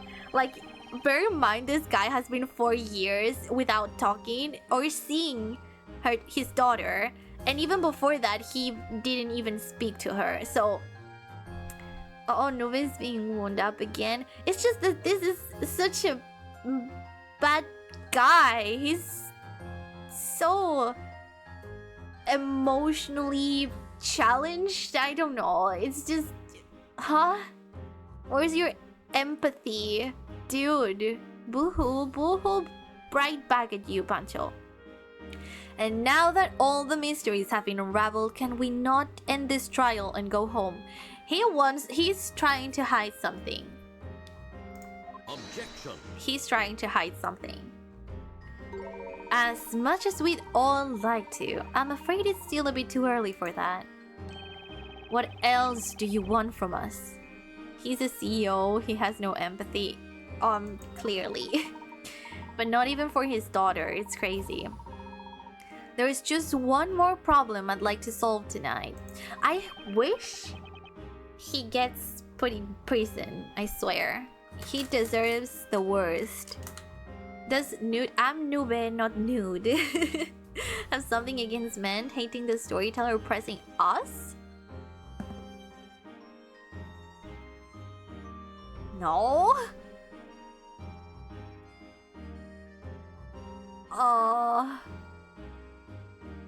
Huh? I hate the storyteller because he's actually mean. And I hate you because you're mean. So I think the common factor here is not that you guys are guys, but that you guys are mean. You know, wink wink nudge nudge. One more? What on earth could it be? Miss Cantabella, we've ascertained that you were in the belfry when you saw the fire dragon. However, that creates a new question. Sure, you are noob, but a cloud is not close. According to human standards, maybe. According to cloud standards, they are definitely close. They are whatever you want them to be. However, that creates a new question. How did you get there? Oh, I haven't thought of that. Yeah, neither have I. Oh! As expected of an ace attorney, Mr. Wright seems to have noticed the problem too, at last. In order to access the belfry, you need to use the bell tower mechanism. She was with Darklaw. She was with Darklaw. She wasn't alone. Is that why Darklaw thinks of Espella as the origin of all evil? Because she believes she was responsible for that fire? The mechanism can only be set in motion with the pendants. Indeed. Miss Cantabella, did you have your pendant with you at the time? Yes, I think I did. I always had it with me. But why did I have that pendant? Sure, if that is how you want to justify being naked. I'm not naked. This is not Phoenix. Hi, Smear Quiz. What do you mean it's not Phoenix? It's LAYTON versus Phoenix, right? It's Phoenix. He's there. He's just not talking to us now. I can't remember it all. Oh, there he is. That's Phoenix. The pendant is not just for show. It's the key to the belfry. Phoenix is cursed? What do you mean? Cursed in what sense? Why was she carrying it around? We must also not forget that one pendant does not suffice to operate the contraption.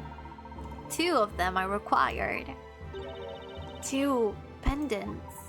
Miss Cantabella, are you certain that you were alone in the belfry? She couldn't have been. No, I wasn't alone. Wait. She said she was with Eve. She thought she was with Eve. Maybe she wasn't with Eve. Maybe she was with Darklaw all along. He looks like a puppet. What kind of puppet? I've never thought of that comparison. Now it all makes sense. Nobody's always naked. Oh my freaking god. Oh my god. Svirremas, what is wrong with you today? No, I wasn't alone. I was there with a friend. What friend?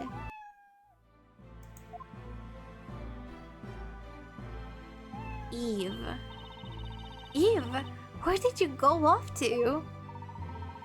The friend you mentioned. Was it this guy? Yes, she's my best friend. Are we sure? We've always been together. Are we sure?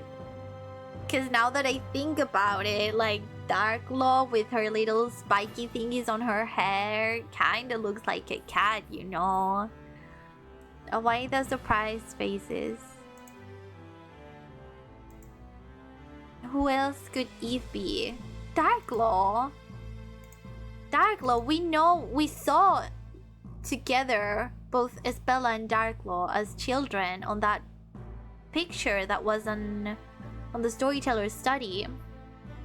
She is Darklaw, not Eve. Huh? like the cat here, the Eve wasn't here, or maybe she wasn't, but I don't know. It was Darklaw. Darklaw was with Isabella, right? Without Eve, I would have been so lonely. That kitty is always, you can see cat there. I mean in her memories. Maybe she, because obviously her memories were altered of that event, right? So she was with a friend. She remembers being with a friend. And the only friend she has right now in the present is Eve. So that's why she thinks Eve was the friend she was with back when the fire happened. You know, that kid is always appearing out of nowhere to keep Isabella company. If she mistakes Darklaw for a cat, she should definitely be locked up. I don't think she's mistaken. She's just assuming, since she remembers she was there with a friend. And as of right now, she doesn't think her and Darklaw were ever friends. But we know they were, because we saw that picture of them holding hands. That kid is always appearing out of nowhere to keep Isabella company. Of course she does. After all, Bezella is always accompanied by a black cat. Girl. What you saw from the bell tower when you were little was so terrifying that even an adult would have been scared for life. Scarred for life, sorry. The town burned in front of your eyes. You thought you saw a fire dragon. You see, your memories have been twisted by the horrors you saw. What do you mean? The dragon you saw wasn't real, and I suspect that the friend who was with you in the bell tower might not have been that cat. No, it was her. It was Eve, my only friend. See, that's what she thinks. Miss Cantabella, the pendant needed to access the belfry is too large for a cat. Are you following? If Eve was with you, it would have been impossible for you to enter the belfry. It was Adam. Wait, Adam is a funny dude that's friends with Phoenix, right? Was it the one that was always getting in trouble or mixed up in trouble? Is that Adam? Or am I misremembering? Oh, I'm definitely misremembering. That is Larry. Yep, I just noticed. Larry Butts. Yep.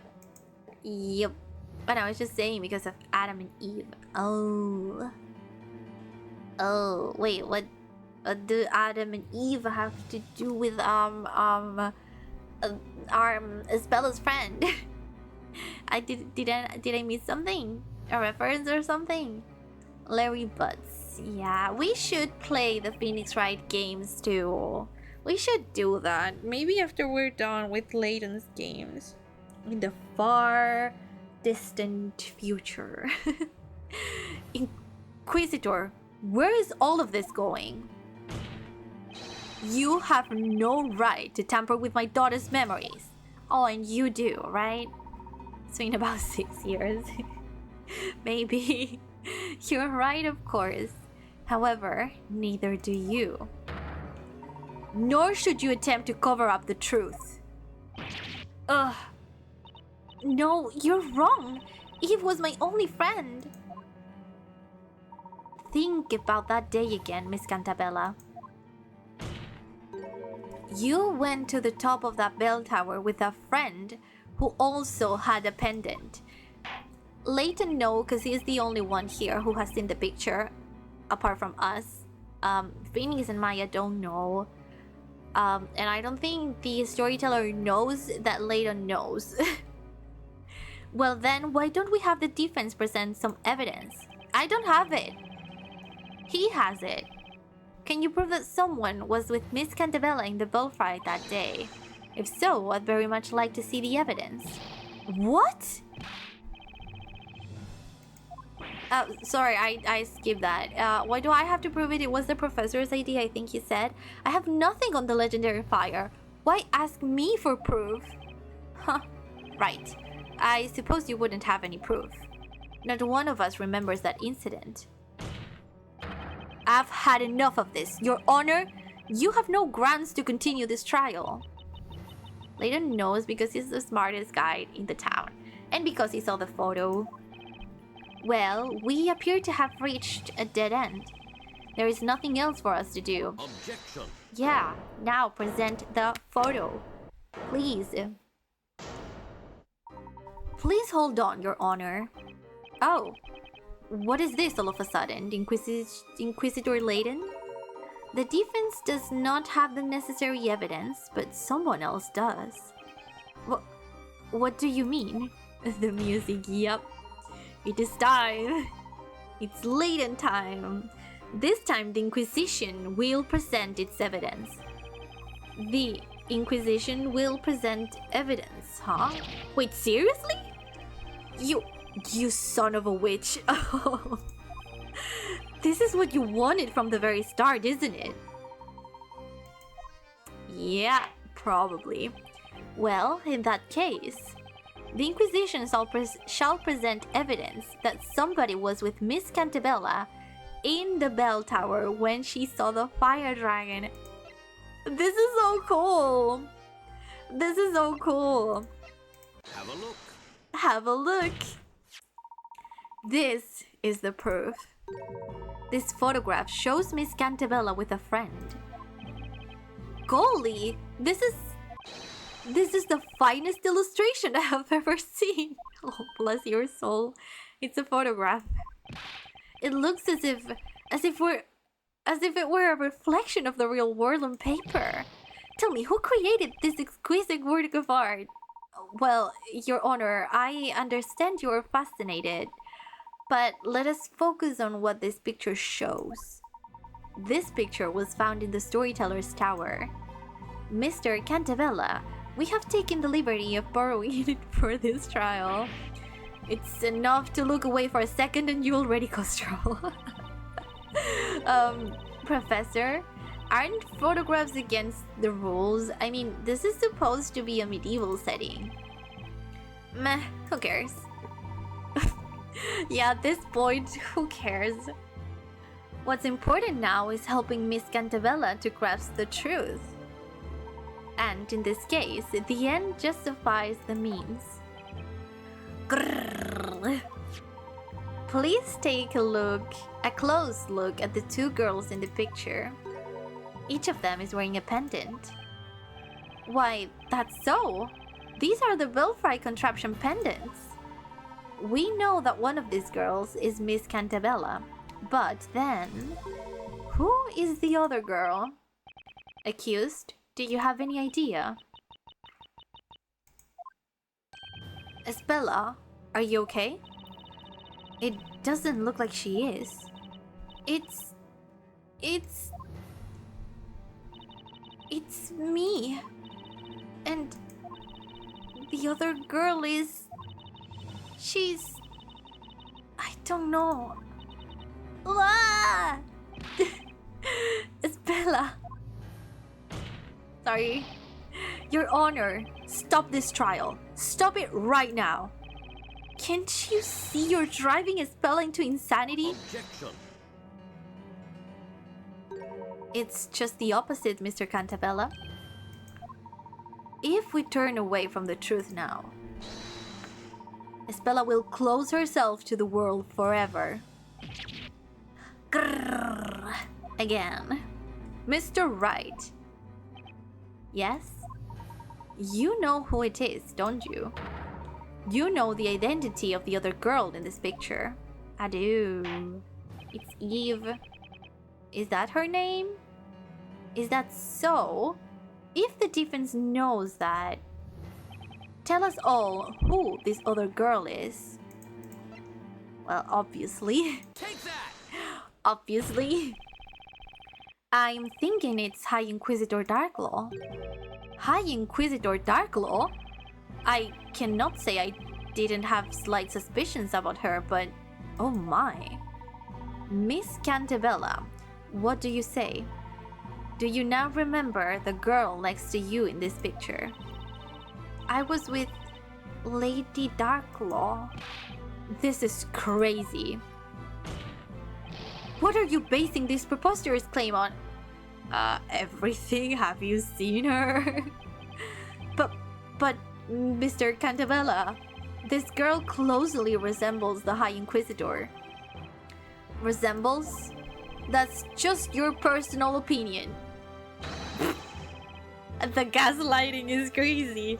It's meaningless in a court of law. Objection! If you want evidence, I've got it. But what? The definitive proof that the girl in the picture is High Inquisitor Darklaw is the pendant Take that she had. And this is the proof that it was the High Inquisitor. The pendant needed for that contraption in the bell tower. I have Miss Darklaw's testimony here. She said this pendant was hers. And so, the other girl in the picture is definitely Miss Darklaw. Is it really?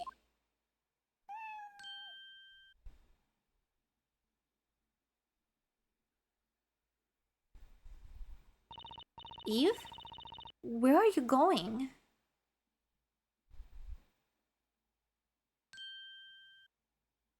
Oh. I was expecting you, Miss Darklaw. I see that I was not mistaken about you. I trusted in your ability to get this far. High Inquisitor Darklaw? Where did you disappear from? She had the robe thingy, you know. Does your memory not serve you well, Your Honor? You know what I am. I can disappear at will anytime I wish to. So, storyteller, everything has worked out just as you had written, O revered creator of Labyrinthia. Darklaw. Lady Darklaw. Damn. Damn. She's standing so far apart from the mob. Miss Darklaw, did you enter the belfry with Miss Cantabella when you were little? Yes, I did. Then you have memories of events from before 10 years ago. I certainly do. Wait. Wait, no, I'm not gonna say anything. Order! Order! Order in the court! Lady Darklaw, you were with me? Your memories have been suppressed by that man. But I was with Eve. Share your thought. I was thinking, and I don't know if this is because I played the game again because I can't remember, but we know Belduke was Arthur's, or the storyteller's, friend, right? So, and he's the only one that knew the truth, as we know from his suicide letter, right? In order to Spella and Darklaw to be childhood friends to the point that them both would have the key to the belfry, wouldn't it have to be someone that the storyteller really trusted, such as Belduke? Is Darklaw Belduke's daughter? But they don't share a surname, so don't know if Belduke is dead. Yeah, no, yeah. But I'm not sure because they don't share a surname. Like, why would they hide that? Right? Everyone knows that Espella is the storyteller's daughter. Do you really think Darklaw is her real name? I don't know. I don't know. We have Espella Cantabella as a real name here. What's so weird about Darklaw in comparison? You know? I don't know. And maybe maybe, just maybe, she thinks the storyteller is responsible for her father's death, and that's why she wanted to end the story as a revenge. I don't know. Maybe it's a bit of a stretch because it's purely based on assumptions. Like, I just don't know who else would the storyteller give a key to where an ancient relic such as the Bell of Ruin is, you know? Maybe she's called Eve. Maybe she is called Eve. And they named the cat Eve to replace the memories Bella had with the actual Eve. I don't know. But I was with Eve. Eve, huh? Eve the black cat? Yes, she has always been my dear friend. She was by my side on that day too. What a bizarre coincidence. Darklaw isn't my real name. Okay. But what? Then what is your real name? It's Eve. What? What? Oh, that's why. That's why you said Adam. My brain not brainy. That's why. That's what Smirkwiz said Adam before. Oops. Yep. I just realized. What? You are Eve?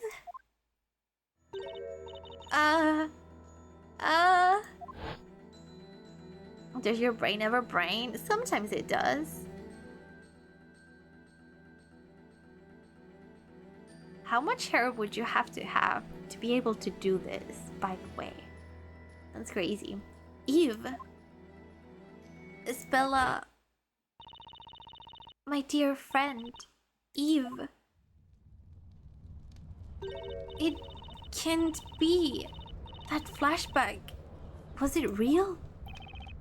Darklaw, why are you doing this? Are you trying to undo everything I have accomplished in the past 10 years? No. You have already ruined everything yourself. What is it that you want? What I want? My aim is to make the truth known, so that everything returns to how it should be. Miss Darklaw, will you tell us what you remember about what happened back then, more than 10 years ago? It would be my pleasure.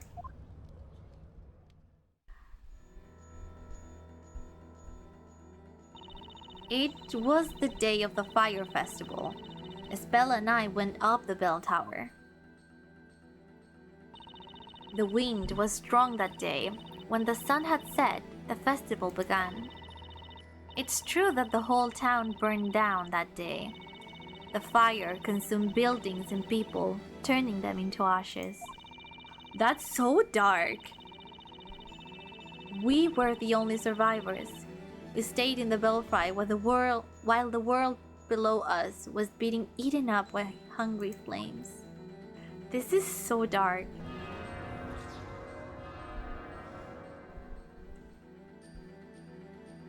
The legendary fire is no fable. It happened here more than 10 years ago. Objection! There are no such things as magic and fire dragons. So how could a whole town be destroyed in just one night? Yes, that's something I'd like to know as well. Even if we assume the celebratory fires got out of control, surely the whole town wouldn't have perished like that. Now it all makes sense. That was the missing piece of this puzzle. What do you mean, Professor? It was the bell. It was the bell. I can imagine now what transpired that night. What happened in the belfry and what caused the legendary fire. We have all the clues we need. If the Inquisition has evidence to show us, I'd very much like to see it. What caused the legendary fire? The bell. Have a look. The cause of the fire is in the belfry. It was the bell? That bell had been made by the natives and later sealed underground. It was called the Bell of Ruin. But Bell of Ruin? By the way, why does this bell have such an ominous name? Could it be because it's made of pure silver? Pure silver? Exactly. No can't brain because no brain. Yeah, no. I can't brain because brain tired. There is brain. There is brain. I can't brain because brain tired. Okay? Man, the things you make me say. Mr. Cantabella has told us earlier that everyone who lives here has a very peculiar condition. This condition makes people fall unconscious upon the sound of a certain metal being struck. And that metal is pure silver.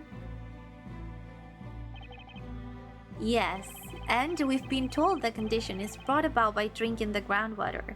Brain tired because you yapped too much. That plays a part, definitely. That plays a part. But I just can't help it, you know.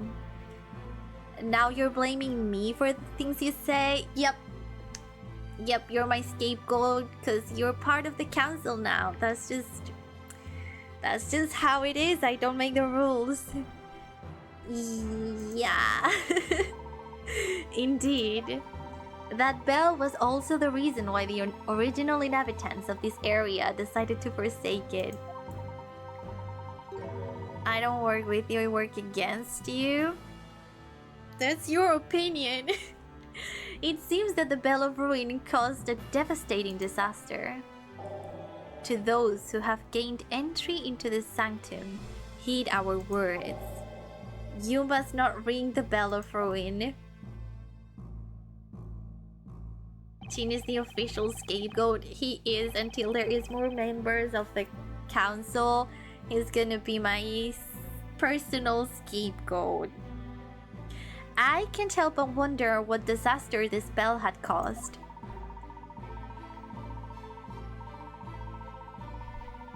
You can sabotage from within the dictatorship.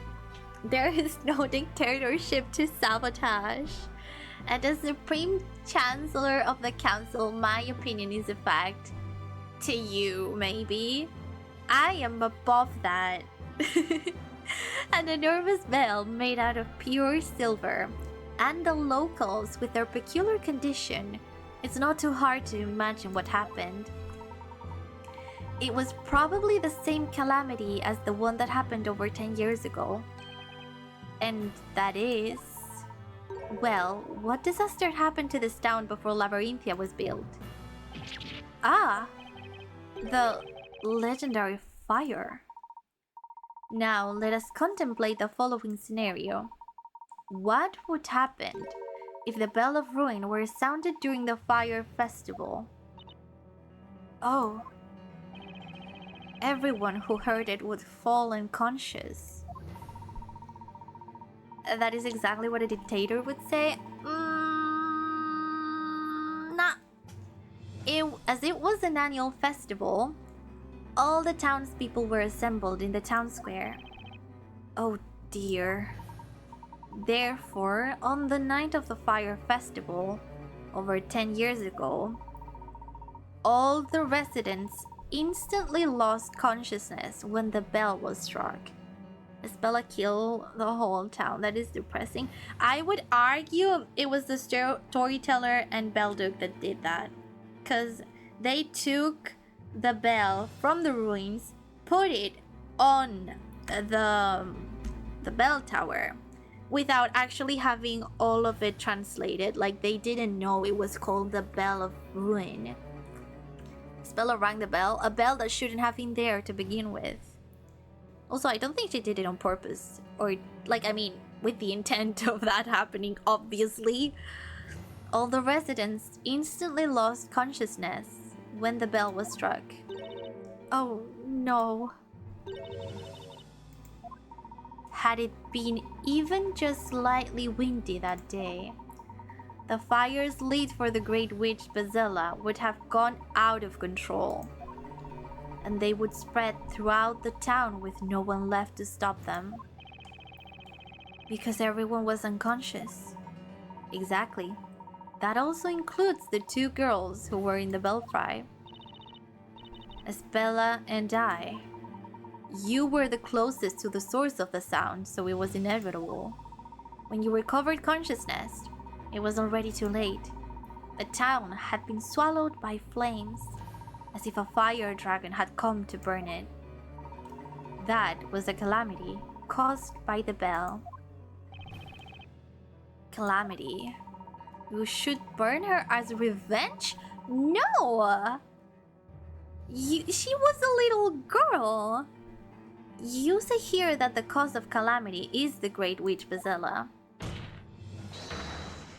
That night, in this very town, Bazella was more than a mythical persona. Bazella. She's losing it again. Uh-oh. Uh-oh. The Bell of Ruin. Uh-oh. Bazella! Oh no. Oh, poor girl.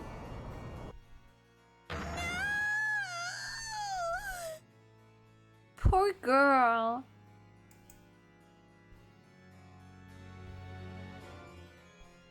Oh, I feel so bad for her. To be continued?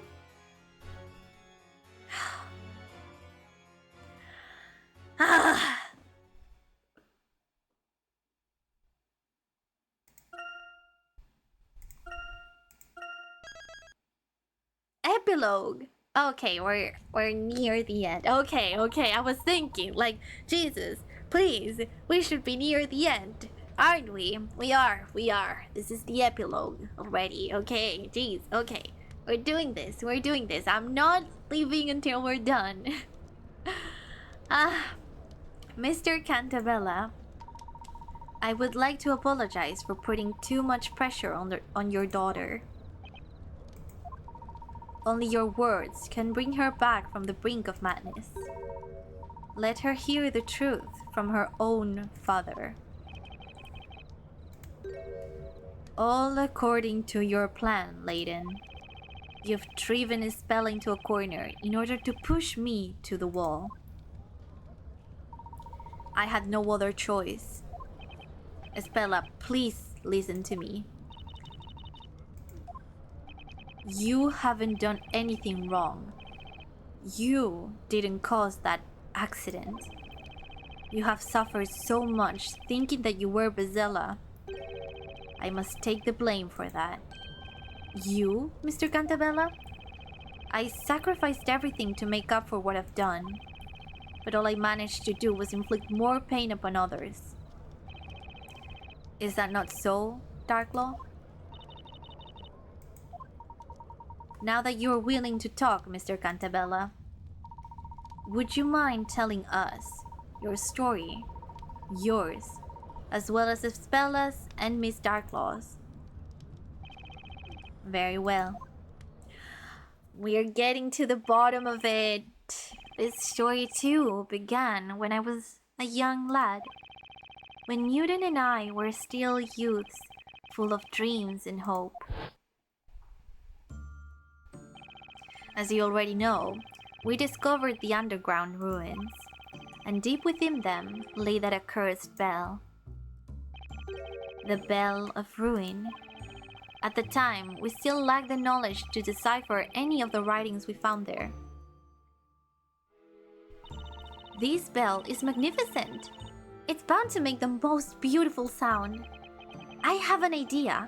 Why don't we make this bell the symbol of our town? How do you propose to do that? Let's build a bell tower for it.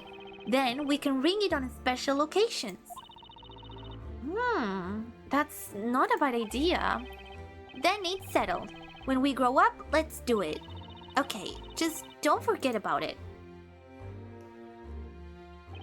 The two of us chose different paths in life. I studied management in London, while Newton devoted himself to the study of the natural sciences. And then you made a fortune following the invention of a new anesthetic. We both got married around that time, and each of us had a daughter. You meant Estella was born shortly after your company gained funding? That's right. We eventually returned to our hometown and set about realizing our childhood dream.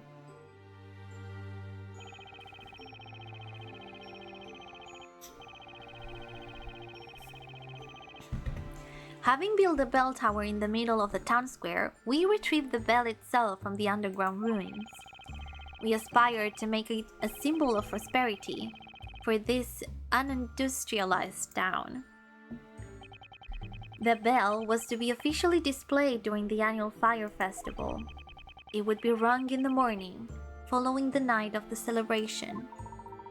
Pardon the interruption, but at the time, were you aware of the meaning behind the bell's name?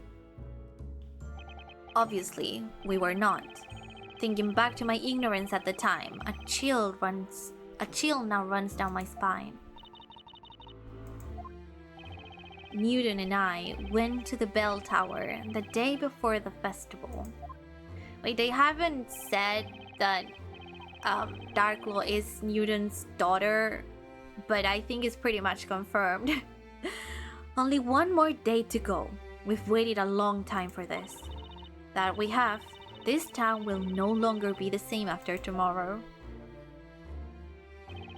The bell weighed so much that ringing it was not easy.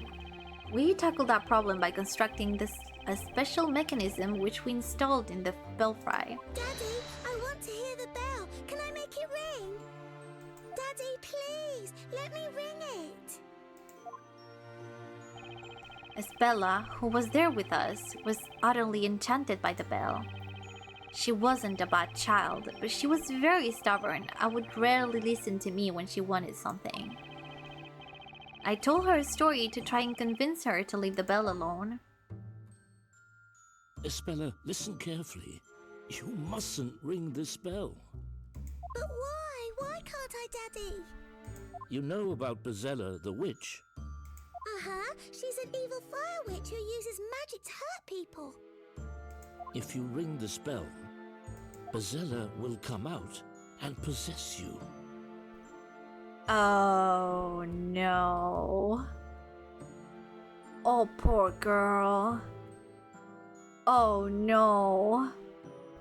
Possess me? You mean I'll turn into Bezella? That's right, Estella. Oh no. When Bezella possesses someone, she uses them to do terrible things. Oh no. That's why you must never ring this bell, sweetheart. I understand, Daddy. There's a good girl.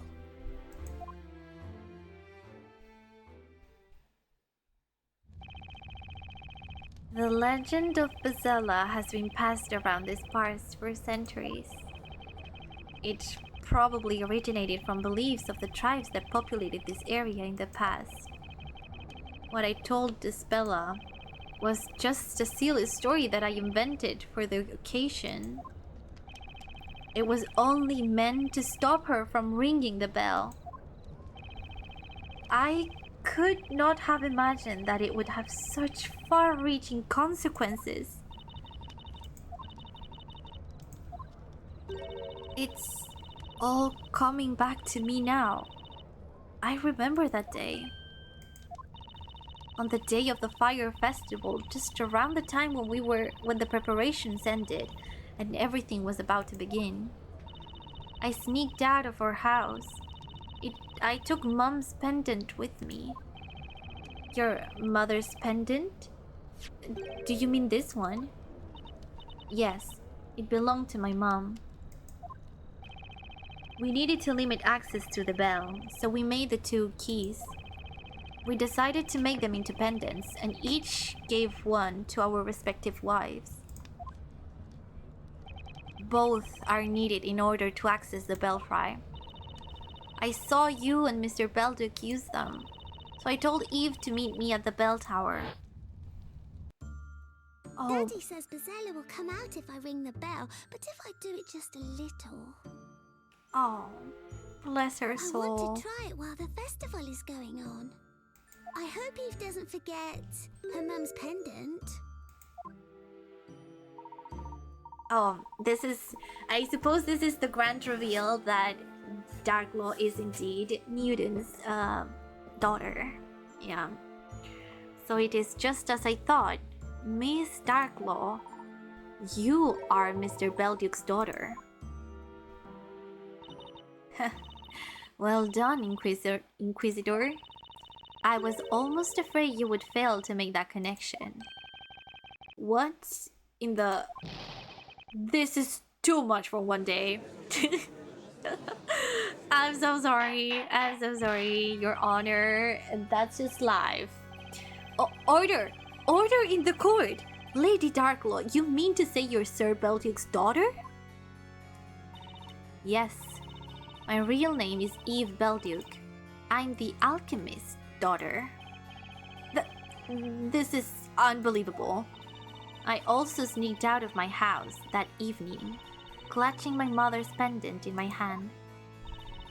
I did just as you asked me to, did I not, Isabella? Oh. Isabella, my mum's going to be so angry if she notices I took the pendant. Don't worry so much. I just really want to ring that bell. I want to hear it. Oh.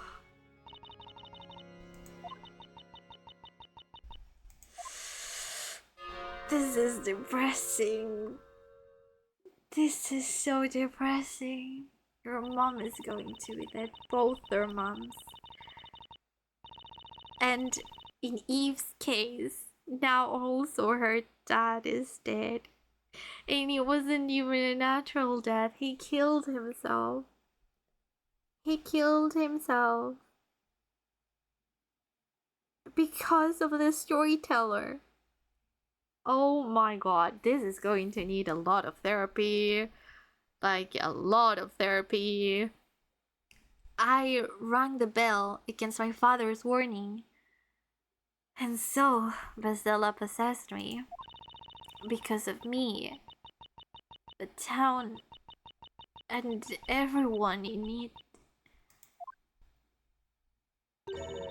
They're all gone. No, it's not your fault. Stop blaming yourself. Supposedly, the former inhabitants of this area also used to fall unconscious upon the sound of that bell. Perhaps they experienced a similar nightmare. It was I who brought the Bell of Ruin into this town. The one to blame for this calamity is not some witch, it's me. I brought destruction upon this town. I am Bazella. Isabella, you're going to drive your dad crazy if you keep repeating that. Seeing you like this is giving me a strong feeling of deja vu. Is that how you pronounce that? Eve, how can you be so evil? Are you happy now? I'm afraid we're in the dark as regards Miss Darklaw's sense of deja vu. Only 4 people survived the fire. Only 4. Yeah, Belduc, Eve, Isabella, and Arthur. Isabella and Eve, who were in the belfry, and the only 2 residents who did not participate in the festival, Newton and I. And where were you at the time, if you'll permit me asking? We were investigating those fateful ruins. That's why we didn't notice anything until it was too late. It was getting near the time at which we planned to ring the bell, so we headed towards the town. Then we saw it. The town had been burned to ashes, the air shimmering from the heat. That's too awful for words. Yeah, thankfully they are not getting too explicit, but imagine the smell. The corpses of a whole town. It's just, oh my god, I'm getting shivers. We searched for survivors, sick with anxiety. Eventually, we found our daughters in the bell tower. Isabella was unresponsive, like a doll. Eve was crying at her side. Our relief at having found them vied with terror caused by the disaster. Ash doesn't smell like dead people, but the smell of burnt meat, of burnt hair. Yeah. The worst night of my life ended, pierced with the first ray of sunshine. But then, it seemed Isabella was already lost to us. We had lost her to Bezella. She wouldn't speak, eat, or even leave her room. She thought she was Bezella and that she had destroyed the town. I couldn't get that out of her head. What she saw from the bell tower must have been so terrifying. But it wasn't shock from what she had seen. My own words had put her in her state. Had I only not told her that stupid story. We had been grasping at straws, trying to find a way to save Isabella's mind. But whatever we did, her eyes would remain impassive and empty. In the end, I came upon a certain idea that offered us a glimpse of hope. What was it? This suspense is too much for my aging heart. I believe I may know what it was. It was the only way to get through little Isabella. The book? Inquisition. What are you talking about? What was Mr. Cantabella's idea for saving his daughter from insanity? The story, right? Have a look. We discovered this in Isabella's room. And that is... It's a handmade picture book. The illustrations and handwriting are truly exquisite. That's the first story I wrote. I made it for Isabella after that dreadful fire. Oh, the storyteller's first story. It was but a simple children's story. The plot was very straightforward. The townsfolk joined forces to banish evil witches who served Bezella. Isabella, do you understand now? You aren't Bezella. Bezella is somewhere out there, sending out other witches to do bad things to the people of our town.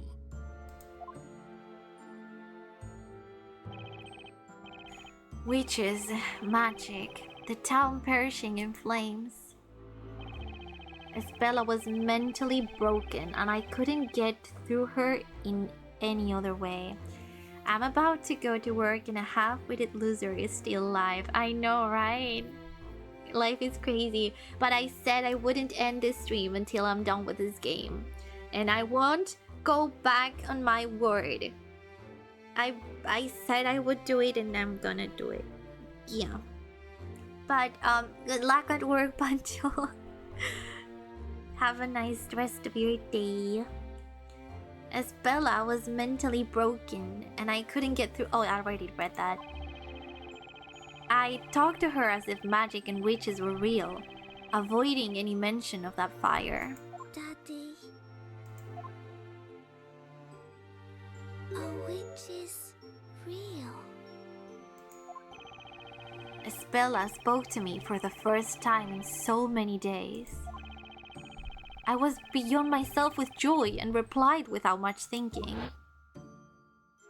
Oh, yes, they are.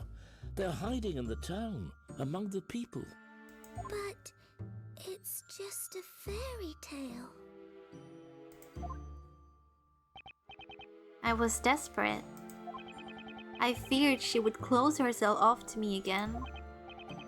Now, in hindsight, I see what an utter fool I was. I made an irreversible mistake yet again. No, it's not. Everything your daddy writes comes true. The bad witches will get their comeuppance. I will write a story about it. And so, I wrote another story for my daughter. A story about mischievous witches getting caught.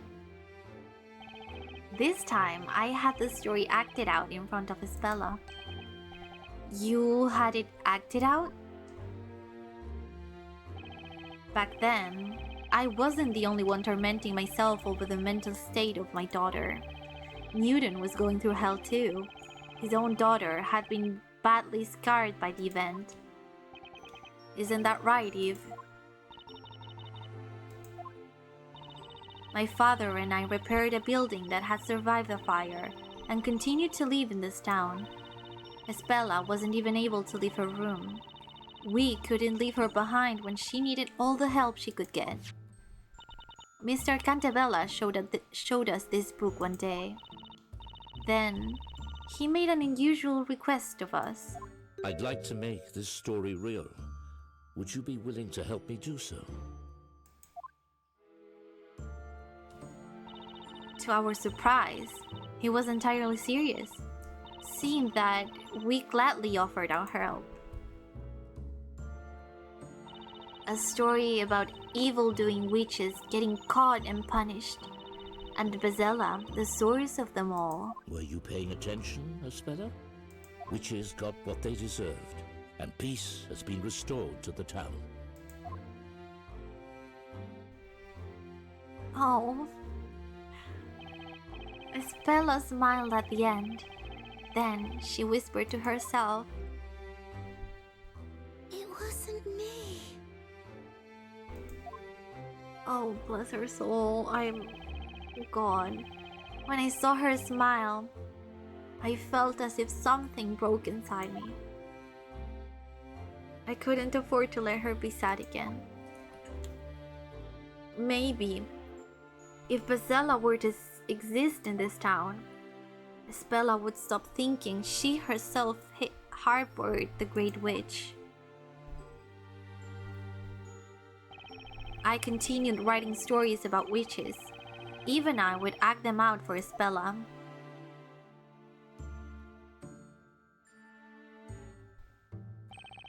And gradually, the number of characters in my stories increased. That was, of course, largely due to the ongoing reconstruction of the town. How much reconstruction? Sorry. It wasn't anything on a big scale. I simply paid people to move in and act out their roles. But I began to think that I would need more than that. The story had to be real. To make a lie seem true, you resorted to even more lies. Yes, I was certain that was the only way. How did I do so? I remembered about Newton's research. He was working on a certain medicine. It was a kind of tranquilizer made from local plants, and he was testing at the time. But it was difficult to put into practical use. The substance had a danger of causing unconsciousness and hypnosis. I can see how that could be abused to cause much harm, supposing it fell into the wrong hands. At the same time, it was just what I needed for my ambitious project. I contacted the government, and that was the beginning of what came to be known as Project Labyrinthia. A town with human test subjects, all in a state of long-term hypnosis. You devised that plan solely for the sake of your daughter. Yes. We acquired the line which had been laid to waste by the fire, The new town was slowly becoming populated. Gradually, the rules of Labyrinthia were established. It was to be a town where magic and witches were a reality to the residents. All of this was possible thanks to the drug. 9.7k more until I can ascend like Chini? Really? You were so fast! That was so fast! I'm starting to think maybe 50,000 is not that much anymore. Wow, you were fast, Galderson.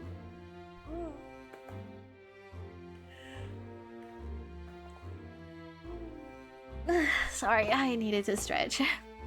Damn, I need 20k still. You gotta lock in then. You gotta lock in. It's time. It was to be a town where magic and witches were a reality to the residents. All of this was possible thanks to the drug. The test subjects were exposed to it. Through the ink used to pen the story, right? That's right. It was the dangerous drug developed by Newton.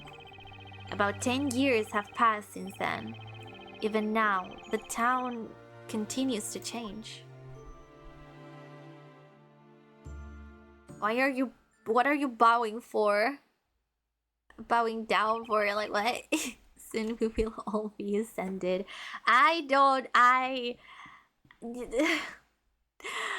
And then we can overthrow the evil dictator and all be free. No!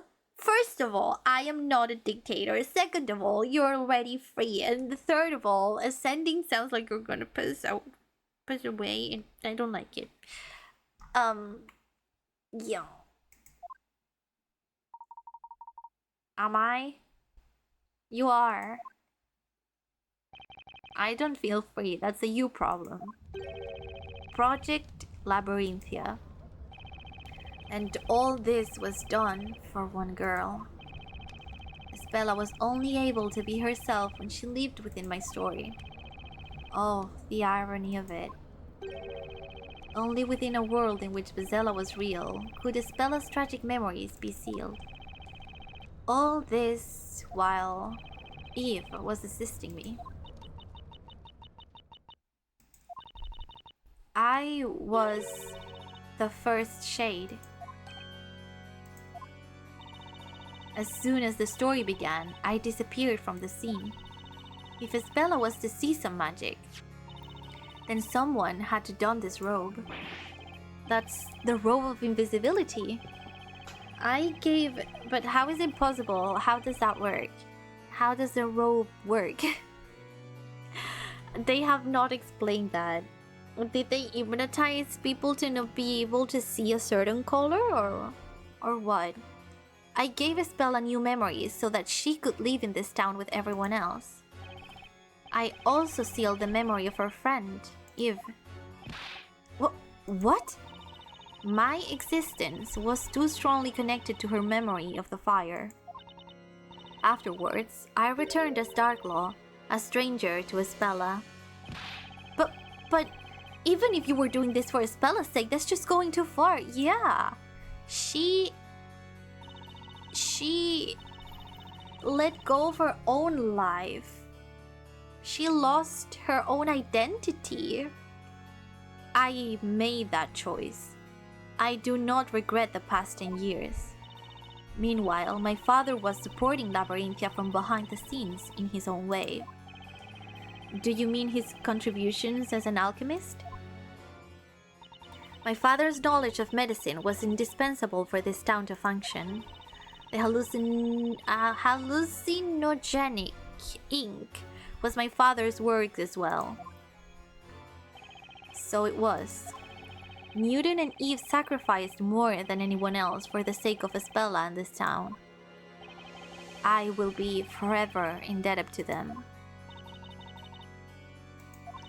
We wanted to save Isabella, just like you. But then, there's still something I don't understand. Why were you trying to destroy this fake world? In the end, You chose to betray Isabella and Mr. Cantabella. Oh, but I've told you already, have I not? It was your revenge against Mr. Cantabella for choosing to end the story, correct? I wonder whether that was the true reason. But, Professor? Would Miss Belduc really betray them merely because she did not want the story to end? I dare say there was another, considerably more important reason. She had another reason? No need to frown in dismay, Mr. Wright. Please leave this to me. Well then, let's hear what the Inquisition has to say. What other reason led the witness to betray Mr. Cantabella? Have a look. Yeah. His papa killed himself. And that's kinda bad. This letter was Miss Belduc's real motive. What is this? I think I've seen it before. That's the letter written by Mr. Belduc for Mr. Cantabella. It's also Mr. Belduc's suicide note. My dear friend, I hope you can forgive me for leaving this world of my own will. What I have done cannot be forgiven. I can never escape from it. Something was tormenting Mr. Belduc. Oh, right. The bell tower appearance made him remember what happened. And he felt too guilty to continue living.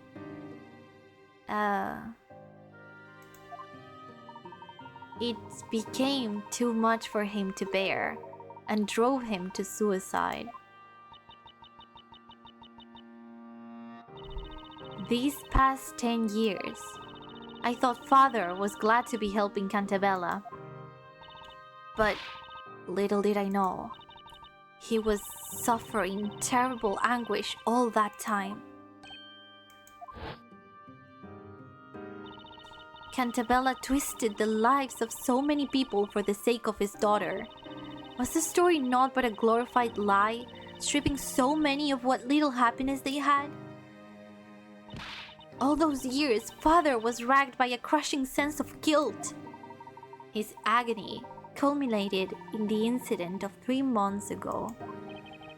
Mr. Belduc's death.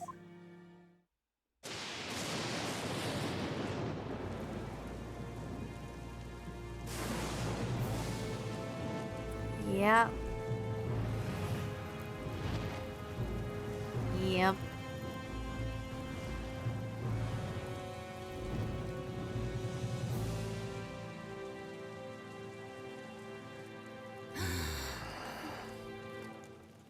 Yep. Before Labyrinthia was created, certain things had to be concealed in order to seal Isabela's memories. Had she seen them, she would have remembered. They were simply too dangerous to her. One of them was me. Isabela's friend Eve had to be reborn as a shade and disappear into the forest. The next thing was the bell tower. I see. Had she seen it, it would have been certain to stir up those traumatic memories. Memories of the legendary fire. The only way to prevent that was to erase the bell tower from Labyrinthia. But how could you do that? Using the same method as with this robe. The robe of invisibility. In short, we covered up the tower with a huge robe. Although it wasn't as easy as it sounds. In other words, the bell tower had been there all this time. Only the townspeople couldn't see it. Is that correct? Indeed. I don't know what to say. At any rate, the situation changed due to that lightning strike 3 months ago, did it not? It was a most unfortunate accident. The lighting set the bell tower's cover on fire. That cover was quickly consumed by flames, revealing that abominable bell tower. The beginning of all this, the Bell of Ruin, appeared before us. 'Twas mockery of our efforts. That tower emerging from the flames must have seemed like a sign of divine anger to Mr. Belduke.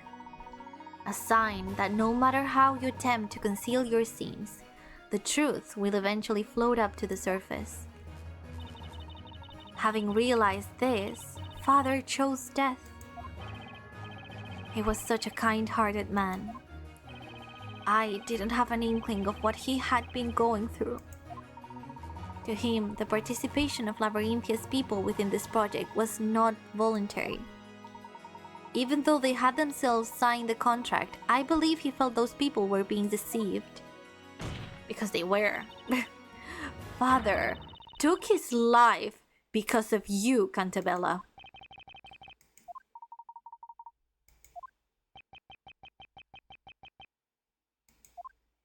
Oof.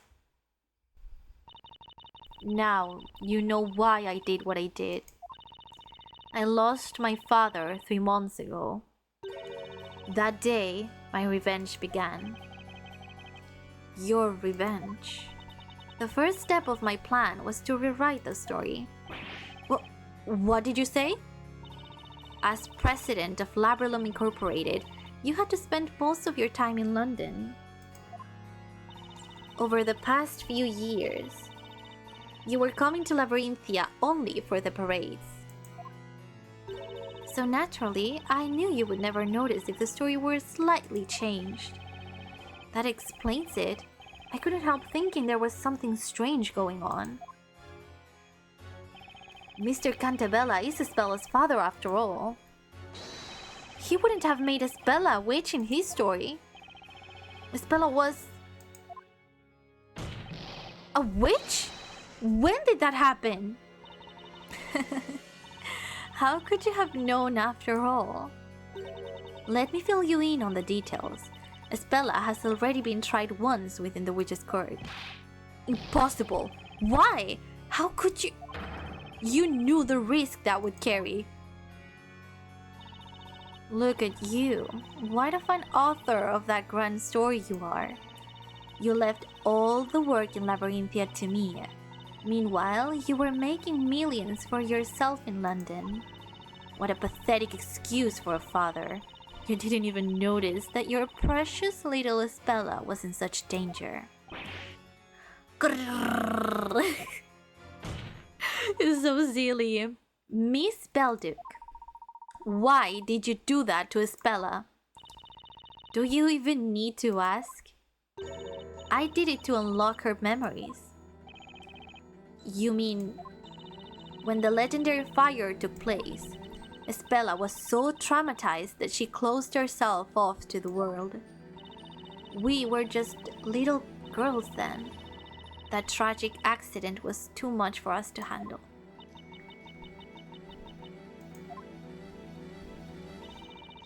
This fictitious town was created as a facade to keep the truth away from Espella. But the weight of all these lies led my father to his suicide. Despite that, the person responsible for all this carried on as if nothing had happened. I couldn't forgive him. As Belduke's bereaved daughter, I had to have my revenge against both Cantabellas. Judge, this is the whole truth. Now you know the true identity of Bezella. Objection. Objection. You tell them, Layton. You say this is the whole truth. But is that really the case? Professor, what are you going on about now? We have been provided with a clear picture of what happened to Espella so long ago. Nevertheless, We haven't yet heard your testimony. Don't be ridiculous. This will be the last testimony in this trial. Tell us about the night of the legendary fire. I request that you tell us your story. Who do you think you are, Inquisitor? Let me take my CPC again. This is so intense.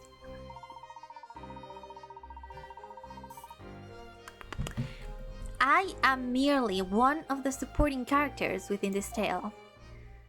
However, I am very much interested in the truth. This has been a very long trial, of which this shall be the last interrogation. The court demands that the single other witness of the legendary fire provide us with her testimony. Very well. There is only one truth. Nothing can change that. Witness testimony. The truth about the legendary fire. Espella wanted to ring the bell no matter what, so we went up to the belfry. The best festival celebrations had already started. The mechanism for ringing the bell was at a height even we could reach. The next thing I remember is coming to and running to Espella's side. I was shaking her until she finally opened her eyes. The next moment, we saw that nightmarish view. All strength abandoned us, and we didn't know what to do. That was when we were found by my father and Mr. Cantabella. The bell could only be rung with a special mechanism. That's right. It was made in such a way that even a child could use it. It was probably constructed by my father. I suppose he wanted to make it possible for anyone to ring that bell. In light of the events that followed, that was clearly a very foolish decision. A mechanism for ringing the bell. I noticed something like that on a pillar when we went to the belfry earlier. I'd better make a note of it on the court record.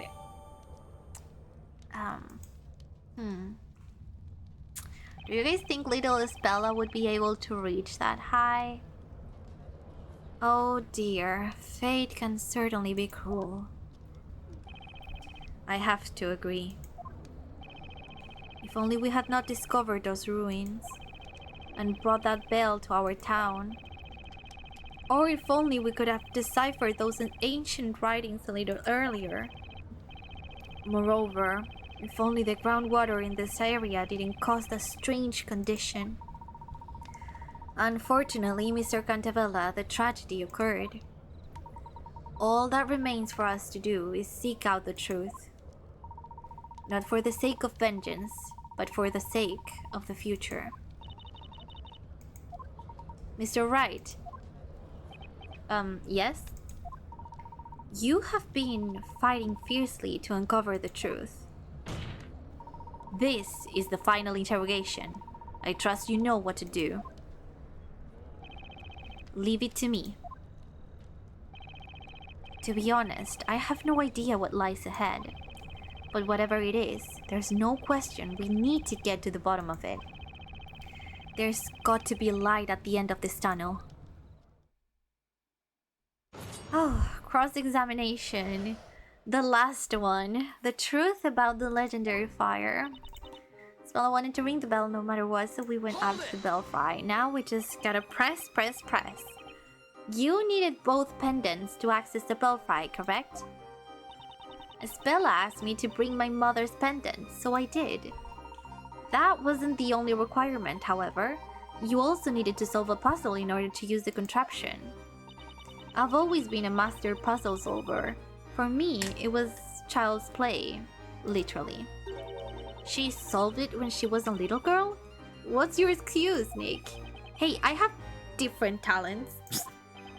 Espella and Eve were best friends at the time. Eve is 2 years older than Espella, so she is 20 years old right now. She used to be like a big sister to her. So, the two of you went to the belfry. What happened next? The festival celebrations had already started. The mechanism for ringing the bell was at a height even we could reach. So, even a little girl could ring the bell. Yes, easily.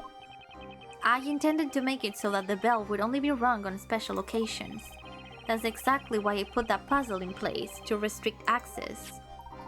You also divided the key to the belfry into 2 components as an extra precaution. I was careful, but the same cannot be said for Newton, who constructed the mechanism as a whole. He presumably wished to make it so that even our young daughters could use it, meaning strength was not a requirement. And that became his undoing. By the way, how old were the girls at that time? Espella was 6, and Eve was 8. I see. That mechanism was the last thing I saw before falling unconscious. And then... the next thing I remember is coming to and running to Espella's side. Do you mean that you fell unconscious after the bell was struck? Yes, I believe so. Is Espella still dazed? She is, okay. Our peculiar condition causes an instant reaction. The brain probably doesn't even have the time to register the sound before consciousness is lost. It was almost as if a slice of time had been stolen from my life. When I opened my eyes, I was lying on the floor. I lifted my head and saw Espella lying nearby. I sprang to my feet and ran to her side. And what about the situation in the town at that time? I was preoccupied with Espella, so I didn't notice it to begin with. At that time, was Espella still unconscious? Yes, I panicked a little and took her in my arms, hoping she'd wake up. I was shaking her until she finally opened her eyes. The next moment, we saw that nightmarish view. So it was you who woke Espella up, witness? Yes, it was me. She was out cold, curled up on the floor until I shook her awake. As soon as she came to, she turned to look at the town, to that nightmarish view stretching out before us. When you say nightmarish view, I can find no other words to describe it. We froze in terror at the sight. It took us a while to notice that smoke was creeping up the bell tower too. Our eyes filled up with tears and we couldn't stop crying, perhaps because of the smoke. The town seemed like a fire dragon's playground. I was trembling with terror unlike anything I've known before. Dear me. Merely imagining it now raises the hairs on my bird. Okay, dude. All strength abandoned us and we didn't know what to do. That was when we were found by my father and Mr. Cantabella. You didn't leave the belfry until their arrival? Of course not. We were paralyzed with fear.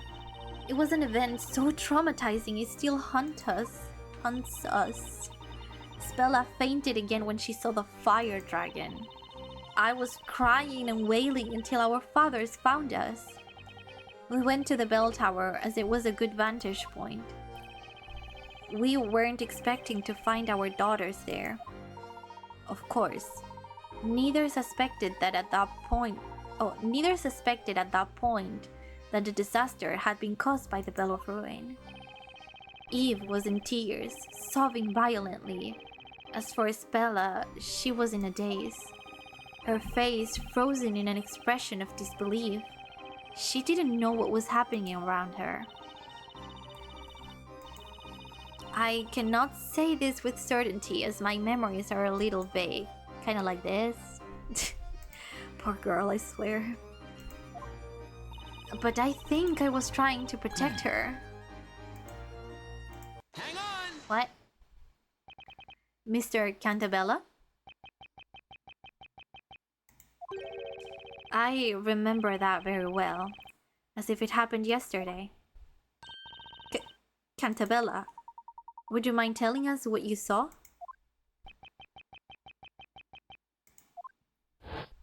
What? Eve! Espella! Are you alright? Daddy! Daddy! Eve! What on earth happened here? It was Bazella! Bazella the witch! Bazella? What are you talking about? Bazella comes out whenever someone rings the bell, right? What have you done? You didn't... Oh, please, Mr. Cantabella, don't be angry at Isabella.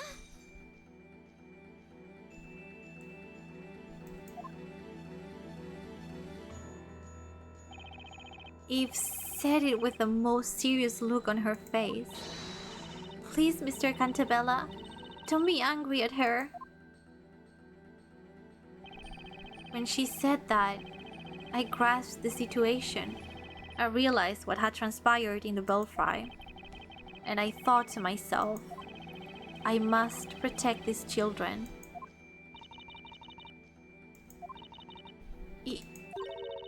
Eve. I'm so sorry, Eve. Espella. Espella. Sweetie. Dad. Please forgive me. You've done all this for me. Espella, you're with us again. All this for me. Well, well. At last, it would appear we are one step away from the truth. Professor, you seem to already know what the truth is. Do I? That remains to be seen. Continue the interrogation, and we shall all know soon enough. What? Very well. The court agrees with Inquisitor Layton. Witness, continue your testimony. As you wish. Why? Swallow wanted to ring the bell no matter what. Should we... I guess we just press everything again until something...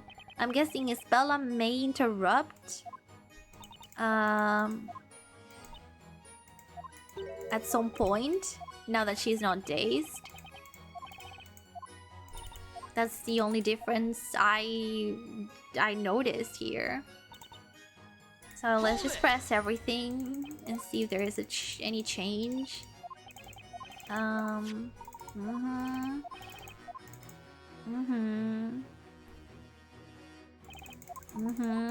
Very interesting. We already read all of this. As Anne would say, I am a dialogue skipper. Hold it! Just when it's repeated though. I don't want to read it twice. You know, it's kind of boring and that would take us too long and I don't want it. I don't want that. That's boring. That's boring. Hold it! Okay. I imagine that's what we need to do. If not, I don't know. Okay, there we go. Hang on! There we go. Excuse me, Espella. Espella, are you okay? Yes. Everything's fine. My apologies for bringing back such troubling memories. Nevertheless, you must endeavor to face them and overcome the power they hold over you. Yes, I remember it now. The fire dragon. I summoned it because I'm Bazella.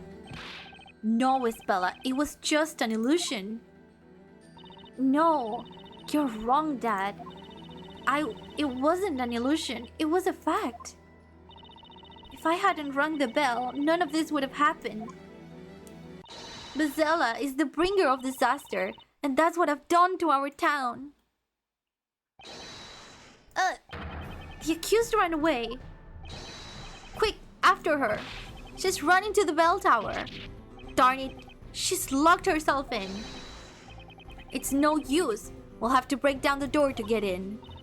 Oh, that girl, she's gonna... What? Zibil Shaltanchuk milled herself. Whatever that means. Stay away from me!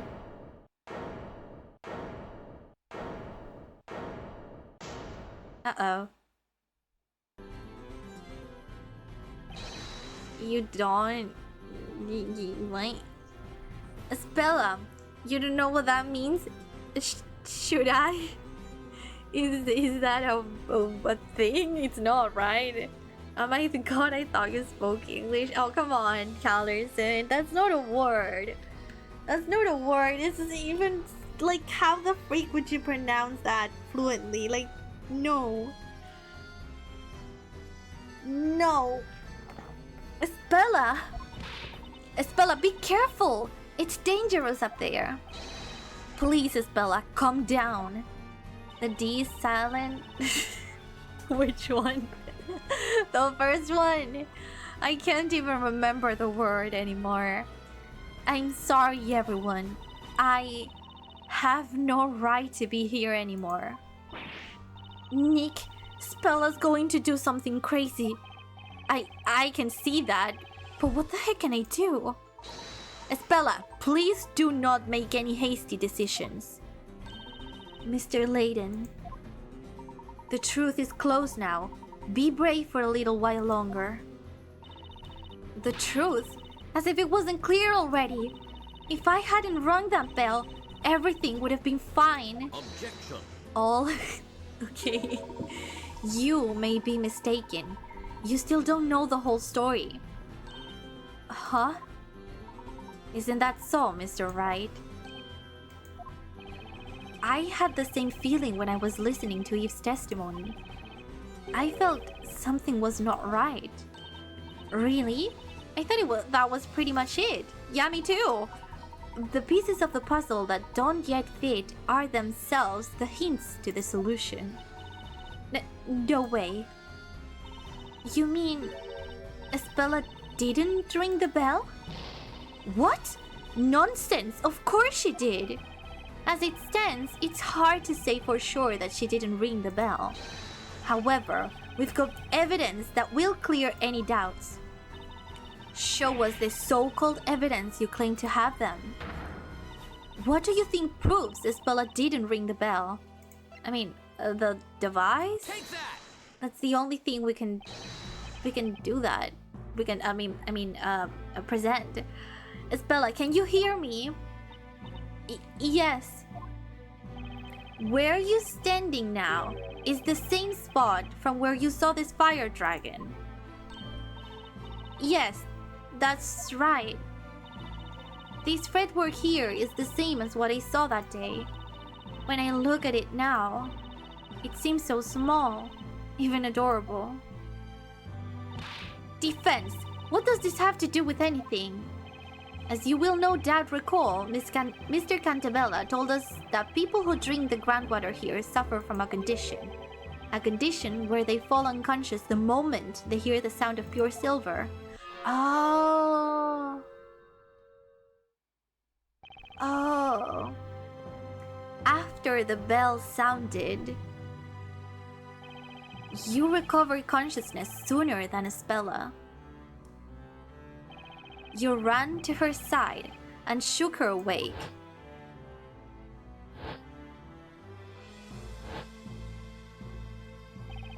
As soon as she opened her eyes, she saw the fire dragon. In other words, if it was Spella who rang the bell, that would mean the device for ringing the bell must be very close to the fretwork of the dragon. Spella, can you please check that for me? See if the contraption is located near the dragon fretwork. Okay. Give me a minute. Mr. Wright! Spella, did you find it? I don't know if it's the right thing, but there's something on the other side of the belfry. A contraption with a handle. What? Oh my god, look at her face. On the other side? That's right. I figured there was something weird when we went up the bell tower, but I couldn't quite put my finger on it. No. No way. You see where I'm going with this, don't you, Miss Belduke? If it was Isabella who rang the bell, there's no way she could have seen the fire dragon when she woke up.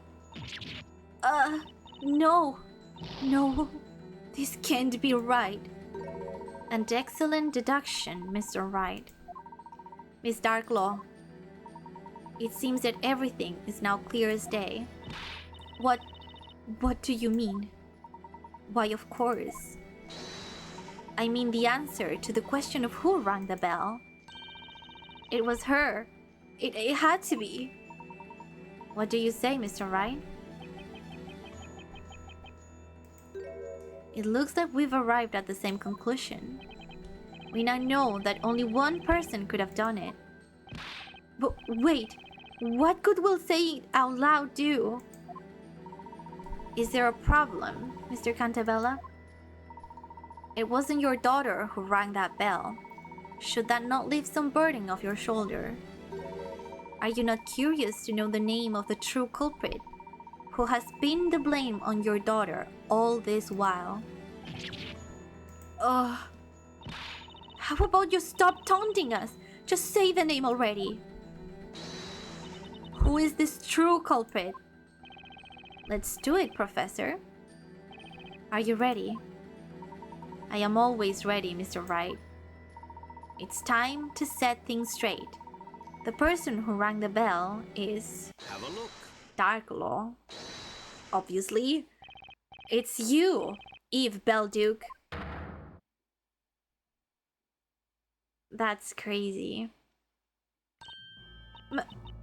Me? But... there were only the two of you in the belfry at the time. You know that better than anyone. And as it wasn't Isabella who rang the bell, it had to be you. You've killed everyone. I don't think you can blame her, honestly. That's preposterous. It can't be true. It was an extremely traumatizing event for both you and Isabella. Your friend's memories were altered from the shock without her even realizing it. She believed she was a witch who rang the bell and summoned a dragon which incinerated the town.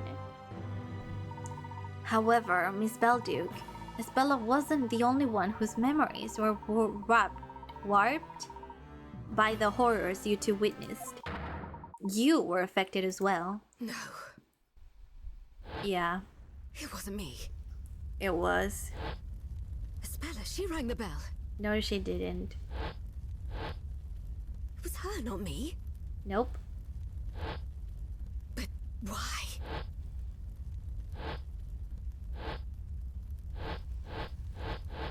What are these flashbacks?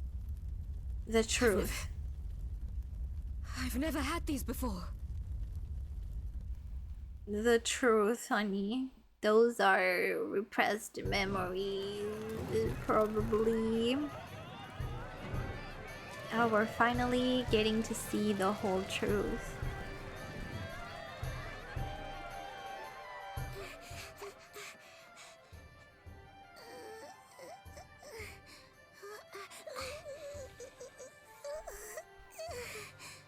What's the matter? I don't want to do this now. We'll be taken over by Bizella. Bizella is just a fairy tale.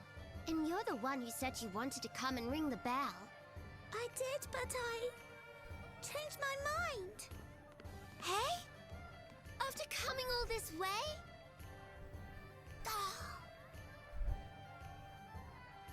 Oh.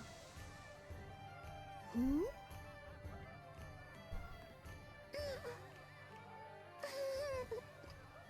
Imagine if Spella had fallen down.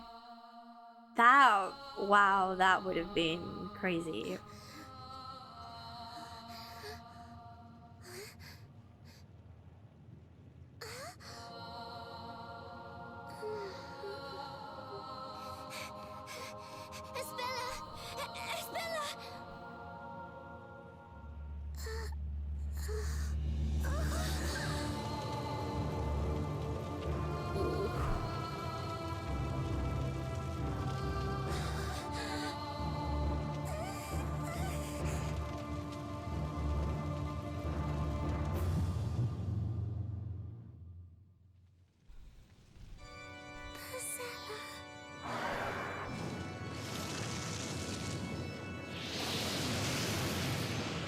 This is so sad.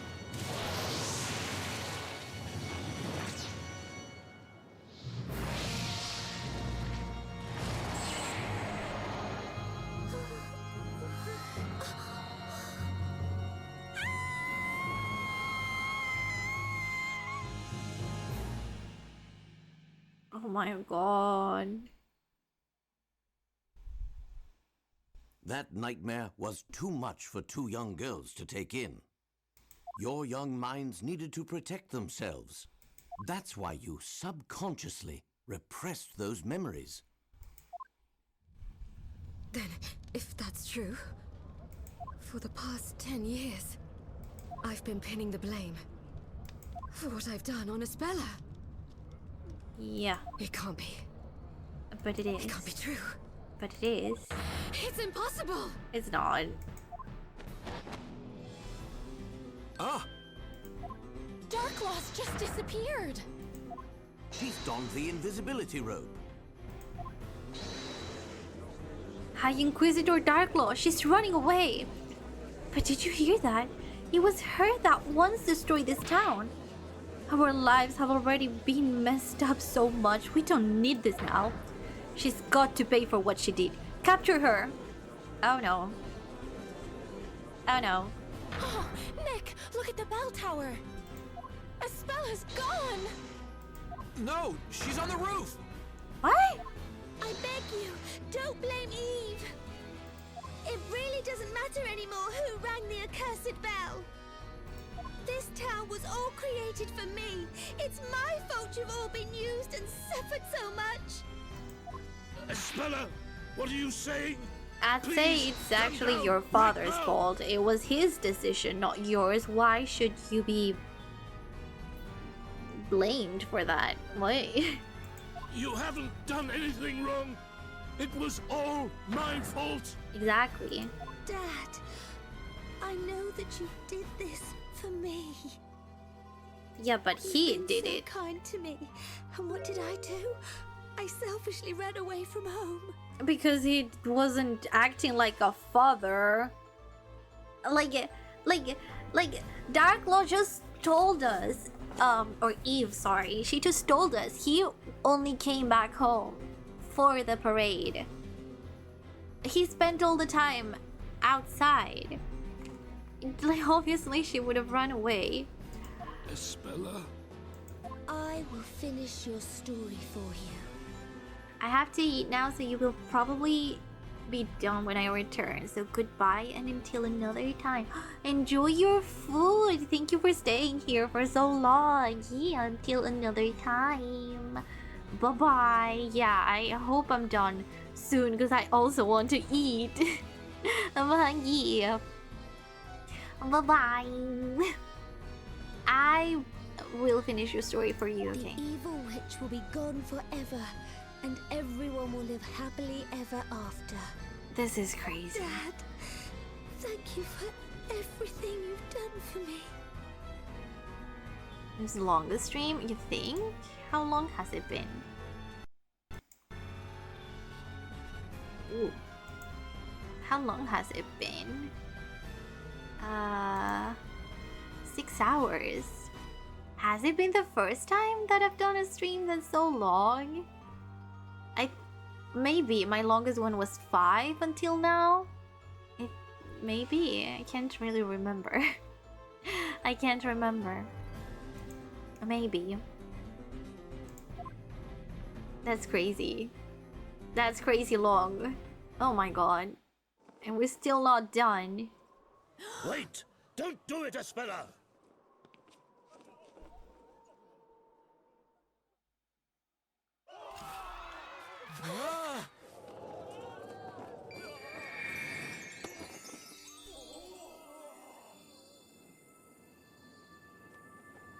Oh my god. What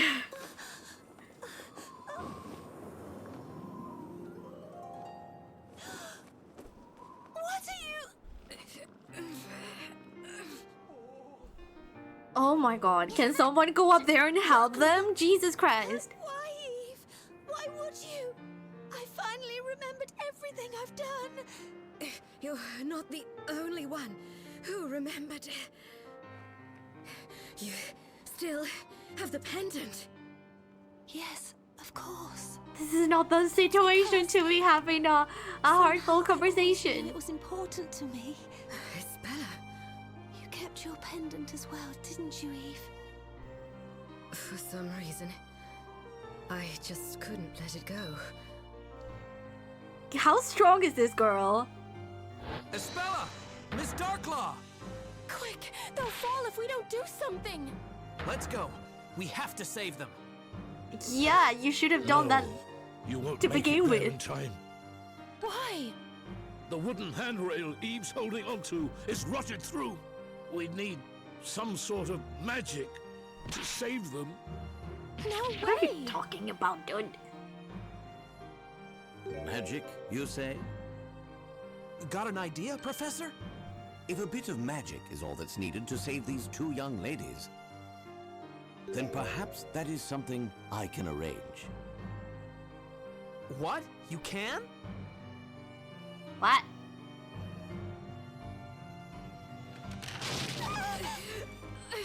Oh, He's a witch. Burn him so now men can be witches too? So you could be a witch too. You wanted to see someone burning. I ask again, do you volunteer? I don't know if you are a man. What? The fuck? Professor? What? Wait, look! Well, what's going on here? Anyone? Professor!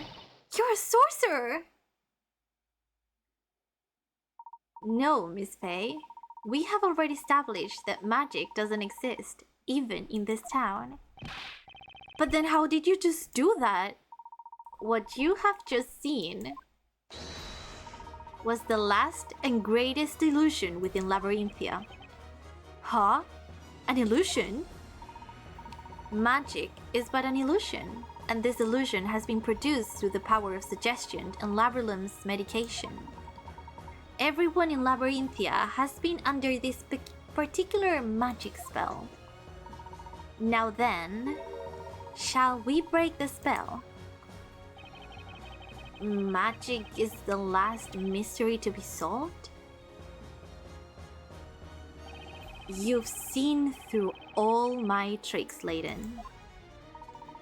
I wouldn't have done it without the vital hint you gave me when we spoke in your tower. The final spell is concealed at the start. Okay, so what does that mean? As you know, all the spells are unlisted within this book. Right, the Grand Grimoire.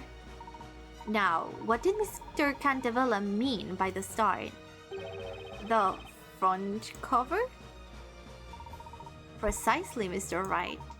The final spell shall dispel the illusion.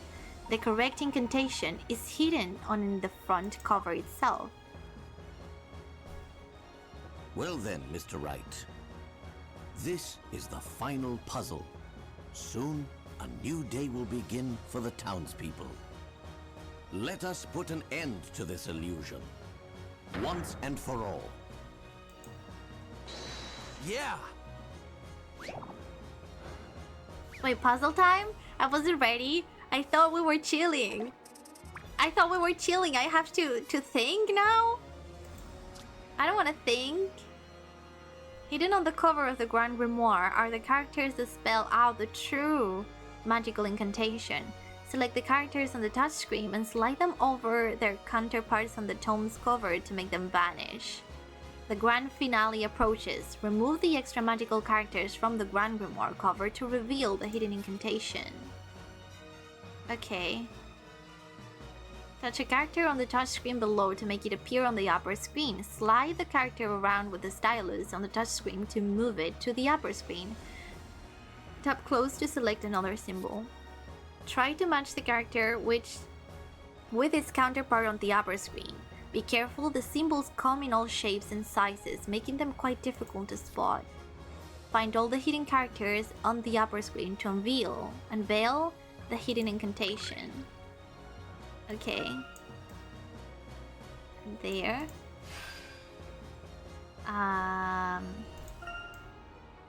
Here.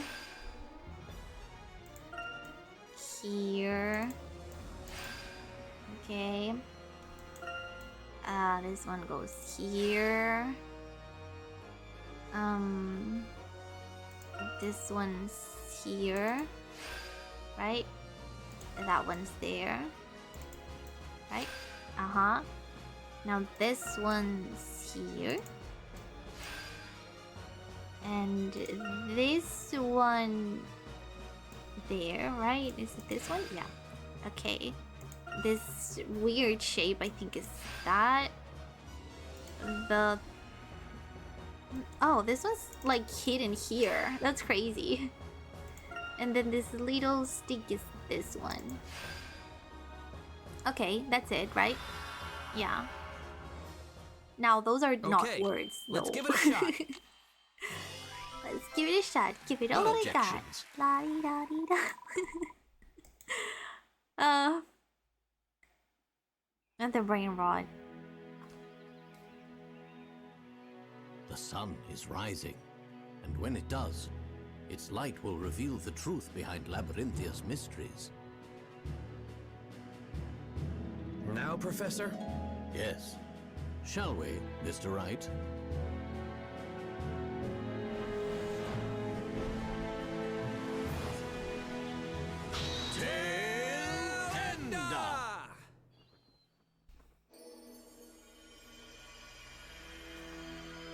Wow.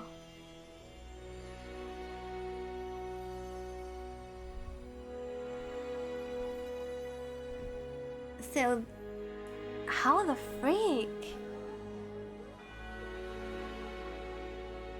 So this is the real magic behind Labyrinthia. Excellent work, my boy. Huh? It was Luke. How does a little child know how to drive one of those things?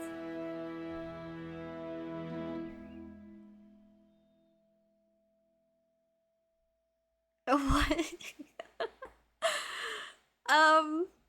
Yeah. We went from fantasy to steampunk real fast here. Hang on a second. The town's full of machinery? So much for magic. It was all done with these machines. That's right. With magic, witches can fly, buildings can disappear. Those are no easy feats to stage. To make all those incredible things real, we needed a great deal of machinery. Couldn't he have just, I don't know, made the magic a bit simpler? I don't think so. A witch would say the incantation, and shades would stop time with their silver bells. And they'd go wild with these machines, making all sorts of crazy stuff happen. That's so cool. I'd love to try it. Maybe I don't. took a quick crash course before operating the machines. Not bad, hey? A quick crash course. Yes, Luke. What would we do without you? Well, actually, we would have to people. But yeah. So when's my turn? I want to pick something up off the ground and make it fly through the air. No. No, we should stop looking at me when you say that, Maya.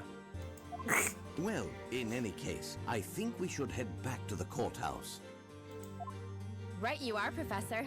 The judge might have fallen asleep waiting for us. I don't think so. Or maybe he did. I hope not. Oh, he did.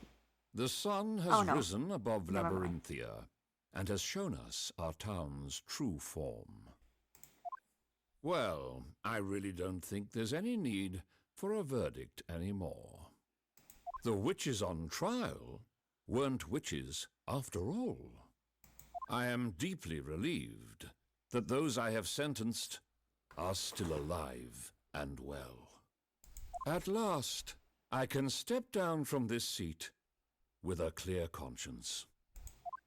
And now, The final verdict in the last witches' court session ever to be held. Not guilty, right?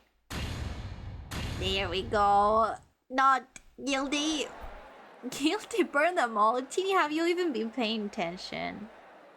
Have you been paying attention? I don't think you have been paying attention. That's kind of sad.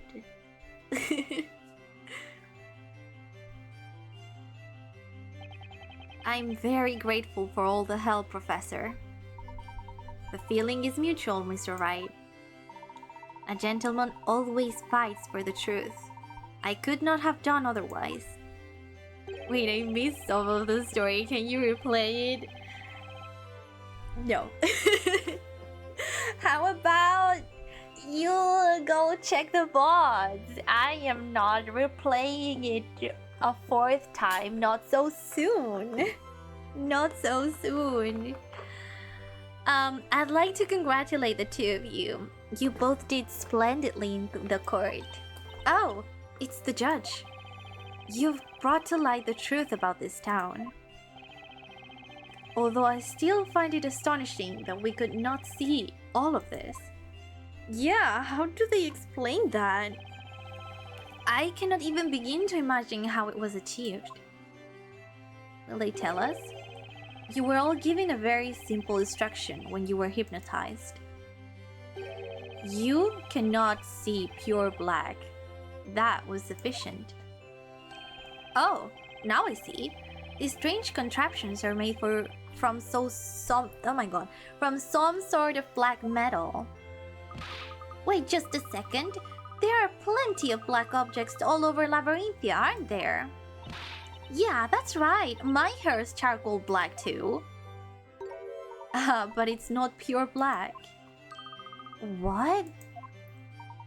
What we often perceive as the color black is in fact far from being pure black. Our brains interpret reflections of light as colors. Objects which reflect even the smallest amount of light are not pure black. Pure black is only encountered within nature as darkness.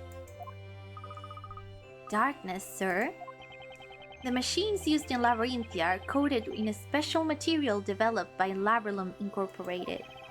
It absorbs light without reflecting any. It is the only material that can be said to be pure black. Oh, I bet this invisibility robe is also made of that same material, right? That's correct. And of course, the bell tower was concealed using the very same material as well. When you think about it, this town abounds in all things invisible. Huh? Miss Darklaw, or should I say Miss Belduke? Yes? For 10 long years, your memories had been suppressed. The truth about what occurred in the belfry was invisible to me, you mean? Mr. Cantabella and your father knew it all along. They knew who actually rang the bell. What? Did they really? Is that true, Cantabella? As we have demonstrated, it was easy to deduce from the situation in the belfry. But if he knew that all along, why didn't he say something? It was, of course, for your own good. Don't be angry at her! Oof. You were trying to pin the blame for that disaster on Isabella. Yes, I was, but if you knew that, why did you keep quiet about it? If you had only scolded me back then for lying, maybe Isabella wouldn't have suffered such trauma. Then you would have been the one suffering it, right? It was your eyes, Eve. What? Your eyes weren't those of a liar. You believed in what you said. You truly thought it was Isabella. What you saw was too much for you to bear. Your mind blocked out the real memory of what happened in order to maintain your own sanity. Had I called you a liar then, you would probably have suffered a mental breakdown. Mr. Cantavilla and your father created this town. You were mistaken in thinking it was purely for Isbella's sake. It was also for you, Miss Belduc. Remember what your father wrote in his suicide note?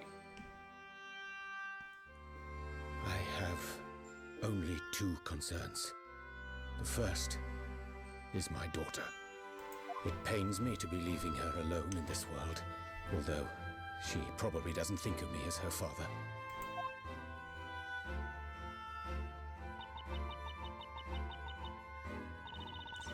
I had an argument with my father once. He was always thinking only about the town and paid no attention to me. So you moved out and broke off contact with him. But you were wrong about your father. Not a single day passed without him thinking about you. He helped to make the story I was weaving a reality for your sake. Oh my god, the way I would break down or dissociate, either one of those. I've been so ignorant. I was so convinced father was driven to suicide by you. Your father couldn't bear the sense of guilt he had accumulated over the past 10 years. Even though he killed himself in the end, I believe you were always the most important person to him.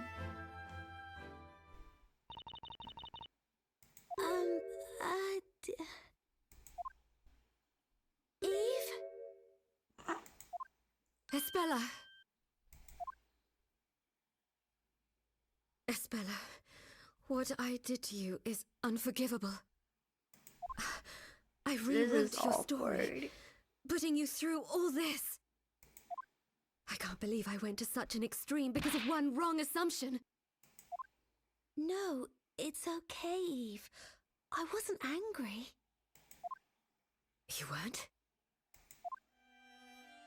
You've always been on my side, protecting me. And even today, you saved my life. Isbella. I also owe you an apology.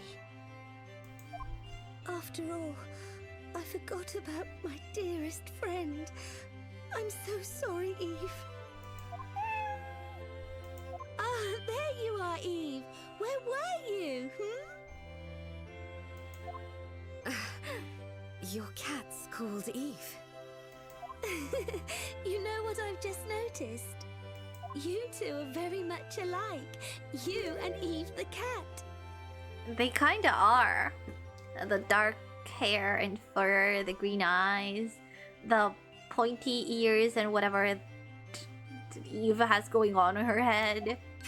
What? It's all in your head. She's all flustered now. It looks like Eve has taken a liking to the other Eve. You've got that right, and the similarity is really striking. Meow.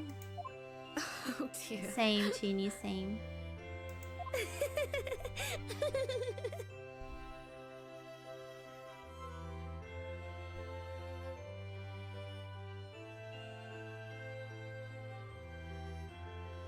My accidental guests, Professor Layton and Mr. Wright. And Maya and Luke, you're forgetting about them. Yes? That's quite rude. I must say, I am indebted to you. Don't mention it. No, yes, mention it. Yes, mention it. He's a multi-millionaire. Mention it. Mention it a lot, Phoenix. You know, when I started planning my revenge 3 months ago, Mr. Layton was a part of my plans. I needed to lure him to Labyrinthia. Why me? You were famous in London, and word of your skills reached me even here. What's more, you specialize in mysteries. So I thought that if you came to this town, you'd feel compelled to solve ours. Well, I am honored. That's cool. And what about me? You were an accident, dude. Ah, well, about you. How should I put it? You were an accident. Still not done, not quite. Your arrival here was purely accidental. Did you eat already? What did you eat? Was it yummy? You mean it wasn't planned? As you know, Isabella escaped and got involved in that incident on the freighter. As a consequence, I had no choice but to bring you here. I see. What do you mean? I shouldn't have asked. My fragile pride has suffered yet another blow. Nick, you can't escape your fate. You're doomed to always find trouble if it doesn't find you first. Pasta with broccoli sauce. Oh, that sounds divine. I'm so hungry. I'm so hungry. Did you put cheese? Tell me you put cheese.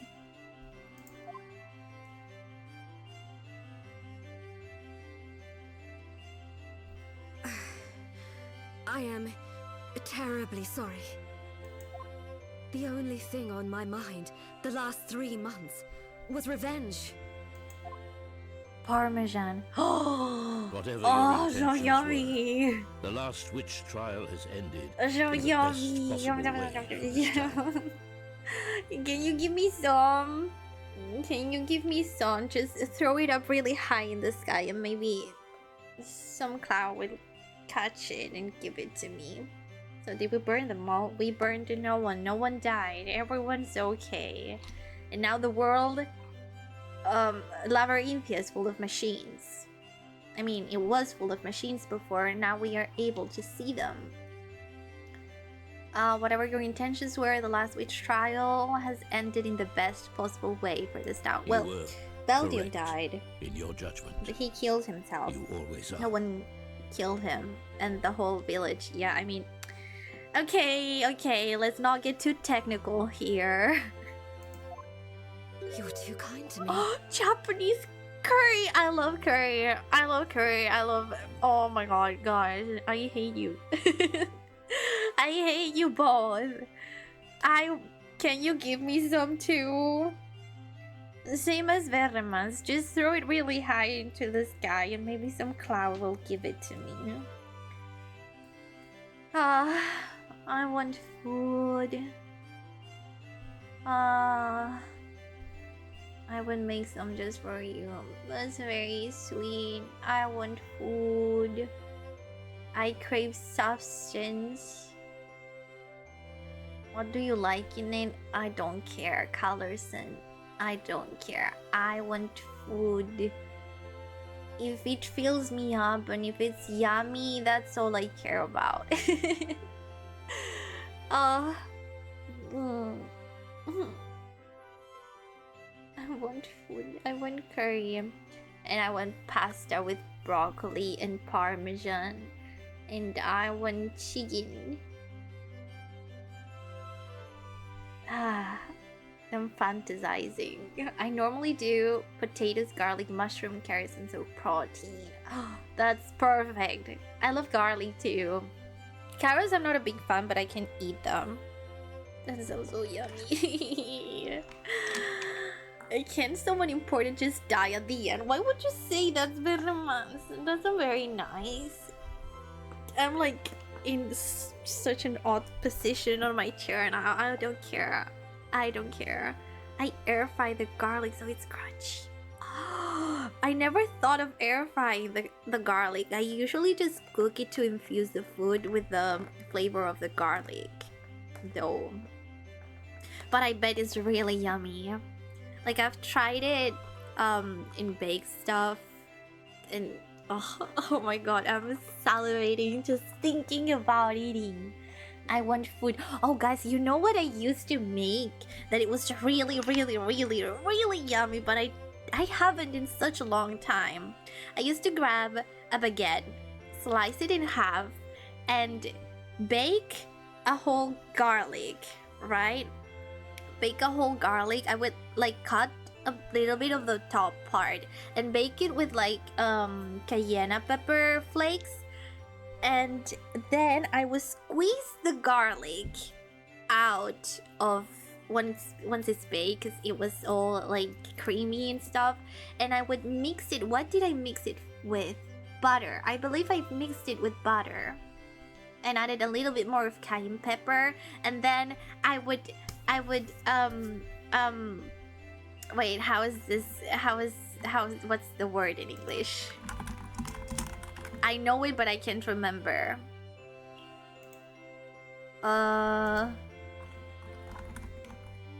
Spread. I would spread that on the baguette, and then I would put shredded parmesan on top and bake it again. That was heaven-made food. I swear, it was so good. It's been so long since I made that. But this talk about cheese and garlic, just... Hi, Frank. Hi, Frank. How did work go? Cheese, yeah, cheese. I want cheese. Oh, yesterday I was able to enjoy the flavor of the cheese on the jjajangmyeon, but it didn't want to stay on my stomach in the end. You know, after stream, and like I told you, I wasn't feeling good. Yeah, that happened. It was sad. I was like, no, my delicious food. Work is super casual, not a lot of people. I'm very happy. That's good. More time to chat with no Behemoth, you mean? Yeah, true. We're just finishing the game, and I don't think I'll yap much after because I'm quite hungry, especially now that we've talked so much about food. I am so hungry. For opening my eyes. Sorry to break up this little happy ending, but I've sort of got an important question. Why were you going to end the story? Oh yeah. Don't tell me he's gonna die. Only Newton knew the real reason. I am suffering from an incurable illness. Oh, fuck. What? Dad, you're ill. Is it serious? It's incurable. It is a rare disease with no known cure. Why didn't you tell me? Had I known... I wanted this to be my secret. I suppose that was a bad decision on my part. Yeah, it was. I thought go to the freaking hospital. I died and lay the foundations for a new world. Honestly, I was desperate. I didn't much care about Labyrinthia anymore. Dad, why did it have to happen to you? Especially now that we're finally back together. Yeah, life to be like that Cheer sometimes, up, Isabella. Isabella. How can I? Labrellum's new drug development center contacted me a short while ago. Oh, so They have he's not succeeded dying? in creating a new medicine, thanks to Belduke's research. It's a Oh, cool. top-secret wonder drug for my You illness. hated him, you can't feel bad for him. I don't feel bad for him, I feel bad for Isabella. I feel bad for Isabella. She's, like she said, just now that she's back with her father, now he's, yeah, gonna die. But apparently he's not, so all Gucci. A wonder drug? Newton had been working on finding a cure for my illness until the very end. It would seem that the cure was his final gift to me. He will live, he will. There are no consequences at all. I hope there will. You know, the problem is that all of this was backed by the government. Like, what are they gonna do? Admit it was wrong? No. For the love and for that is holy, burn one of them. Nope.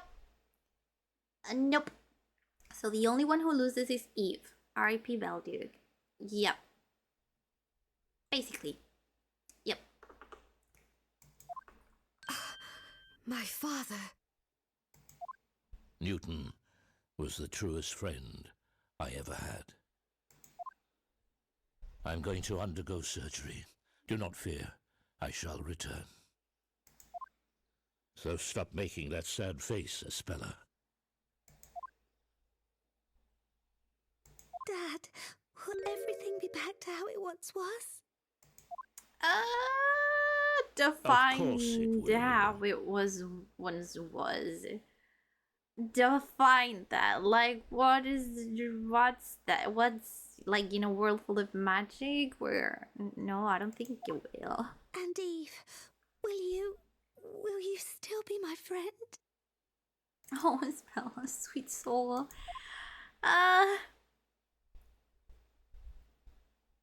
Of course. Aww.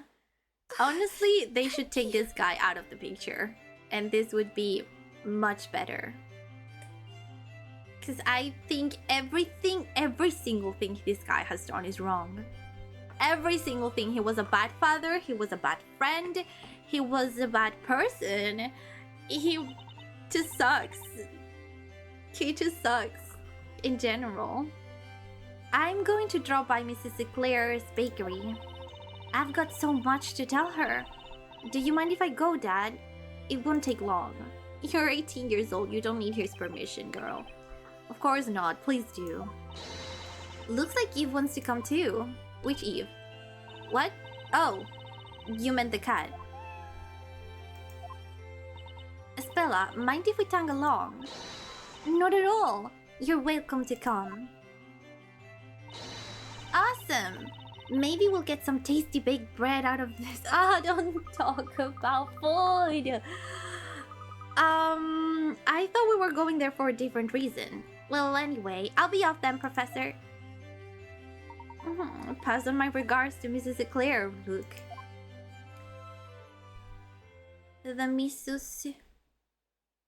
Well, we should make a baking show and force Nubit to watch. You can't force me to do anything. No. So, and also, like, I'm not really that into sweets, you know. So, like, I don't think it would generate me that many cravings in watching a bakery show, to be honest. Now, a cooking show would be a different story. Fresh baguette, but, like, salty, you know, salty. Oh, a bread baking, that's, yeah, but not sweet bread. I'm not really that into sweets. Bread baking, okay, yeah, that, but like savory bread, or like plain bread. Oh, I'm just thinking about fresh made bread, all crunchy and warm. So good. God, I love the smell of muffins being made. It's divine. Yeah, the sound of like freshly cooked food, or like cooked like food being baked. Oh, it's top tier. I don't know why, but it always smells so good. Like muffins, cake, bread, everything. Oh, chicken, I don't know, everything. Using Korea's salt butter bread? No, I have not. So what's going to happen to the town? I've released everyone from hypnosis. They will soon recover the memories of their lives before Labyrinthia. As of today, Project Labyrinthia is over. Ah, I see. They are free to leave if they so wish. I imagine they will make a run for it. I posted a video in your Discord, but not the Discord. You are pissing me off. Oh, that looks so good. I'm joking. By the way, I like just a little bit, kinda. Just a little bit. By the way, I created a live chat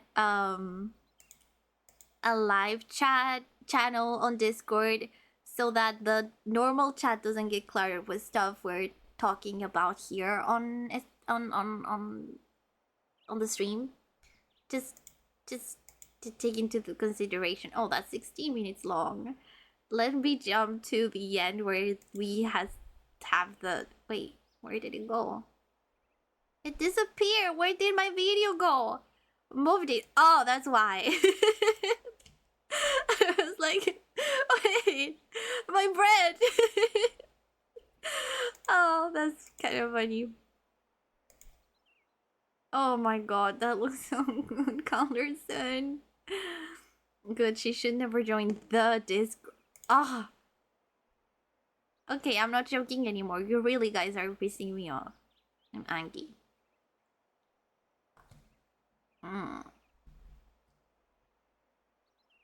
That looks so good though. Oh my god, that looks so good. I can almost imagine the texture. No, don't do this to me. Don't do this to me. Anyway, let's continue. They are free to leave if they so wish. I imagine they will make a run for it. This place will turn into uninhabited ruins, just like it was 10 years ago. I have some doubts about that. Your Honor!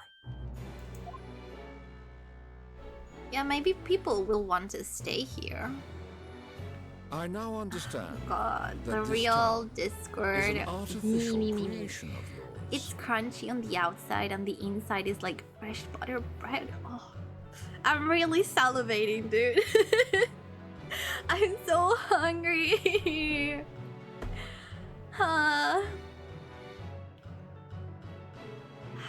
And where we plot to overthrow the so-called Cloud Princess and finally be free. I'm a princess over the Cloud's inhabitants, not you guys. You guys are human. Why do you want to overthrow me? What did I do to you? I'm just chilling. Nonetheless, to us Labyrinthians, the past 10 years were real. And stop yapping and finish the game to release us from hell. Who is making me yap to begin with? How this town will change. Huh? However, it is possible that some people will want to stay. Who knows? Perhaps you will find yourself creating a new town along with them. A new town, you say? I am no longer the judge, but if possible, I would like to remain here. You have my gratitude, Your Honor. He's no longer your honor. You need not address me as Your Honor anymore. Exactly. Sir Storyteller. Sir Storyteller. And so, the last witch trial has drawn to a close. Yay! My mom is asking me, are you gonna take too longer? What did Mr. Wright, Mr. Layton, and my father talk about? That I do not know. But Dad made a promise to me. Once everyone recovers their memories and he is cured of his illness, he will return to write a new story with everyone's help.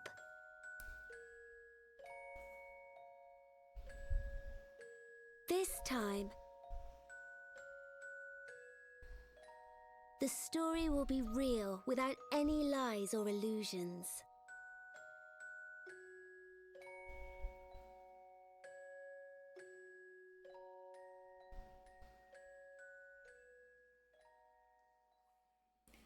That's cute. Now do the last 12 puzzles. There are 12 more puzzles? What? What do you mean? What do you mean?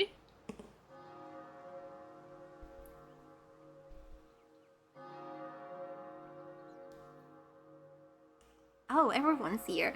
My waifu! My waifu's there too. She's so cute. She's so cute. What a beautiful sound. Almost as if it's ringing in a new beginning for the town. Thank you, Eve. Oh, she looks so beautiful. Okay then. Whenever you are ready, Mr. Barnum. She's so hot. Oh my god, Barnum! That's so funny. It's so weird seeing him without the armor. Thank you all so much for everything. Espella, you take care now. You too, Mr. Cantabella. Bye. Be She sure to looks visit us so again. weird. You can bet on it! I wish all of you the very best. Layton looks so cute there. What a bunch Mr. of Wright, cuties. I knew I could count on you to stand your ground and fight me to the very end. Me too. I always believed in you, Professor. And I know it's why we managed to get to the mysterious truth behind this town. There is no When way we they get could back hear to each England, other. We'll drop by and see you, Luke.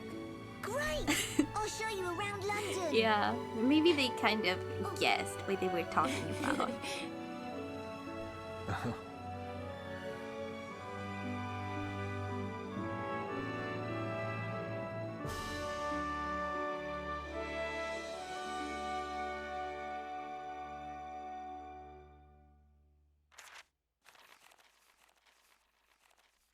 Damn, they got a golden statue made out of them? That's crazy.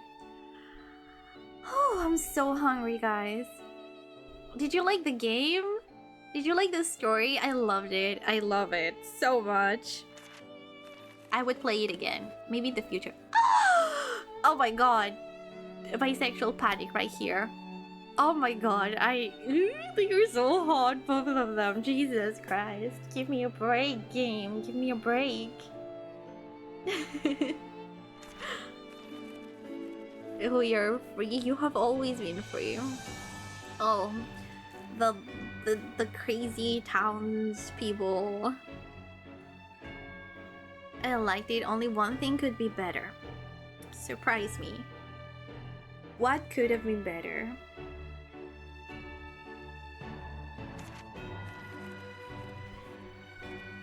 My waifu! I like them all. I like them all in this picture. They are also adorable. I love it. I love it. They are so cute. Oh my god, that's adorable too. A death? Oh, come on. There was a death though. There was a death. This guy, Belduke, died. Mutant Belduke died. Or Layton, let's visit the Curious Village as soon as possible. We will. We will. But Calderson, if you want more deaths, maybe... What the freak are they doing? Oh, Foxy is so hot too. Like, oh lord. My heart. If you want more deaths, I would recommend you to check the Phoenix Wright games. There are plenty of deaths there. Aww, wait. Barnum is helping in the bakery. That's so cute. And I mean, I thought that was what Experiments was going to say. Oh, okay, okay. Yeah, we'll visit the Curious Village soon. Next week. Probably. Probably. Oh, we're not done yet. You know, Professor, I feel like I've just finished reading a really long story. No shit. Indeed, Luke. I know what you mean. It certainly was an enthralling adventure. I wonder how Espella and the others back in Labyrinthia are getting on. I'd love to go back and see them. Although, I'd rather not have to be sucked into a book to get there. Perhaps we should ask Carmine to come along with us. Great! yeah. It's a real relief he recovered from all of his injuries. But he was a bit put out when he found out you'd already solved all the town's secrets, Professor. Well, we mustn't forget that we didn't solve them all by ourselves. We couldn't have done it without the help of our friends across the Atlantic. I wonder what they're doing right now. Battling away in a courtroom somewhere? I'd wager they may well be, Luke. At any rate, we must make our own preparations. The music. There's a brand new case that requires our attention, and that means a brand new set of puzzles to be solved, my boy. My boy.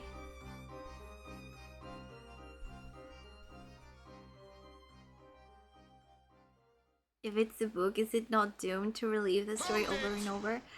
What's the Oh, matter, Edward! Wright? Hi! Has the cat got your tongue? Or are you still in a holiday kind of mood? Perhaps your mind is as clouded as the English sky. Any hints, Maya? Not really. If only the professor were here.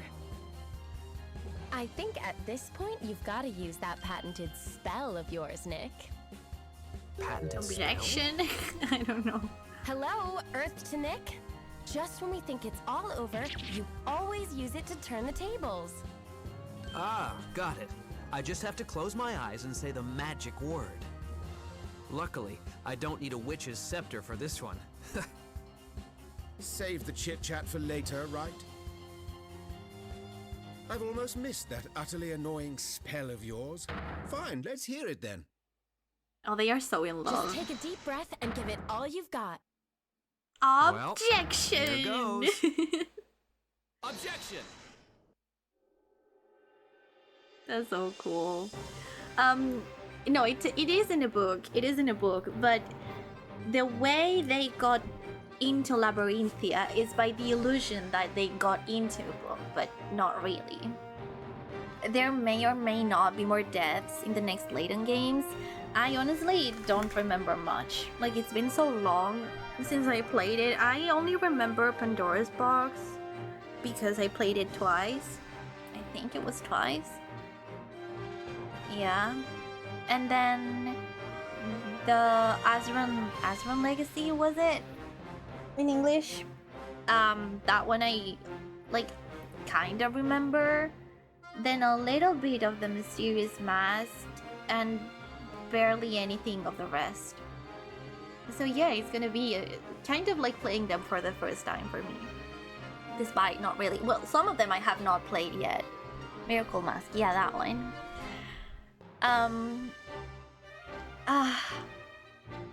Yeah. That was so fun. I love this game. I love it so much. Such a great game. Which you haven't played yet. The Unwound Future, was it? Let me pull up the list. Layton games.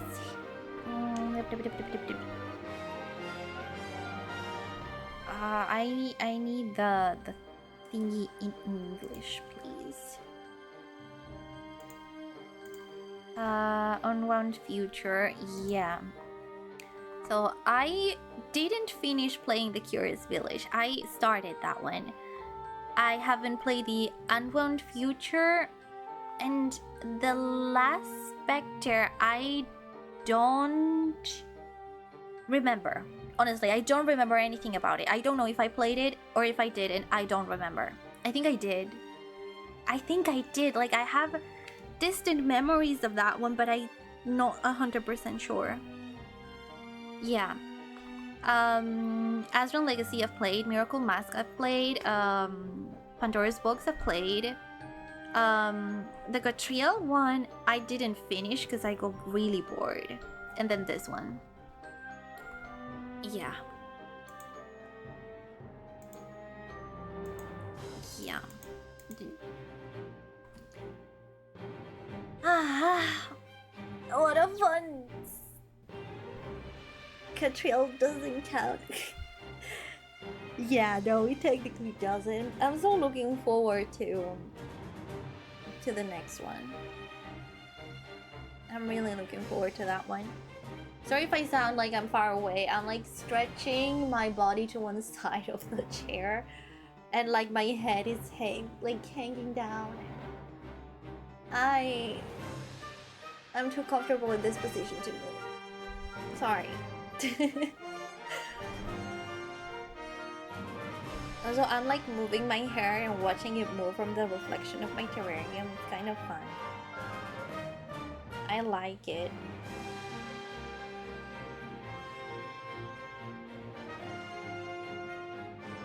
I really need food, guys. I think I'm starting to get delirious from the hunger. 12 more puzzles, but like for real? For real? Are there 12 more puzzles in this game? If there are, let me tell you, we're not doing them today. No. Have you seen the time? I've been here for how long now? 6 hours? 7 hours? Almost 7 hours. I'm dying. I'm dying. Yeah, no. You know what? Maybe on Saturday, on our rainy talk, we'll pull up the puzzles if there are more to solve. Maybe. But yeah, I'm gonna be reading a story and we're gonna be yapping on Saturday, so I don't know if I'll have time. If not, the next time we play Layton, which is probably gonna be next week, we'll do them like first thing. Someone should see how much time was spent yapping and how much was playing. What for? What for? What do you wish to prove with that? That I am a yapper that's established already? That would take ages to sort through. Oh, come on. House? No. I think I spend more time playing, right? There's no way I spent like 3.5 hours yapping. I'd say 4 out of the 7 hours was yapping. No way. I don't believe you. See how long it actually took to play the game. Yeah, we don't need to know that. We don't need to know that. Finn, the end. But you would see the moment she almost quit the stream again. You don't need to see that. It's already clipped. No need to see that again. I just can't believe it. I can't believe it.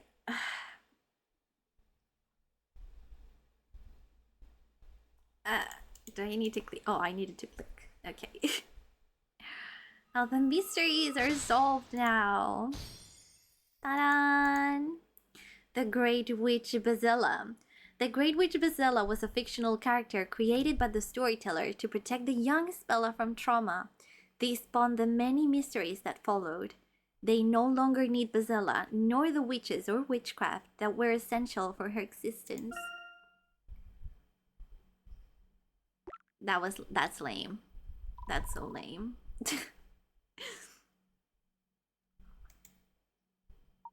Well done, you've just cleared the game. You may now make a special game clear saved data file. When you load data from this file, you will be given the choice of 2 starting locations. The first is within the underground ruins. From there, you will be able to access the town and wander around freely, searching for hit coins and unsolved puzzles. The second choice is at the climax of the epilogue. This is ideal for those who would like to experience the game's finale one more time. You will be able to restart with maximum credibility, so even if you run short this time around, you will still have a chance to pick up those vital picarats that you missed. Save your completed game? Yeah. Thank you. Game cleared. And we are done with the game. Ta-da!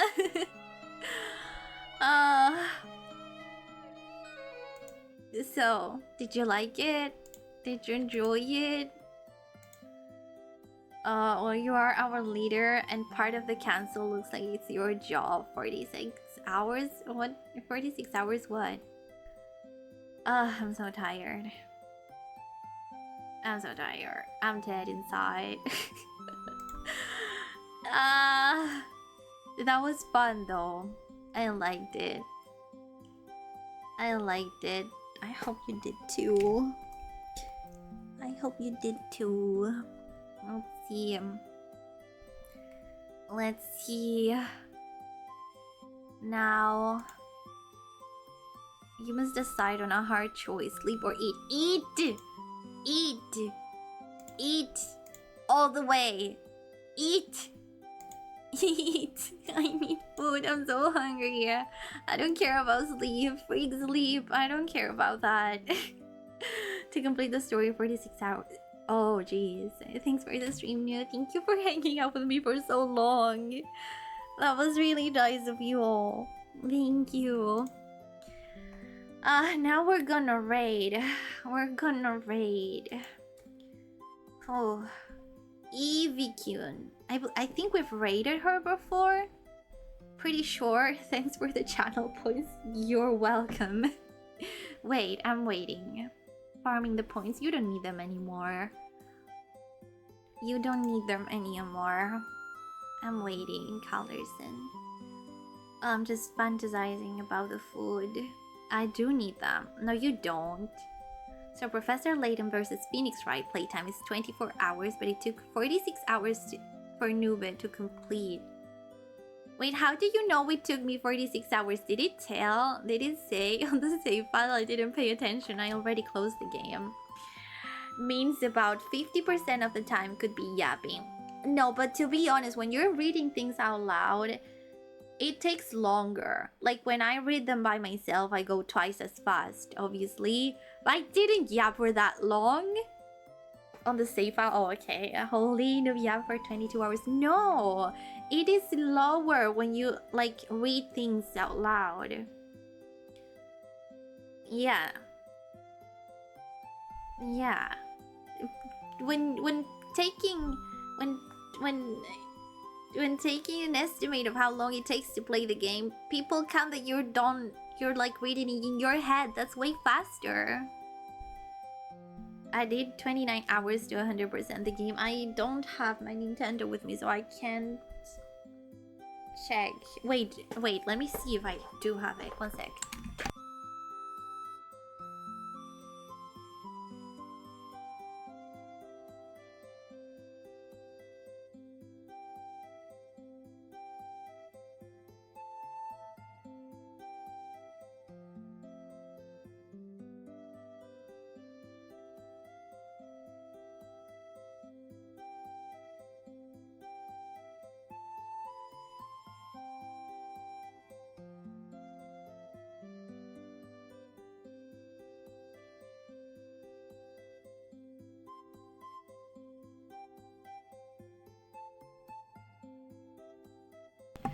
Okay, I have it, but it doesn't have battery. Give it a sec. I'm so hungry. Why am I doing this to myself? Can we escape? You can escape. You could always escape. I can maybe post a picture of it on the Discord server. Sorry. I can't think anymore. Did I tell you which Nintendo I have, guys? I got myself like maybe 3 years ago the new Nintendo 2DS, the Animal Crossing edition. Are we free? You are free. I'm not playing Nintendo. I'm waiting for it to charge a little bit so it lets me turn it on so I can show you guys how long it took me to finish the game by myself. Give it a bit. Jeez. Is it over? Is it safe? It's... Oh my lord. I can like end stream and just send you a pic. Would you guys prefer that? Would you guys prefer that? Or what? Because I can do that. I'm really hungry. And it seems like this is gonna take more than I would have liked to. 7 hours, but we're finally free. You are always free. Oh, I think it's turning on now. You were always free. No one forced you to stay. Or today. That's crazy. Now where is it? Here. Here. Professor Layton versus Phoenix Wright. Let me see. For Nuva wouldn't let us go. What? Who said that? She lost the power to keep us here. What power? What are you talking? No way!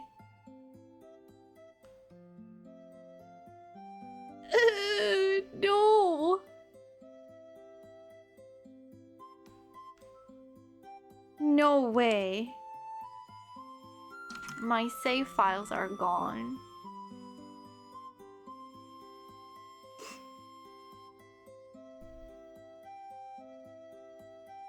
Are you kidding me?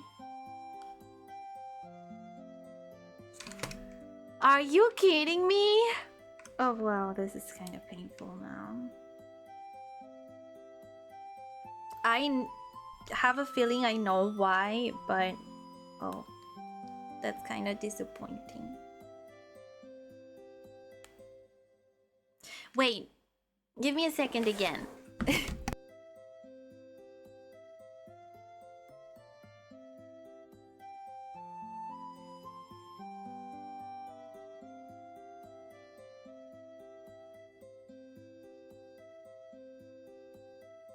Okay, I'm back. It's like when Abuela says you can leave the dinner table, you know you really can't leave, obviously. Say you keep us here trapped. I'm not doing that. I'm not doing that. You can leave. No one's stopping you. Truly. I gave you guys the option to just post a pic on the Discord server.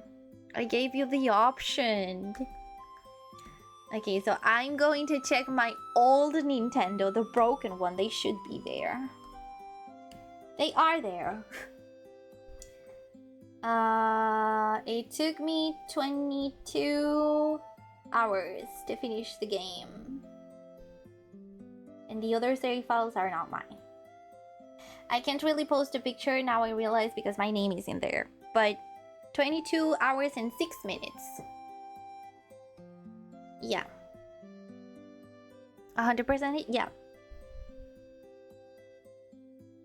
Yep. Oh, my Nintendo's gonna die. Nope. Doesn't matter. I would probably not gonna turn you again. There it goes. Bye. 500 pickers. Yep. Wait. I think so. I don't know. No hints used? Oh no, I was very thorough about that on my second playthrough. Yep. Did I tell you guys the story about my Nintendo? So I had this... So 200 hint coins. Yeah, I may have used a guide. Not gonna lie. On my second playthrough. May. I'm not gonna confirm nor deny. Oh boy, here she goes again. I can stop. I can save the story for Saturday. You know what? Yeah, I'm gonna save the story for Saturday. If I remember. If I remember. I don't know. I don't know if I'll remember. If I don't, it's on you guys.